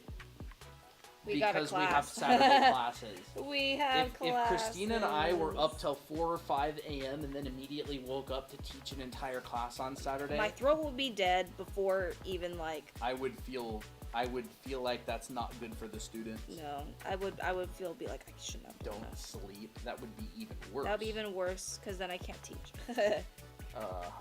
My question is, Fox, why aren't you in the live classes? I know. I was wondering, like, I wonder if Fox is gonna be in the live classes. Let's not avoid that subject. Sweats. Okay, we're almost done. Gotta throw away all these. It wouldn't be good for me because I wouldn't sleep. Yeah, Dahlia would be there on our whole stream and the class. Mm-hmm. I would have, but I didn't think I'd make my best use of it, and I'm busy with school. Yeah, that makes sense. By the way, we are planning on launching some more live classes. Did you use a reference for her? I have reference of the character, but not of the pose or anything. I've drawn these illustrations a lot, so it's not really... Do you guys have dinner on 12 hours? Yes, we do. Yes, we do. We have mukbang. Yep. Now it's time to do my favorite part, which is the little finishing touches. Do you have any tutorials on drawing mixed race characters? Not really any tutorials on it, but we do go over it on stream sometimes. Yeah. I think it's more like if it's a mixed race character, like what part, like maybe, pick out like what parts of what race you want to be emphasized. Like, do you want more Asian looking eyes, but maybe more of an Indian looking nose or whatever? I don't know what race you want to do, but there's like, you can also look at mixed kids and see what features are dominant for other parts of their other parts of their face. That would help a lot. That helps me a lot. Sorry guys, I was distracted. I didn't send out the invites, but I did now. Wow, this has been a big stream. I know, it's like the largest stream in a while. Yeah, we've gone up like a lot. I don't know. Not that followers are that big of a deal. Like, focus on the quality of your content rather than followers. Yeah. That's gonna make the biggest difference always. Kind of like drawing. Like, if you focus on just showing up, the skill's gonna come. Mm-hmm. Like, if you focus on the quality of your content, the followers will come. You don't have to worry about followers at all. Just focus on making good content. I'm gonna miss like half of the 12-hour stream. It's so sad. Aw, oh yeah, and you're not even allowed to sneak your phone out in class, are you? Oh my gosh, you're gonna have some catching up to do on the VOD. VODs just don't feel the same, huh? Oh, I'm so happy you guys are getting more views on lives. It fluctuates. Thank We you. peaked at like 600 last year. It really fluctuates It a lot. does. We generally have always done pretty well. Our very first streams, we peaked at hundreds. Sometimes there'll be kind of like dry spells. It's all TikTok based. Like, I don't know why they do what they do. Yeah, I don't know either. No, we've never done a 24-hour stream. What's the best way to get artistic work experience? By working as an artist professionally? I'm not sure exactly what you mean. Artistic work experience? Like, What's the best way to get a job, you mean? Like an art job? yeah, by drawing, working, doing art jobs. Getting a job as an artist is a lot like sleeping. Because in order to fall asleep, you have to pretend to be asleep in order to fall asleep. And in order to get hired professionally, you have to pretend to be a professional and build a portfolio that's a pretend portfolio, and then you get hired. So I always say, getting hired professionally is a lot like sleeping. You pretend, and then you get hired, and then your professional work just becomes your portfolio. Unless you're a freelancer, and then nothing ever gets released. Fake it till you make it, kind of. Kind of, but you still gotta have the raw skill. Not the raw skill. You still gotta have, like, good portfolio. Yeah. Like, you're not trying to trick someone into thinking you're working. You're building a pretend portfolio because you don't actually have a real professional portfolio yet. And nobody cares if you've worked before. If your portfolio is good, they'll hire you. Have you drawn something from Bochi the Rock? Nope. I don't think she has. Nope. What would you say to be the easiest way to learn anatomy? The easiest way to learn anatomy? I don't know about easiest, because things come differently for different people. But a good way to learn anatomy is to just buy anatomy books and copy the drawings in them. Learn the muscles, label them, color code them. Color code them on your drawing. That's what I did. Yeah. And sometimes try teaching it. Teach it. Teach it. Sometimes it's like, I mean, when I first started teaching anatomy, I definitely got things wrong. But I had to force myself to get it right because I had to teach. I had to be credible. Yeah. And not only that, but as you teach things, you're doing the same exercises that you would practice anyways. So I don't think those questions are dumb at all. Everybody starts somewhere. Yeah. What if you are under 18 and still want to be in an art school and you're on an anime level? I'm not I don't know what that means. sure exactly what you mean. What do you mean by anime level? Still want to be in an art school and you're on anime level? Do you mean like, do you think that anime is kind of like beginner level? Is that what you're trying to say? Is that what you're saying? I'm just trying to If understand. you build it, they will come. If it looks good, they said yes. Okay. Don't worry about it. I mean, like, for real. Like, I don't think it's a problem worth worrying about. Just draw what you want. You want to get into an art school? I think even if you draw anime and you think that other people will think you're a beginner, or they don't think that, oh, it's like you're not at a high level. Like, who cares? My art teacher doesn't take anime serious. Doesn't matter, as long as the person paying you money does. Yeah. You're paying them to teach you. If they're not delivering what you need, you don't have any obligation to listen to them. They are your employee. Your teacher is being paid by you to educate you. And if you're not getting the education you need, you're under no obligation to take their advice. Do what you need to do. Like, if you really want to do anime stuff, and that's not saying your teacher is wrong about everything, but like... Sometimes they don't know what you need. Yeah. Like, you can take what you can and learn at the best you can, but if you still want to do anime, there's nothing wrong with that. It doesn't mean that you're a bad artist. Yeah. There's tons of people who make a living off of anime art. Oh yeah. Japan. So it just, you know, like take what your teacher says and consider it. But like if you know for real that you're not heading in that direction or you're not interested in that, it's totally up to you. Just make sure that you're not doing it in order to avoid what you need to learn. Yeah, what you need to learn. This is super cute.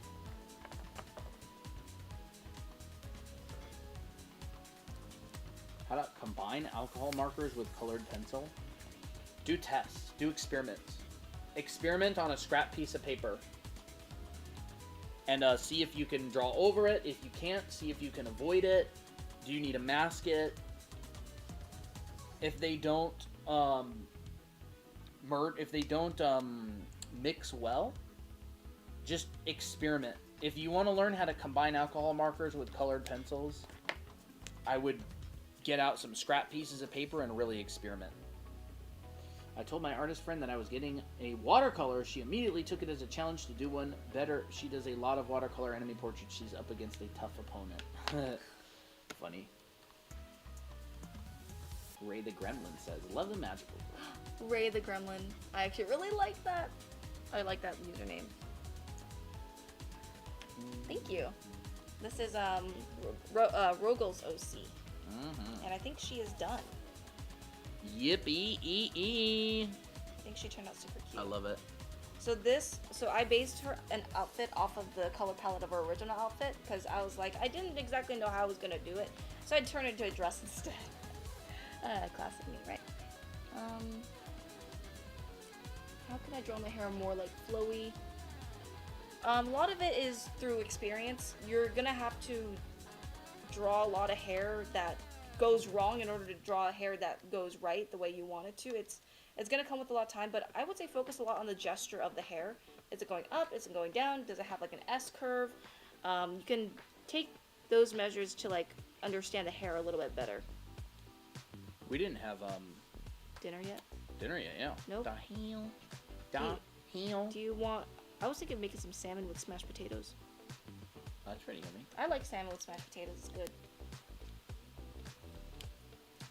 What do you think is the best anime style?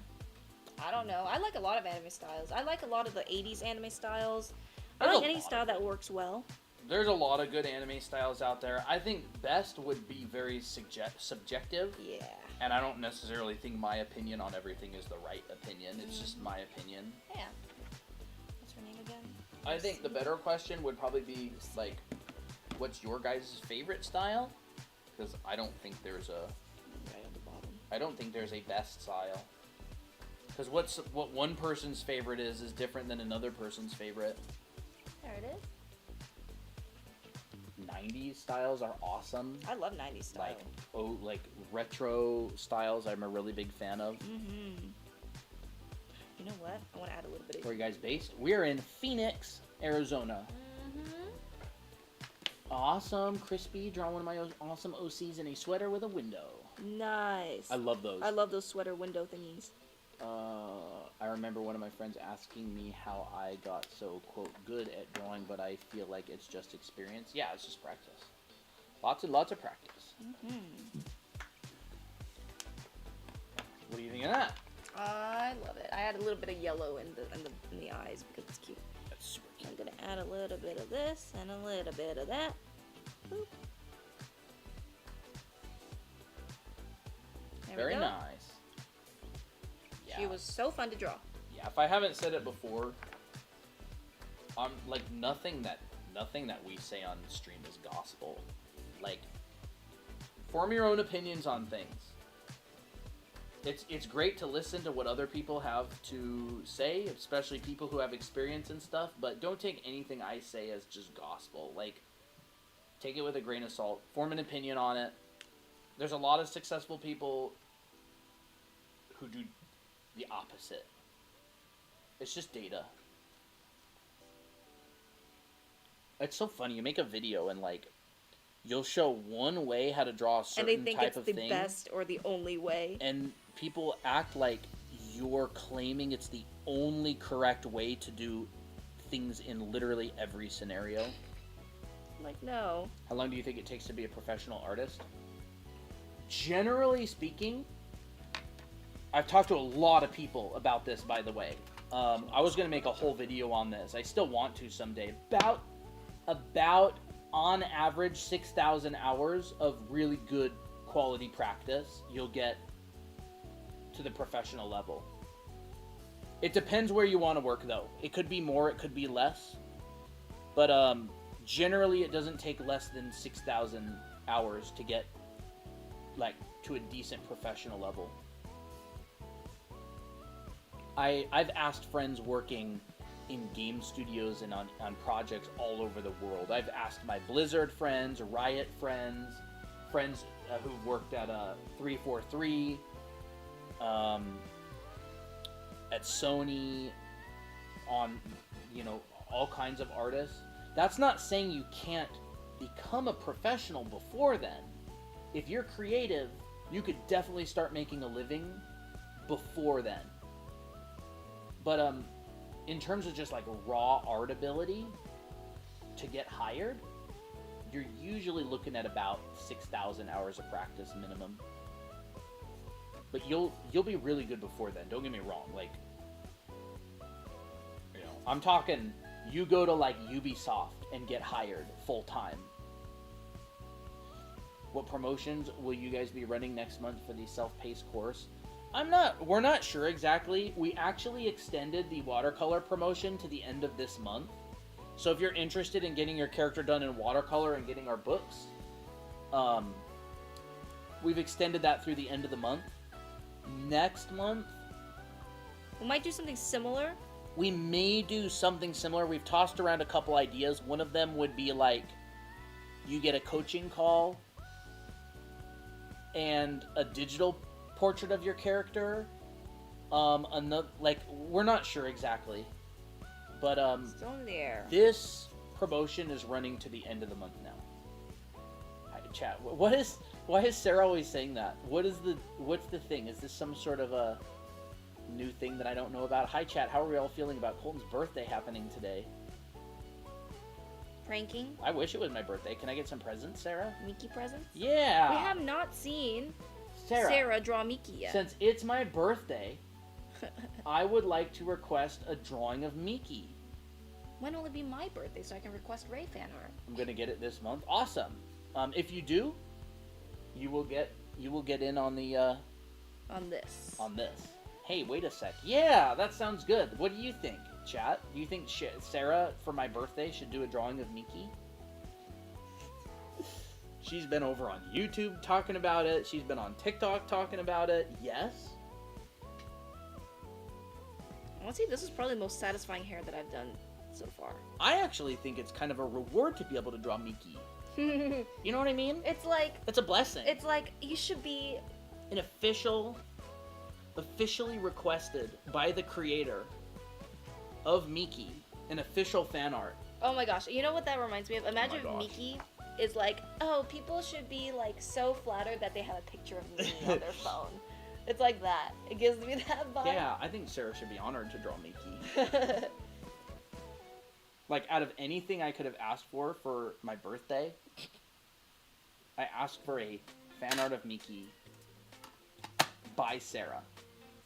I could have literally asked Obama to draw Mickey, but instead I asked Sarah. Yeah, that's actually true. It's pretty flattering. I did draw Mickey. You did? A Mickey doodle, but I did privilege. draw her. You brought this on yourself, Dahlia says. We need some Mickey lore now.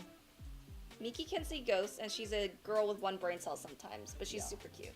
Yeah, her sister is Miko. They grew up in Maine, and they go get into shenanigans together. It's kind of like the Goonies mixed with a little bit of a supernatural twist. And it's all girls. And it's For the all most girls, part. for the most part. Yeah, there's one guy, Jake. Yeah, And so that's they their grew cousin. up. They grew up in Maine, and they go on their little adventures together. And Miki can sense ghosts and can talk to ghosts, and Miko can talk to animals and like kind of feel what they're feeling. And so they solve little mysteries and problems in the town. And they also have a friend named Abby who moves in and they become friends with. Mm-hmm. And I've done a lot of art of them, actually. This is Miki, by the way, right there. Anime Academy Miki. Yes. Oh, yeah, I did see that video, Sarah. I had seen that one before as well. Yep. The She'd be like, oh my gosh, I'm gonna be late to my flight. This thing has wheels. Yeah. How would Miki draw herself? Like with big boobs. Yeah. Sexy. Probably. But it'd be kind of like an okay drawing. Yeah. And it'd be more like, rather than an accurate representation, it'd be her like idealized. Imagining herself as that. Yeah, I should, like what she should have. Can Miki draw anime? Probably in the Anime Academy universe, she probably would. I have no idea what the skill level in the Anime Academy characters are. I don't know if they're like complete beginners or if they're like kind of decent. I haven't decided yet. I think some of them will have some strengths. Like, I could imagine Miki sucks at drawing certain things, but is really good at drawing explosions and stuff. Or, like, effects. I don't know. Maybe that's more of a headcanon for me. Have you tried to paint anime using gouache before? Gouache is really fun. Gouache is fun. I have not tried it with gouache yet. We did a little bit of watercolor and gouache plein air stuff a little while back. It was pretty fun. You're supposed to have my back. Dahlia is having your back. Like I said, you're honored. Honored to draw Miki. Officially. Are you saying that requested. You dread drawing Miki? I have a question. Yeah? How would you go about drawing a stomach in the torso? Stomach in the torso? A lot of the time you cover it with the abs. Or unless you can well, I don't have a piece of paper. I do have a piece of paper. I wouldn't put it on this. No. I'd put it on maybe the next sheet. Or the next sheet. There we go. Okay. Or do you just want to bring your iPad You mean like a big back? belly? Like a bigger belly? So there's like the torso. And that's kind of like an egg shape. And so there's like a cavity in the torso. The rib cage. In the rib cage, sorry. And then there's your pelvis, which is kind of like a bowl shape. Miki privilege. Love it! Awesome, Rogol. Yay! So what you can do is you can draw the center line of the belly. If it's like a bigger belly, you can have it protrude out in this midsection right here. And it looks like that, if that's what you're looking for.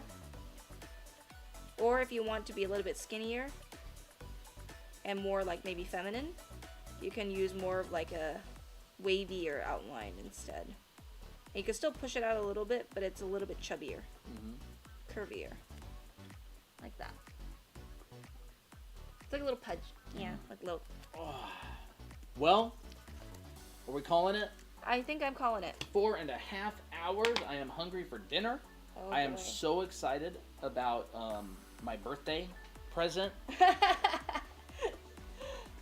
What is this? It's on my poppy. Hey Jay. No, I just joined. Aww. Rip. Wow. You can go over to our YouTube channel. And thank you, Fox. I'm so excited. You know, turning 30 isn't easy, but 30? at least I got some gifts to look forward to. YouTube it is. Yes, you can go over to our YouTube channel and rewatch the entire stream. We've been going for 4.5 hours. Happy birthday. Thank you. Sarah, look what you've caused. Everybody's wishing me a happy birthday now. Turning 14 this month. Awesome. Happy birthday. Priscilla, hello. You smell good. Oh my gosh. Oh, thanks, Lo. I have something to tell you guys. Oh crap, if I say it's not my birthday, then Sarah's not gonna be able to draw my... You just said it's not your birthday. I'm not the one who said it was my birthday. Sarah's the one who said it. Happy birthday, all right? everyone. Yes, Till. Talk to Sarah. My birthday's in 3 days. Nice. Happy birthday. Whoa. Hmm? Look how yellow it is. Whoa. It's kind of cool, actually. Tinted it. Yeah. Happy birthday, Christina. Awesome. Thank you. Everybody's birthday is today. I really want to bring back game night. I'm thinking Saturday nights. We're gonna try it. We're gonna try Saturday nights. Hopefully my voice isn't gone by then. Yeah. What do y'all think of Saturday night game night instead of Friday night game night? Anybody?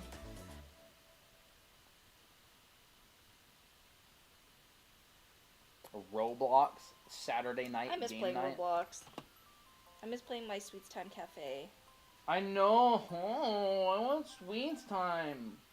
I want to be Abby. I want to be Miki and go be demure and mindful and eat Cakes. cake. I wish there were more savory stuff in the Sweets Time Cafe though. Ray the Gremlin says, "I'm glad I found your live. I can practice more and be motivated because your tutorials are fun." Awesome. Yay! I love that. It's your username, birthday, then Ray mine the is. Gremlin. I love it. It reminds me of like, well, because it just makes me think of Ray. So. What do Ray's you? a gremlin. How do you think I feel when I see a Miki? Oh yeah, well Miki's just obvious. Yeah.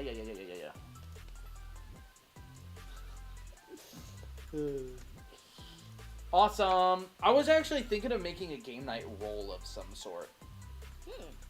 I feel afraid to make a game night roll because there's going to be 400 people that have the game night roll, and the Discord server is just going to be like fill up with 100 people. Should there be a limit then? I don't know. It's difficult. It's a difficult decision. Thank you, Firsty. I don't know. We'll see. I can always get rid of the game night roll if it's too much But what if it's too much work to get chaos. rid of it? Oh, I could just delete the roll. Yeah, fair enough. I don't know. Well, thank you everybody for coming. Appreciate you all showing up and spending your valuable time with me Aw, look at and what Christina. I feel like a dork. What? Yuvia says, one day I will draw fan art for both of you.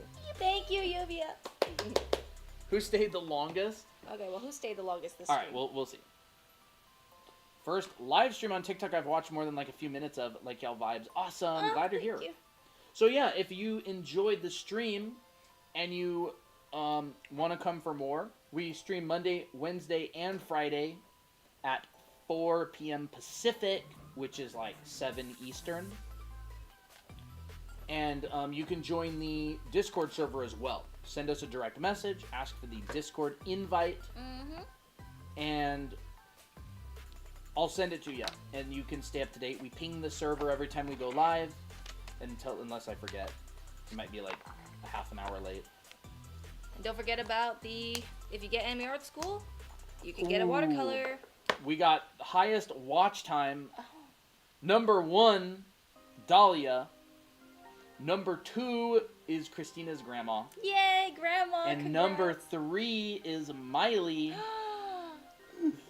Miley, so close. It's neck and neck. I'm talking seconds. Maybe even a half a second difference.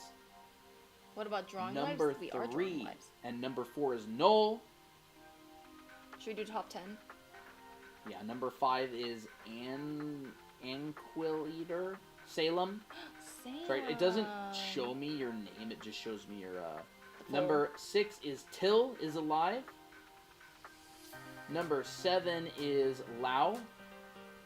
Ooh. Number 8 is DRZ. Have you been in chat, DRZ? Maybe they're looking. Number 9 is Lovey.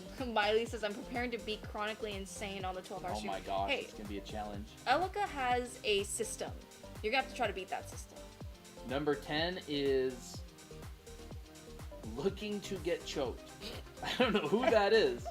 I but saw thank their you. username earlier, but I didn't want to read it all. And they ended up being number 10. Yeah. So that's it. That's really funny. That's the top 10 on TikTok. Rigged. Good night, Clear Sky. Good night, Demonics. Awesome. We will be seeing y'all on Friday. Is it Wednesday today? Yes, it's Wednesday. Oh my gosh, that means challenges are this Friday. Get those weeklies done. Can't wait to see them. Good night, everybody. See ya. Let's try to figure out how to get this thing shut off now. There we go. Bye-bye. Bye. Alright, TikTok is off, and bye-bye YouTube as well. See ya.